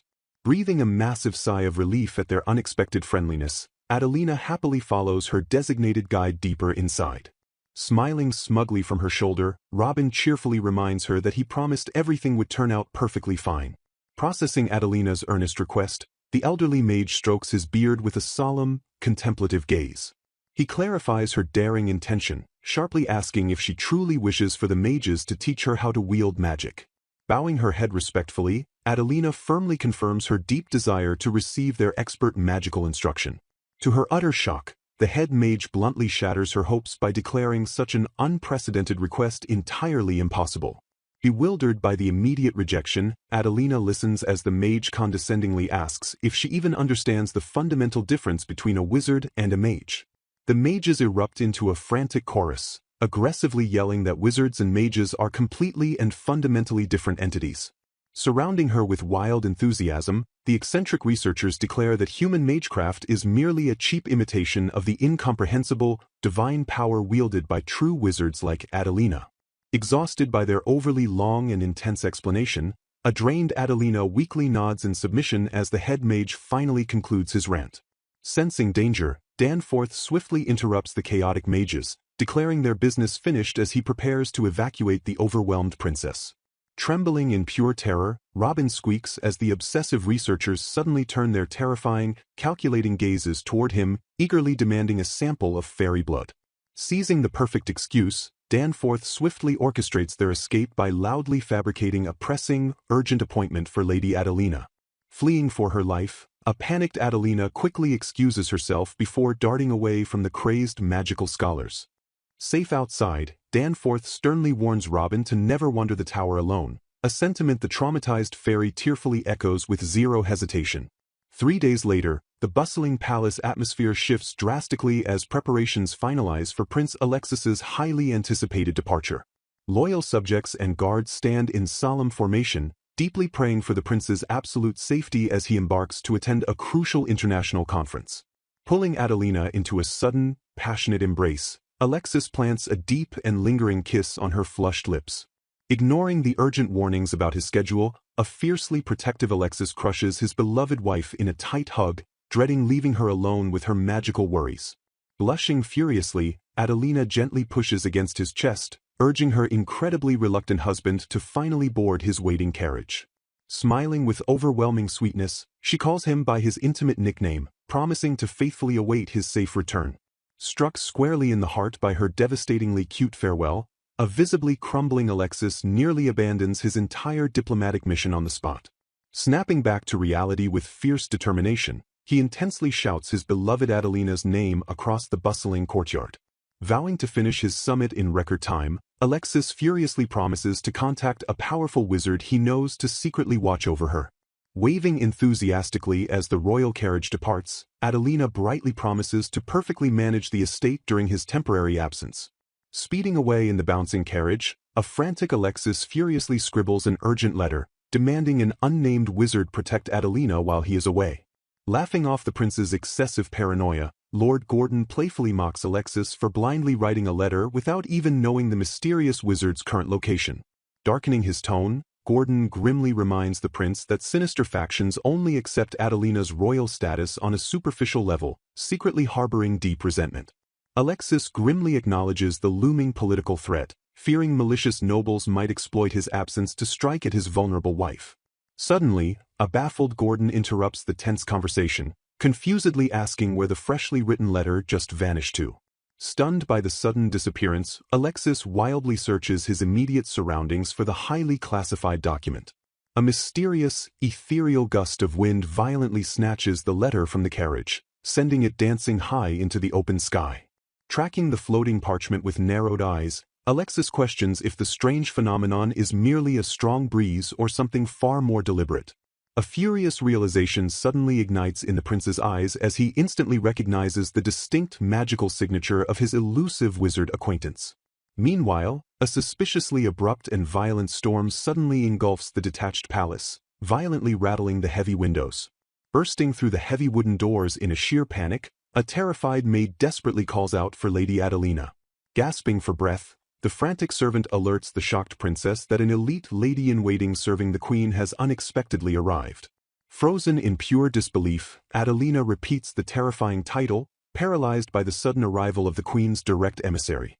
Regaining her royal composure, Adelina elegantly greets the stoic royal messenger, politely inquiring about the nature of her sudden visit. Bowing with absolute formality, the cold emissary reveals she carries a direct work request from the traveling queen herself. The messenger drops a massive diplomatic bomb, formally requesting Adelina to completely take over the queen's cherished annual charity party for the royal orphanage. Overwhelmed by the sheer magnitude of the responsibility, a stunned Adelina silently repeats the terrifying prospect of executing her very first official royal duty. The stoic emissary formally explains that this exact charitable activity was personally handled by Princess Sylvia until last year. Shock washes over Adelina as she realizes she is expected to act as the direct successor to a legendary royal. The emissary clarifies that Princess Sylvia is His Majesty the King's much younger sister and Prince Alexis's beloved aunt. She fondly recounts how the astonishingly wise and beautiful princess left the palace to eagerly marry a passionate marquis. Pressing for an immediate answer, the emissary awaits a response while Adelina internally panics over the crushing responsibility. Adelina nervously realizes that flatly refusing the duty might cause the court to permanently brand her as unfit. Masking her intense anxiety, Adelina respectfully declares it an absolute honor to be entrusted with such an important role. She firmly accepts the royal request, fiercely resolving to do her absolute best to support her beloved husband. Completely misinterpreting Adelina's stiff expression as a serene smile, the emissary highly praises the young princess's renowned wisdom. The emissary eagerly anticipates a wonderful party and promises to immediately arrange the necessary supporting staff. Danforth and Robin cheerfully pledge their assistance, prompting a grateful Adelina to rely heavily on their loyal support. Organizing her busy schedule, Adelina decides she must temporarily put her intense magic studies on hold for the children. She determinedly resolves to focus absolutely every ounce of her effort on making the upcoming orphanage party a massive success. Sometime later, an imposing noblewoman arrives at the detached palace and formally asks for Lady Adelina's exact whereabouts. The haughty woman arrogantly announces she has arrived under the Queen's direct orders to assist Her Highness. With a cold and calculating glare, the imposing noblewoman formally introduces herself as the strict Countess Amanda. Maintaining her polite composure, Adelina warmly thanks Lady Amanda for coming and officially introduces herself. Amanda instantly launches a cruel verbal attack, mocking the princess for wearing such a shockingly shabby outfit. Deeply flustered by the sudden insult, Adelina quickly apologizes for her supposedly unpresentable and improper daily appearance. While Amanda offers a condescending greeting, Adelina confusedly questions why the expected Viscountess did not arrive instead. Amanda smoothly lies that the Viscountess fell ill, aggressively challenging Adelina if her sudden replacement poses a problem. Adelina nervously thanks the Countess for her time, internally dreading dealing with such an incredibly difficult person. Wasting no time, Amanda swiftly presents a strict draft for the party based entirely on past royal traditions. She rigidly dictates that the main dish will be a fish pie and the dessert strictly limited to cut fruit. Amanda coldly declares the children's entertainment will consist of a painfully dry reading of the country's history. As a blunt Robin loudly complains about the boring itinerary, Amanda ruthlessly pushes to finalize the staff arrangements. Adelina timidly interrupts the imposing countess, gently suggesting the poor children might get terribly bored with that specific content. Amanda sharply silences her, viciously warning that any failure in this official event would directly ruin Prince Alexis's reputation. She condescendingly orders Adelina to refrain from careless remarks, citing the princess's utter unfamiliarity with complex court atmosphere. Terrified of bringing any shame to her beloved prince, a defeated Adelina submissively accepts the harsh scolding. Leading her to the dining hall, Amanda proudly presents a full spread of traditional dishes prepared by the royal chefs. She smugly introduces the massive feast as the highly respected and traditional cuisine of their proud country. Amanda dramatically unveils the horrific stargazy pie, featuring terrifying fish heads piercing right through the baked crust. A horrified Adelina recoils in pure terror, desperately wondering if they seriously intend to feed this nightmare to small children. When Adelina voices her heavy hesitation, Amanda aggressively accuses the princess of disrespectfully challenging the country's sacred traditions. Amanda haughtily reminds the frightened princess that living freely in the Grand Palace is merely a privilege granted by the prince. She cruelly berates Adelina, loudly declaring that the young bride completely lacks proper awareness of her heavy royal duties. Pushing her authority, Amanda daringly challenges Adelina to formally dismiss her if the traditional proposal is so displeasing. She smugly manipulates the situation, noting that dismissing the queen's proxy would absolutely destroy the royal family's delicate prestige. Staring at the terrifying pie, Adelina grimly realizes that real royal life is filled with agonizing difficulties unlike simple fairy tales. Lady Adelina's loyal maids desperately try to lift her spirits, urging her to ignore the nasty old woman's remarks and cheer up. A massive shadow sweeps across the sky, leaving Adelina to question if she truly lacks the proper awareness of a princess. To their absolute horror, the plunging figure isn't a giant bird at all, but a human plummeting straight toward the earth. Palace guards scramble into formation, frantically shouting for Lady Adelina to step back from the incoming danger. Weapons drawn, the fierce guards bark orders to immediately seize the mysterious intruder. Adelina exhales a sigh of profound relief that the bruised man is still alive as he groans in pain. Flailing defensively, the stranger insists he isn't an intruder and claims to possess a royal invitation.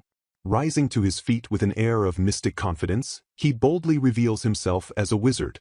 With a confident smirk, the enigmatic magic user formally introduces himself as Hubert. Adelina politely returns the greeting, though she internally screams in frustration about being surrounded by entirely suspicious people. A tense, silent moment stretches between them as the bewildered princess assesses the eccentric intruder. Pushing her doubts aside, Adelina officially introduces herself and gently asks if the crashing wizard is injured. Hubert immediately brushes off her concern, boldly demanding a personal tour of the royal palace. Flustered but polite, Adelina attempts to decline, insisting she simply has no time to study magic. To her shock, Hubert smoothly dismisses her excuse, effortlessly reading her mind before she even speaks. Adelina marvels at the sheer mystery of wizards, bewildered by how he managed to fly through the sky in the first place. Staring at his royal invitation, she nervously questions if the letter bearing the prince's official seal is a clever forgery. Ignoring her doubts, Hubert directs her attention to a royal portrait, casually referring to the subject as Little Alexis. He notes that the grand painting was commissioned specifically for His Highness's 10th birthday. Studying the canvas, Adelina notes the young prince looks incredibly grumpy and wonders if he was simply nervous. Hubert finds the nervousness highly curious, pointing out that Alexis has sat for dozens of portraits since he was a mere child. Without a second of warning, Hubert grabs Adelina and hurls them both straight toward the magical painting. Reality shatters around them as they violently crash through the enchanted canvas into an unknown space. Dusting himself off from the chaotic landing, Hubert calmly asks if a rattled Adelina is unharmed. Blushing furiously, Adelina stammers out a frantic apology for accidentally wrapping her arms around a man. Hubert stares down at the deeply flustered princess, uttering a bewildered sigh in response to her chaotic reaction. Looking around in utter disbelief, Adelina realizes they have instantly teleported from the detached palace directly to the main palace. A young Alexis storms into view, furiously demanding to know what on earth the two intruders are doing here. Unfazed by the hostility, Hubert cheerfully wishes the boy a happy birthday, prompting a confused Alexis to ask when he arrived. Boiling with childish rage, Alexis screams that his actual birthday isn't for another 3 days. Adelina freezes in pure shock, her eyes locked wide on the miniature version of Prince Alexis. The tiny prince loudly complains about the endless pain of royal audiences and awful food, leaving Adelina entirely baffled by his small stature. Squinting suspiciously, Alexis points directly at Adelina and demands Hubert explain who this strange woman is. Grinning mischievously, Hubert loudly declares to the young prince that Adelina is his future bride. Adelina's mind races in pure panic, acutely aware that one careless word right now could ruin absolutely everything. Desperate to cover the truth, she loudly proclaims she is merely a massive fan who volunteered to serve as a maid. Alexis blinks in surprise, seemingly accepting her deeply awkward but passionate excuse. Satisfied that a prince must be beloved, Alexis haughtily orders Hubert to escort the fanatical maid to the servants' quarters. Once out of earshot, Adelina violently scolds Hubert for nearly exposing her true status as the bride. Staring back at the past, she realizes with mounting dread that this young version of the prince has absolutely no idea about their arranged future. Hubert reveals they have traveled back to 3 days before Alexis's 10th birthday, firmly trapped inside the enchanted painting. Staring around in pure disbelief, Adelina gasps as she realizes they have literally entered the magical canvas. Hubert explains that birthdays are miserable for the prince, finally clarifying why the painted Alexis looked so furious. With a mischievous grin, Hubert proposes they take matters into their own hands and throw the young prince a fun celebration. Thrusting a maid outfit toward Adelina, Hubert enthusiastically commands her to wear the disguise. Hubert casually interrupts Alexis's studies, cheerfully asking the startled prince how he is doing. Annoyed, Alexis points out he is in the middle of imperial studies, while Hubert insists he simply wants to deliver an invitation. Hubert smoothly reveals their plan to host a small, private birthday party just for the young prince. Alexis suspiciously zeroes in on the word, "we," just as Adelina nervously steps into the room. Recognizing the maid, Alexis glares as Adelina politely apologizes for disrupting his royal studies. Trembling slightly, Adelina presents the handcrafted invitation directly to the young prince. Bowing gracefully, she begs him to attend and promises to do everything in her power to entertain him. With the invitation delivered, Hubert cheerfully announces they will be eagerly awaiting his arrival. Another student asks if Alexis will attend, reading the invitation's promise of a cozy post-celebration gathering. Despite her excitement, Adelina silently worries about the reality of being trapped inside a painted world. Hubert produces a top-secret key, boldly declaring they will hijack the actual palace for their party venue. Thus, the chaotic preparations for the prince's secret birthday bash officially begin. Hustling through the halls, the disguised duo quickly and efficiently gather the necessary supplies. Thanks to Hubert's illusion magic, the palace staff completely ignore them, allowing Adelina to raid the pantry undisturbed. Rushing to the kitchen, Adelina decides to immediately begin cooking sample dishes for the feast. The sun begins to set, signaling the imminent arrival of the prince's actual birthday.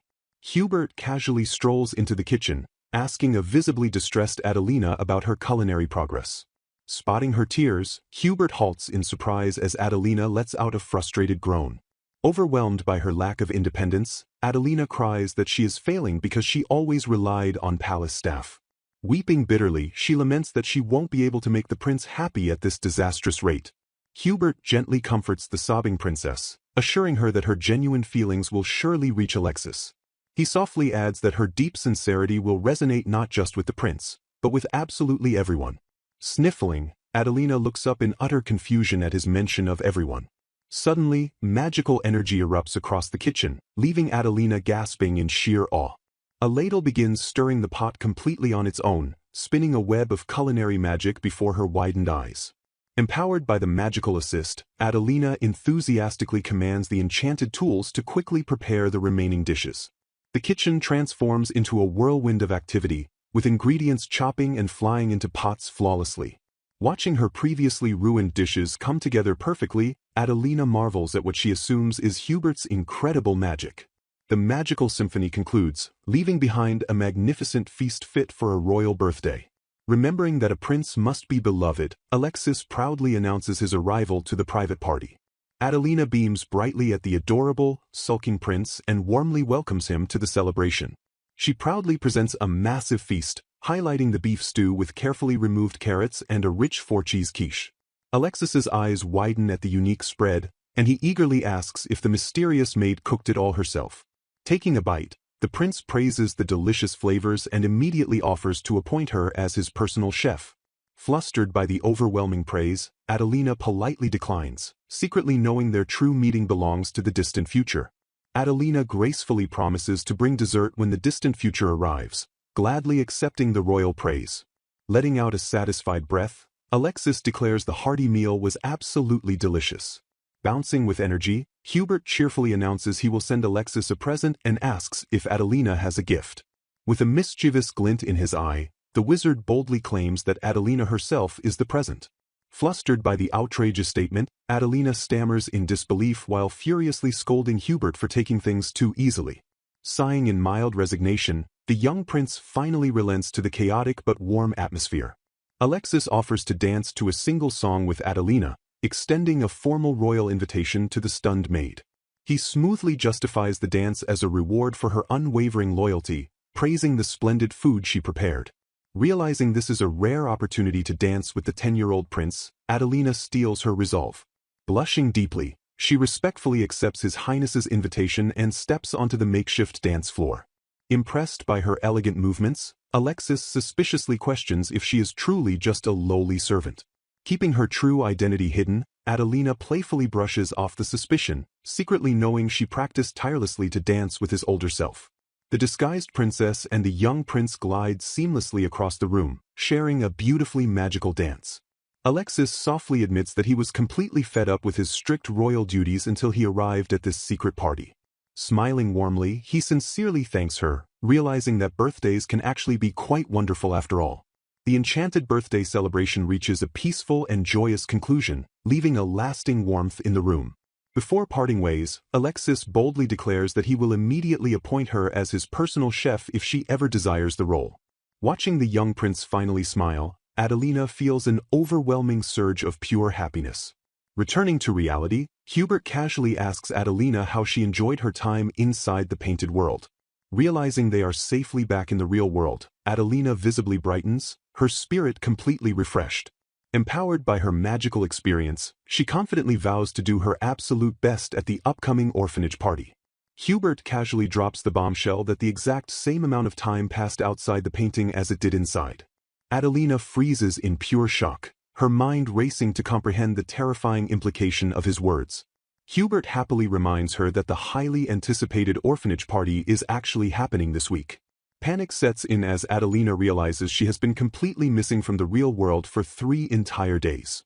Desperate to make the audience happy, she frantically declares they must start preparing for the party immediately. She passionately argues that while tradition is important, genuine happiness matters most, hoping Hubert understands. A stern voice suddenly cuts through the panic, coldly addressing Her Highness with sharp disapproval. Adelina spins around in shock, coming face to face with the intimidating Madame Amanda. With chilling formality, Amanda bluntly demands that Adelina step down from assisting with the upcoming party.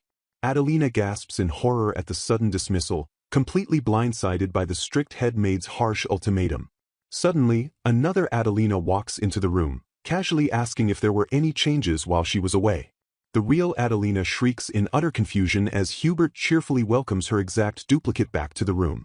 Hubert explains that he maintained a magical postponement to stall Madame Amanda, accurately predicting the strict woman would lose her patience today. With a smooth magical hum, the duplicate Adelina calmly excuses herself and vanishes into thin air. Hubert reveals that the duplicate was merely a magical reflection tasked with standing in for the missing princess. Refusing to submit to Madame Amanda's demands any longer, Adelina firmly resolves to prepare a party the children will genuinely enjoy. Furious at the defiance, Amanda sharply accuses Adelina of actively damaging the royal family's prestige by ignoring sacred traditions. Seeing through the manipulative guilt trip, Adelina realizes the head maid only uses tradition to force absolute obedience. Standing her ground with unshakable resolve, Adelina boldly declares she will take full responsibility for the party's unconventional direction. Staring with pure venom, the furious old woman warns Adelina that she will definitely come to regret her defiant actions. She violently spits out a final threat for Adelina to remember before storming away in a blinding rage. The loyal maids instantly swarm their mistress, passionately praising Lady Adelina for her incredible bravery. Relieved to be free of the wicked head maid's tyranny, the devoted servants vow to always stand by Adelina's side. Realizing there is absolutely no turning back, Adelina steels her resolve to see the unconventional party through with all her might. Time leaps forward to the highly anticipated day of the orphanage charity party. The outdoor celebration explodes into a massive success, with delighted children eagerly petting adorable alpacas and fluffy sheep. As the orphans joyfully chase a magical glowing fairy, Adelina scans the bustling yard while wondering where Hubert vanished. Madame Amanda suddenly storms onto the vibrant grounds, shrieking in utter disgust at the vulgar sight of royal guests interacting with filthy animals. Standing her ground, Adelina braces herself as the enraged head maid viciously scolds her for ignoring repeated warnings. Adelina boldly defends her actions, declaring that making the children happy is crucial and outdated traditions must occasionally be reviewed. Boiling with righteous fury, Amanda threatens to immediately report the princess for brazenly trampling on sacred royal family traditions. A commanding voice suddenly cuts through the heavy tension, calmly stating that such a drastic report is completely unnecessary. The stunned crowd gasps in sheer awe as they instantly recognize the majestic arrival of Princess Sylvia. Radiating absolute authority, the royal newcomer gracefully greets the stunned attendees. Sylvia, the king's younger sister and current marchioness, fixes the crowd with the exact same cool, silver-blonde presence as Prince Alexis. The tension skyrockets as everyone realizes she is the legendary former organizer of this very charity party. Seizing the golden opportunity, Amanda desperately grovels to Sylvia, accusing Adelina of selfishly tarnishing the royal family's pristine name. Sylvia turns her piercing gaze toward Adelina, sternly declaring that the young princess truly did commit a selfish act. Accepting her inevitable defeat, Adelina bows her head and prepares to face her harsh royal reprimand. Closing her eyes in deep shame, she silently apologizes to her husband for proving to be such an unworthy princess. Without a second of warning, Prince Alexis suddenly erupts onto the scene, fiercely shouting Adelina's name. He immediately steps in to fiercely protect his startled wife from the mounting royal judgment. Amanda recoils in sheer terror, completely baffled by His Highness's unexpected and sudden appearance. While the female guests swoon over the handsome royal, Amanda frantically notes that his scheduled return wasn't until much later. Alexis coldly explains that he finished his business early, glaring daggers as he notes his wife has been deeply indebted to Madame Amanda. Annoyed by the sudden intrusion, Sylvia sharply scolds Alexis for interrupting her grand lecture. Alexis locks eyes with his aunt, viciously vowing that he will never forgive anyone who tries to condemn his beloved wife.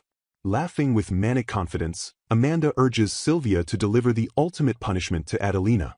The confident smirk completely vanishes from Amanda's face when Sylvia dramatically reveals that the head maid is the one facing punishment. Pointing a trembling finger at herself, Amanda stammers in pure, unadulterated shock at the sudden accusation.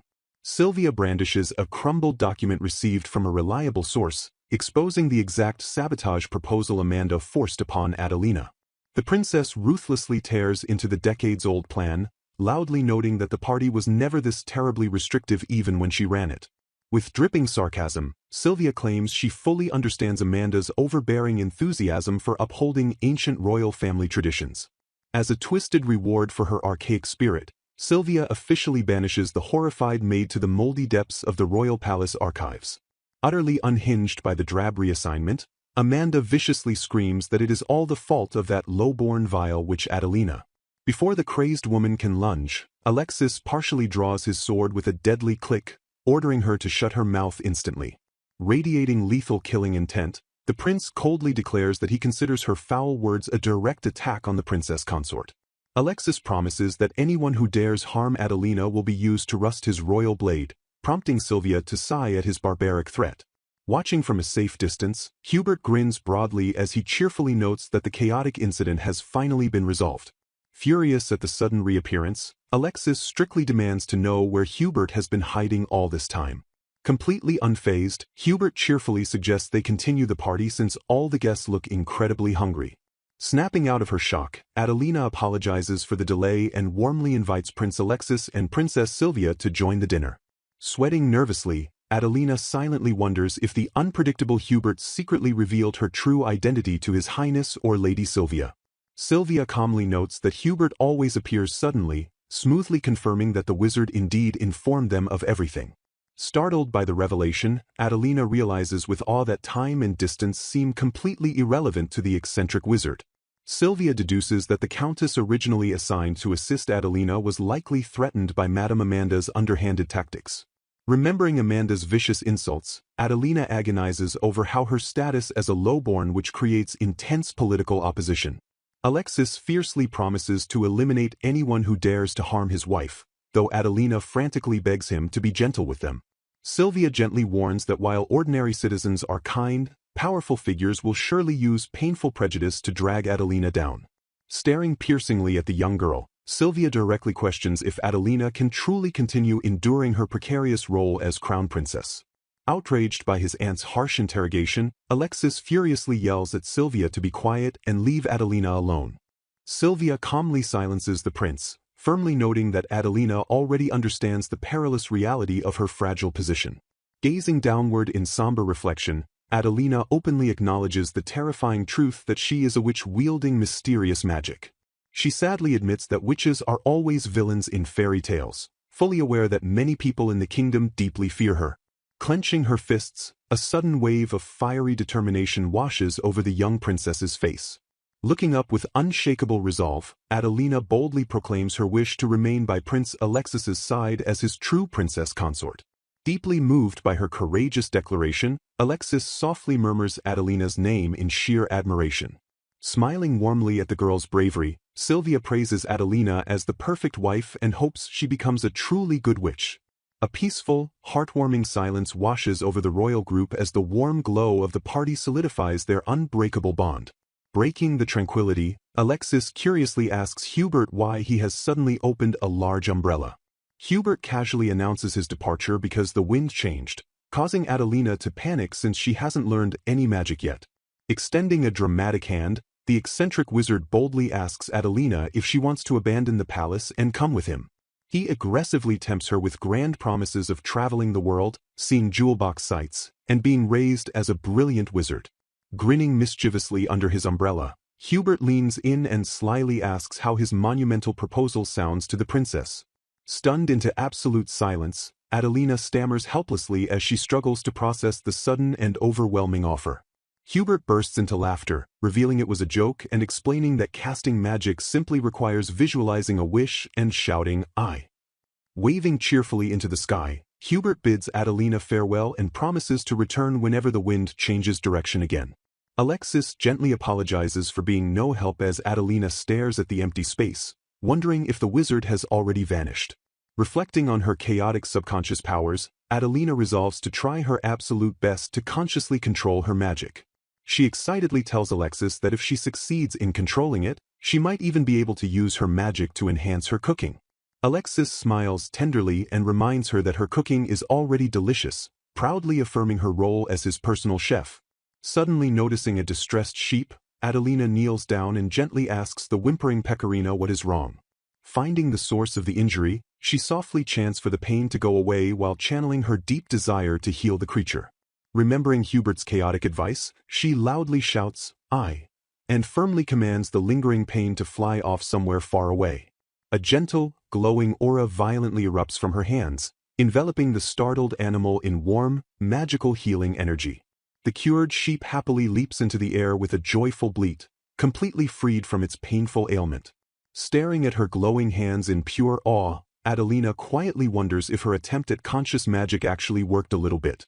She strictly warns the oblivious animal to rest until a vet arrives, proudly vowing to become a good witch who makes everyone smile. Meanwhile, in a shadowy corner of the kingdom, whispering voices eagerly begin spreading a mysterious new rumor.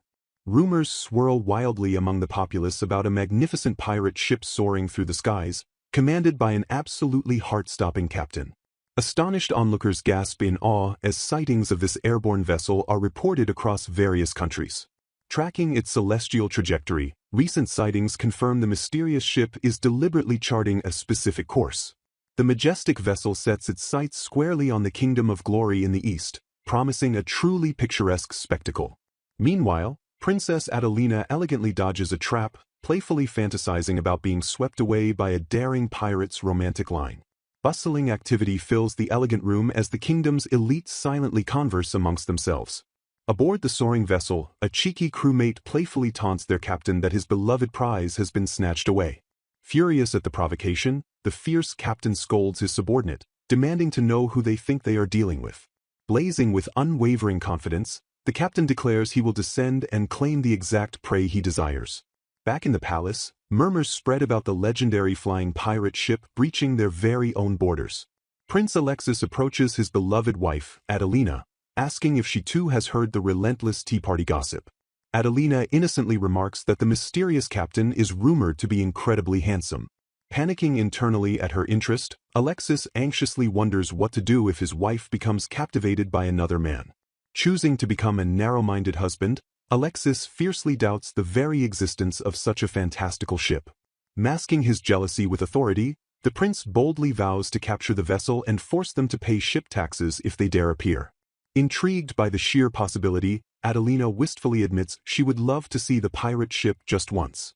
To his shock, Alexis immediately questions if she is truly that curious about this supposedly handsome pirate. Refusing to hide his possessiveness, he firmly states he is not generous enough to smile while another man steals her heart. Flustered by his intense gaze, Adelina quickly stammers that her interest lies solely in the flying ship itself. Stepping closer to assert his claim, Alexis gently but firmly demands to know whose wife she really is.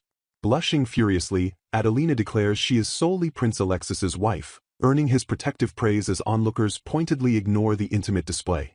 Breaking the tension, Adelina cheerfully presents a freshly baked, sweet orange pound cake she prepared. Delighted by the treat, an observer notes how the prince's mood has completely lifted after flirting with his wife. Alexis explains that the delicious oranges aren't locally grown, but actually imported from the eastern land of glory. Surprised by the mention, a messenger interrupts to announce that the eastern land is exactly why he arrived today. The messenger officially presents a highly anticipated letter addressed directly to Alexis and Lady Adelina. Asking for permission to read it, he reveals that Prince Demetrius and Lady Helena have finally decided to get married. Excitement erupts as they realize it is an official wedding invitation from Demetrius and Helena. Overjoyed by the news, Adelina beams brightly, feeling even happier than if it were her own celebration. Alexis astutely deduces that Demetrius wants to make the union public before any complicated political issues arise. Feeling nervous about her first official overseas duty, Adelina realizes they must begin preparations immediately. Reassuring her anxieties, Alexis reminds her that everyone present is invited to join the grand journey. Cheering with enthusiasm, the capable maids promise to be a massive help to Adelina during the upcoming trip. Vowing to protect his cute wife, Alexis confirms that the entire royal entourage is heading to the land of glory. Despite the excitement, a lingering concern arises about leaving their own country for such an extended period to attend the wedding. Crushing the prince's immediate travel hopes, his aide coldly reminds him that he must finish all his pending work first. Desperate for a break, Alexis begs for a bit of mercy, only to be met with an impossible denial. Stressed beyond belief, the prince snaps that his single aides don't understand the pressure, only to be playfully mocked for worrying about pirate captains. Unsympathetic to his plight, the aides remind him that he is simply reaping what he sowed from his past treatment of Adelina. Defeated but accepting reality, Alexis sighs in agreement, realizing he must endure the administrative burden before setting sail. Reflecting on his past cruelty, Alexis silently admits he forced Adelina to become his wife and coldly isolated her in the detached palace. Filled with regret, he considers it an absolute miracle that Adelina hasn't grown completely tired of him. Gordon cheerfully interrupts the gloomy prince, urging him to drop the long face and actually enjoy their grand trip. The cheeky aide suggests that if Alexis shows off his cool side in this popular destination, Adelina might just fall for him all over again. Fired up by the prospect of impressing his wife, Alexis loudly declares he will ruthlessly crush even tomorrow's work today. Upon arriving, the group stares in absolute awe at the incredibly vast, bright blue sea stretching out before them. Adelina gasps in pure wonder, instantly captivated by the stunning white buildings scattered across the landscape. Staring at the magnificent architecture, she compares the brilliant white stone palace to a sacred, otherworldly temple. The royal entourage finally takes in the breathtaking beauty of the land of glory, a famed maritime trading nation. Gazing at the endless ocean, Adelina innocently panics and wonders aloud if all that water will eventually spill. A companion jokingly warns that if it does spill, everyone will be forced to urgently scoop it up and return it to the sea. Startled by the teasing scenario, Adelina lets out a cute squeak of absolute terror. Looking over at Alexis, she sighs admiringly at how perfectly put together he looks in his formal, public mode. Noticing her adoring gaze, Alexis smoothly extends his hand and gently calls out his beloved wife's name. Adelina happily takes his hand just as a familiar voice calls out to both of them. Prince Demetrius and Lady Helena step forward, warmly welcoming their esteemed guests after the long journey. Adelina smiles brightly, expressing her deep gratitude for the wonderful wedding invitation. Alexis locks eyes with Demetrius, coolly acknowledging that it has been quite a while since their last meeting. Demetrius smirks, noting that word of Alexis gleefully preparing for his own wedding had even reached their distant shores. Not backing down, Alexis challenges Demetrius to hold 2 ceremonies himself if he is truly that jealous of him. Helena cheerfully interrupts the boys' banter, graciously leading a tired Adelina away to rest. Watching her graceful host, Adelina warmly notes how incredibly happy Lady Helena looks today. Despite the past turmoil in the fairy kingdom, she firmly vows to truly celebrate their beautiful union this time. Looking around the grand party, Adelina marvels at the impressive gathering of royalty, nobles, merchants, and famed artists. Noticing his wife's pale complexion, Alexis approaches and expresses deep concern for her well-being. He gently urges her to rest immediately, attributing her exhaustion to the long journey and the unfamiliar environment. Promising to handle all the grueling official duties himself, Alexis gently advises her to relax and recover. Watching from afar, Adelina deeply admires how the prince remains perfectly calm while conversing in multiple different languages. She quietly watches the vibrant festivities, taking a much-needed moment to catch her breath in the grand hall. Although deeply grateful for the rest, she still battles a lingering feeling of inadequacy as a developing queen. Suddenly, a mysterious stranger steps into her view and politely excuses himself to grab her attention. The man speaks in a language from a country far west of the Miracle Kingdom, catching her completely off guard. Struggling to comprehend his heavy accent, she panics when she realizes she cannot catch the most important part of his sentence. Flustered and completely unsure of herself, Adelina desperately wonders what she should do in this highly awkward situation. The enigmatic stranger pauses in silence, keenly observing the princess as she struggles to bridge the massive language barrier. A confident voice suddenly slices through the tension, smoothly declaring that the answer is unfortunately no.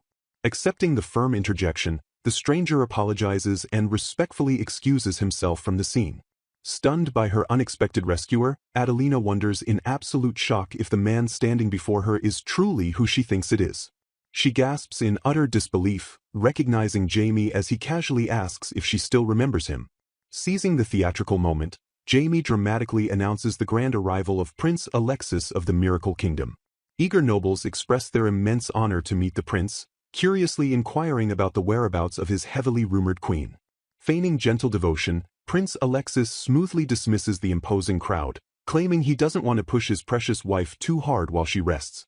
Scheming noblewomen compare the royal couple to the sun and moon, secretly plotting like predatory hunters to steal the prince's sole affection for themselves. Sensing their hidden ambitions, Alexis coldly shatters their delusions, declaring he has absolutely no intention of taking anyone but Adelina as his queen.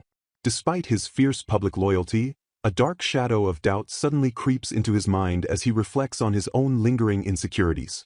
Scanning the bustling venue with intense focus, the prince desperately searches the grand halls for any sign of his mysteriously missing wife.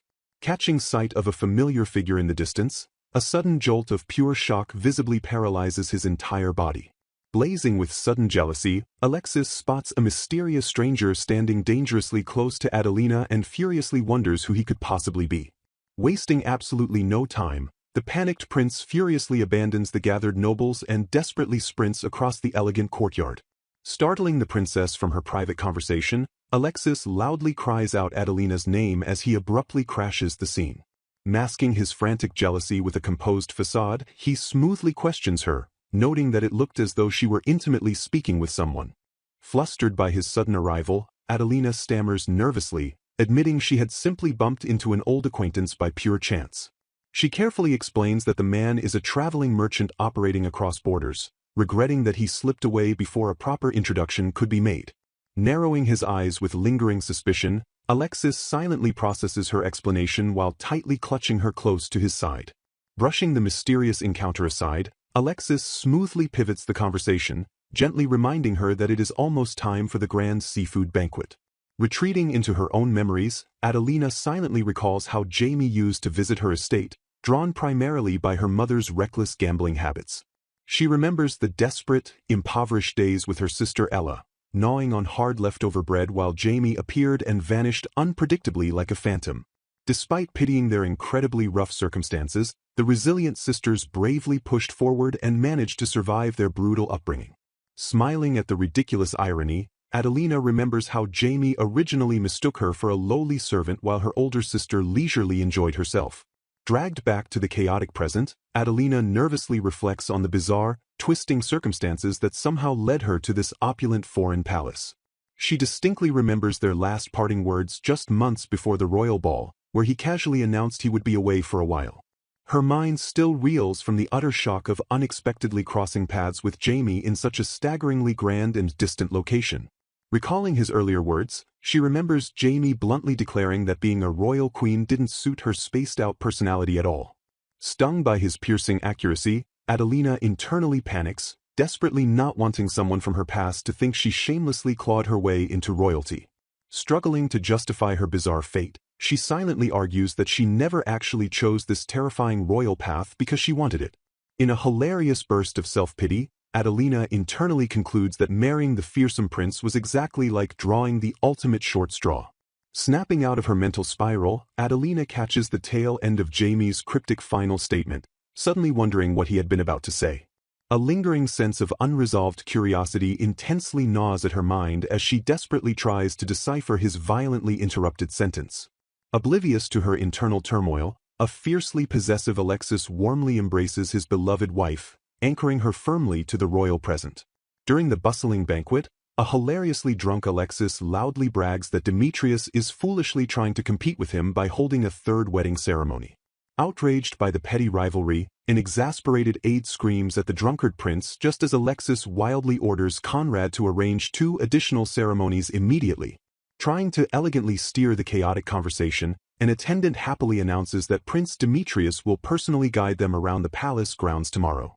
Adelina's eyes visibly sparkle with genuine excitement upon hearing that they will actually get to tour the legendary Pegasus Knight Order. In a fit of drunken bravado, Alexis ridiculously proposes founding a Ham Knight Order, loudly vowing to create an infinitely more magnificent unit just for Adelina. Collapsing under the heavy weight of his own intoxication, the utterly ruined prince stumbles right into the arms of his panicked wife. Cradling his slumping form, Adelina gently chides the flushed prince, worriedly asking if he has had far too much to drink. Leaning heavily against her comforting warmth, the fiercely guarded prince quietly mumbles that navigating these complex royal emotions is incredibly difficult. In a rare, breathtaking moment of pure vulnerability, Alexis softly confesses that the invisible, unmeasurable nature of love constantly makes him feel terribly uneasy. Stunned by this sudden, naked confession, Adelina gazes down at her vulnerable husband with a heart full of surprising, overwhelming warmth. Shattering the beautiful, tender moment, his exasperated aides ruthlessly drag the completely wasted prince to bed while hurriedly apologizing for his ridiculous behavior. Bidding her husband a gentle goodnight, Adelina gracefully prepares to retire for the evening. Blushing heavily under the starlit sky, the flustered princess wonders if she will even be able to sleep tonight. Gazing out from the rustic balcony, she is suddenly startled by Jaime returning under the cover of darkness. Presenting a beautiful trinket to the sheltered royal, Jaime coldly remarks on the sheer cruelty of calling it a simple souvenir. Adelina gazes at the gift with pure gratitude, prompting Jaime to bluntly call her an incredibly strange woman. Piercing through her royal isolation, the traveling merchant notes that she has likely never stepped foot outside her gilded cage. Leaning in closer with a mysterious glint in his eye, Jaime promises to share his wildest travel stories with her.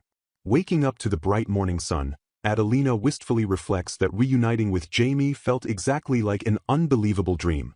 Stepping out into the sprawling royal pasture, the entire entourage gasps in pure awe upon seeing a magnificent, real-life Pegasus. A bewildered knight frantically questions Prince Alexis about his ridiculous overnight proposal to establish a Hamchan knight order. Danforth nervously brushes off the confusion, realizing the severely hungover prince remembers absolutely nothing from the previous night. Observing the majestic beast, the awestruck knights discuss the legendary lore that a Pegasus only allows its chosen master to mount it. Refusing to be intimidated by the myth, a reckless knight suddenly sprints forward to boldly challenge the untamed creature. Striking with terrifying speed, the ferocious Pegasus violently kicks the screaming challenger completely out of the frame. Staring at the brutal rejection, the stunned aides realize exactly why taming this beast is considered absolutely impossible. Demetrius casually admits his own failure, noting the beast's wild temperament and its hilariously mocking facial expression. Thrilled by the dangerous challenge, a fiercely determined Alexis rolls up his sleeves to tame the heavenly steed himself. Panicking at the prince's sudden bravado, Adelina desperately begs her husband to stop before he gets severely injured. Reassuring his anxious wife, Alexis confidently declares he will keenly observe the beast to find a strategic breakthrough. The entire group freezes in absolute, paralyzed horror as the massive mythical beast suddenly charges directly toward them. Towering over the startled royal entourage, the magnificent Pegasus powerfully rears up on its mighty hind legs. Caught completely off guard by the aggressive display, a bewildered Alexis furiously demands an explanation from Demetrius. Flustered by the overwhelming sight, Demetrius frantically explains that the majestic creature is actually performing a highly dramatic courtship pose. Blazing with immediate jealousy, Alexis grips his sword and furiously accuses the disrespectful beast of daring to flirt with Adelina. The terrified aides desperately restrain the murderous prince as he wildly threatens to butcher the rare beast into horse sashimi. Following the creature's intense gaze, the group suddenly realizes the amorous Pegasus is looking in an entirely different direction. Adelina hilariously deduces that the mythical beast isn't flirting with her at all, but is actually hopelessly infatuated with Pecorina. Smirking with immediate pride, Alexis declares it completely natural for his wife's beloved alpaca to attract a mythical beast. A ruthless glint flashes in the prince's eyes as he realizes they can easily manipulate the beast's crush to their advantage. Horrified by his sudden scheming, the aides quickly realize Alexis plans to trade the alpaca's hand in marriage for a Pegasus ride. Adelina fiercely steps between her husband and her pet, absolutely refusing to let him marry off the innocent Pecorina. Backpedaling frantically under her intense glare, Alexis insists he only meant to use the poor animal as a temporary negotiation tactic. Standing her ground with unyielding resolve, the princess ruthlessly scolds her husband for harboring such incredibly impure intentions. Despite acknowledging the royal pedigree of the beast, Alexis coldly vows never to hand Pecorina over to a lesser creature. Yielding completely to his wife's righteous fury, a thoroughly defeated Alexis gently bows his head in sincere apology. Seeking to immediately make amends, the prince brightly suggests that Adelina spend her afternoon exploring the grand castle town. Smiling warmly at his beloved, Alexis urges her to relax and enjoy the sights while he attends a mandatory international conference. Shattering the sweet moment with intense paranoia, the overprotective prince fiercely commands her to stay permanently within Danforth's direct line of sight. Blushing at his overwhelming concern, Adelina humbly laughs off the ridiculous notion that any random stranger would hit on her. Promising to stay safe and secure, the radiant princess happily agrees to all of his frantic, overprotective conditions. Excitedly donning a clever disguise, Adelina embarks on a thrilling, secret stroll entirely around the bustling castle town. Slipping her hooded cloak perfectly into place, she fully conceals her distinct royal identity to blend seamlessly into the vibrant crowds. Observing her own modest attire, Adelina playfully assumes that simply removing her grand dress makes her commanding crown princess aura vanish completely. Instantly shutting down her modesty, a loyal companion firmly asserts that her inherent regal charm is absolutely undeniable. Stepping closer with unwavering admiration, Sir Danforth warmly declares that Lady Adelina always shines brilliantly regardless of her clothing. Playfully brushing off his sweet flattery, Adelina suddenly lets out a startled gasp as the lively city atmosphere aggressively surges around them.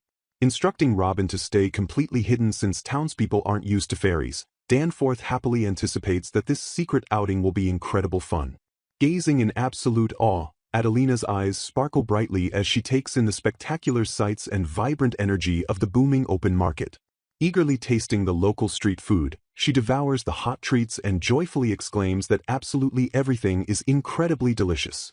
Overwhelmed by the amazing choices, Adelina eagerly buys multiple souvenirs while a highly considerate Danforth happily volunteers to carry all the heavy luggage.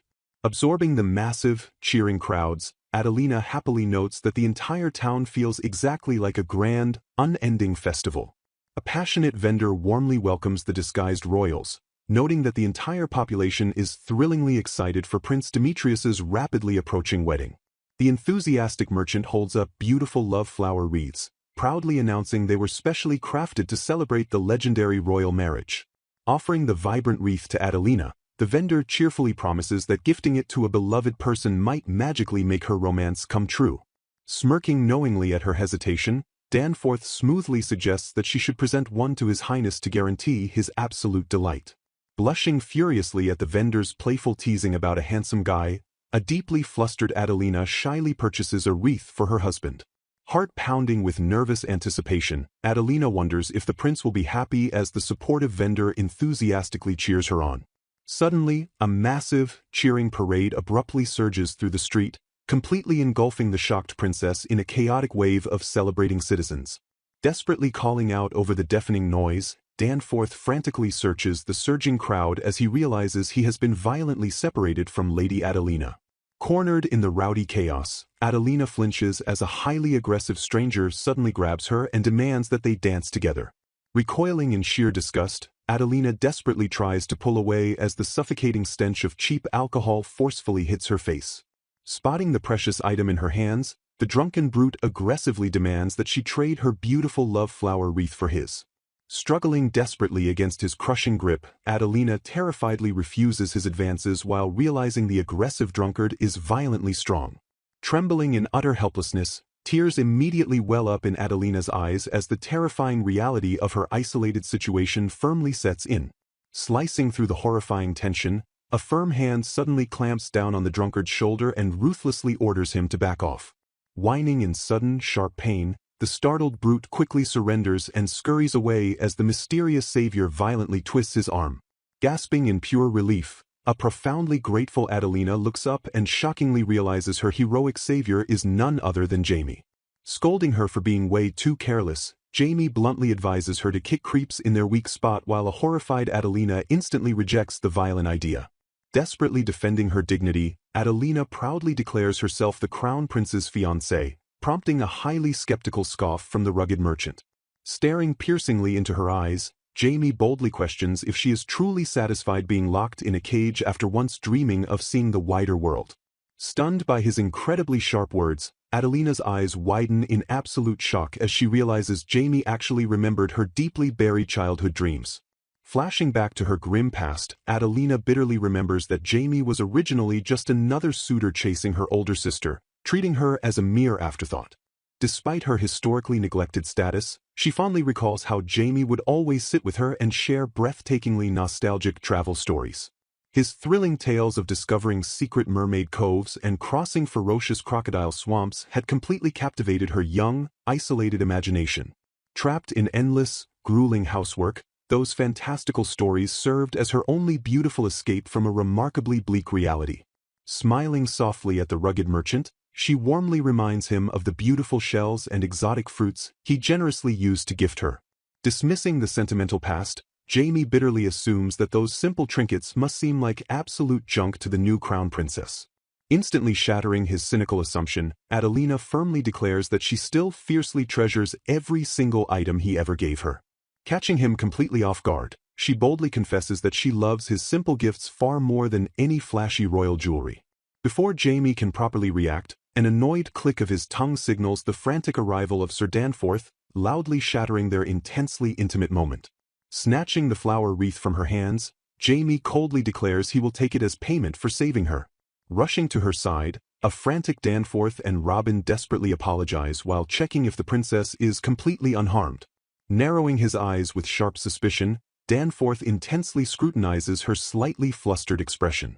Realizing her love wreath is missing, the observant knight fiercely points out that she was just interacting with a highly suspicious man. Blazing with protective fury, Danforth wildly demands to know if the strange man acted disrespectfully toward her. Frantically covering for her old acquaintance, Adelina lies that she simply dropped the wreath when he kindly helped her navigate the rowdy crowd. Accepting her explanation with lingering doubt, Danforth decides they must safely return to the palace through the quieter back alleys. Panicking because she still needs a gift for the prince, Adelina gasps when her aides suddenly point out a nearby shop. Staring at the extremely shady storefront, the princess visibly hesitates at the intensely creepy aura radiating from within. Realizing it is her absolute only option, Adelina firmly braces herself and bravely steps into the incredibly suspicious store. Slamming her hands on the counter, the determined princess desperately begs the shopkeeper to sell her a specific item. An ominously dark aura radiates from the bizarre, terrifying gift as it is dramatically presented to the royal prince. Horrified by the monstrous object, Gordon yells that it looks like an evil god before Danforth swiftly scolds him for insulting Adelina's gift.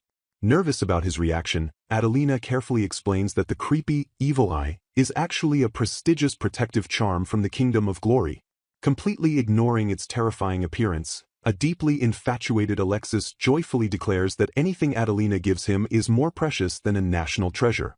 Beaming with genuine happiness, the smitten prince softly thanks his beloved wife for the thoughtful good luck charm. Relieved that he actually liked the terrifying gift, Adelina politely excuses herself for the night and wishes him sweet dreams.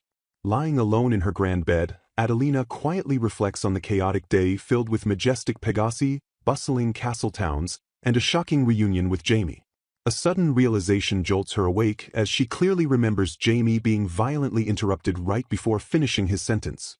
Sitting up in the quiet darkness, her eyes widen in absolute shock as a brand new theory completely consumes her mind. Piecing the clues together, Adelina completely misunderstands the situation and firmly concludes that Jamie is actually desperately searching for her missing older sister. Convinced of her own theory, she assumes the traveling merchant was deeply shocked to find their Viscount estate completely abandoned. Despite knowing her cunning sister can easily survive anywhere, Adelina sympathetically rationalizes that Jamie must be terribly worried about his former crush. Resolving to be a supportive friend, the oblivious princess promises to patiently listen to his romantic worries the next time they cross paths. Meanwhile, shrouded in the dark shadows of his private study, Prince Alexis quietly commands Danforth to continue his urgent report. Bowing respectfully, the loyal knight details exactly how a deeply suspicious man managed to personally approach Lady Adelina in the crowded streets. Confirming the disturbing breach in security, Danforth heavily apologizes for temporarily losing sight of the mysterious stranger. Alexis narrows his eyes dangerously as he realizes this street encounter perfectly matches the traveling merchant Adelina introduced earlier. Analyzing the stranger's evasive movements, Danforth notes that the man seems to be deliberately avoiding any direct confrontation with the royal guards. Sifting through the logic, Alexis coldly points out that a legitimate merchant would aggressively try to make himself known to the wealthy crown prince. Plotting his next move, the calculating prince deduces that a formally invited guest will inevitably appear at tomorrow's grand wedding ceremony. A dark, terrifying shadow falls over Alexis's face as he acknowledges that the stranger might harbor deeply malicious intentions toward his wife. Gripping his desk with murderous possessiveness, the furious prince ruthlessly vows to make the mysterious man understand exactly who he is dealing with. Consumed by an overwhelming, blazing jealousy, Alexis silently radiates an incredibly terrifying aura of absolute royal wrath.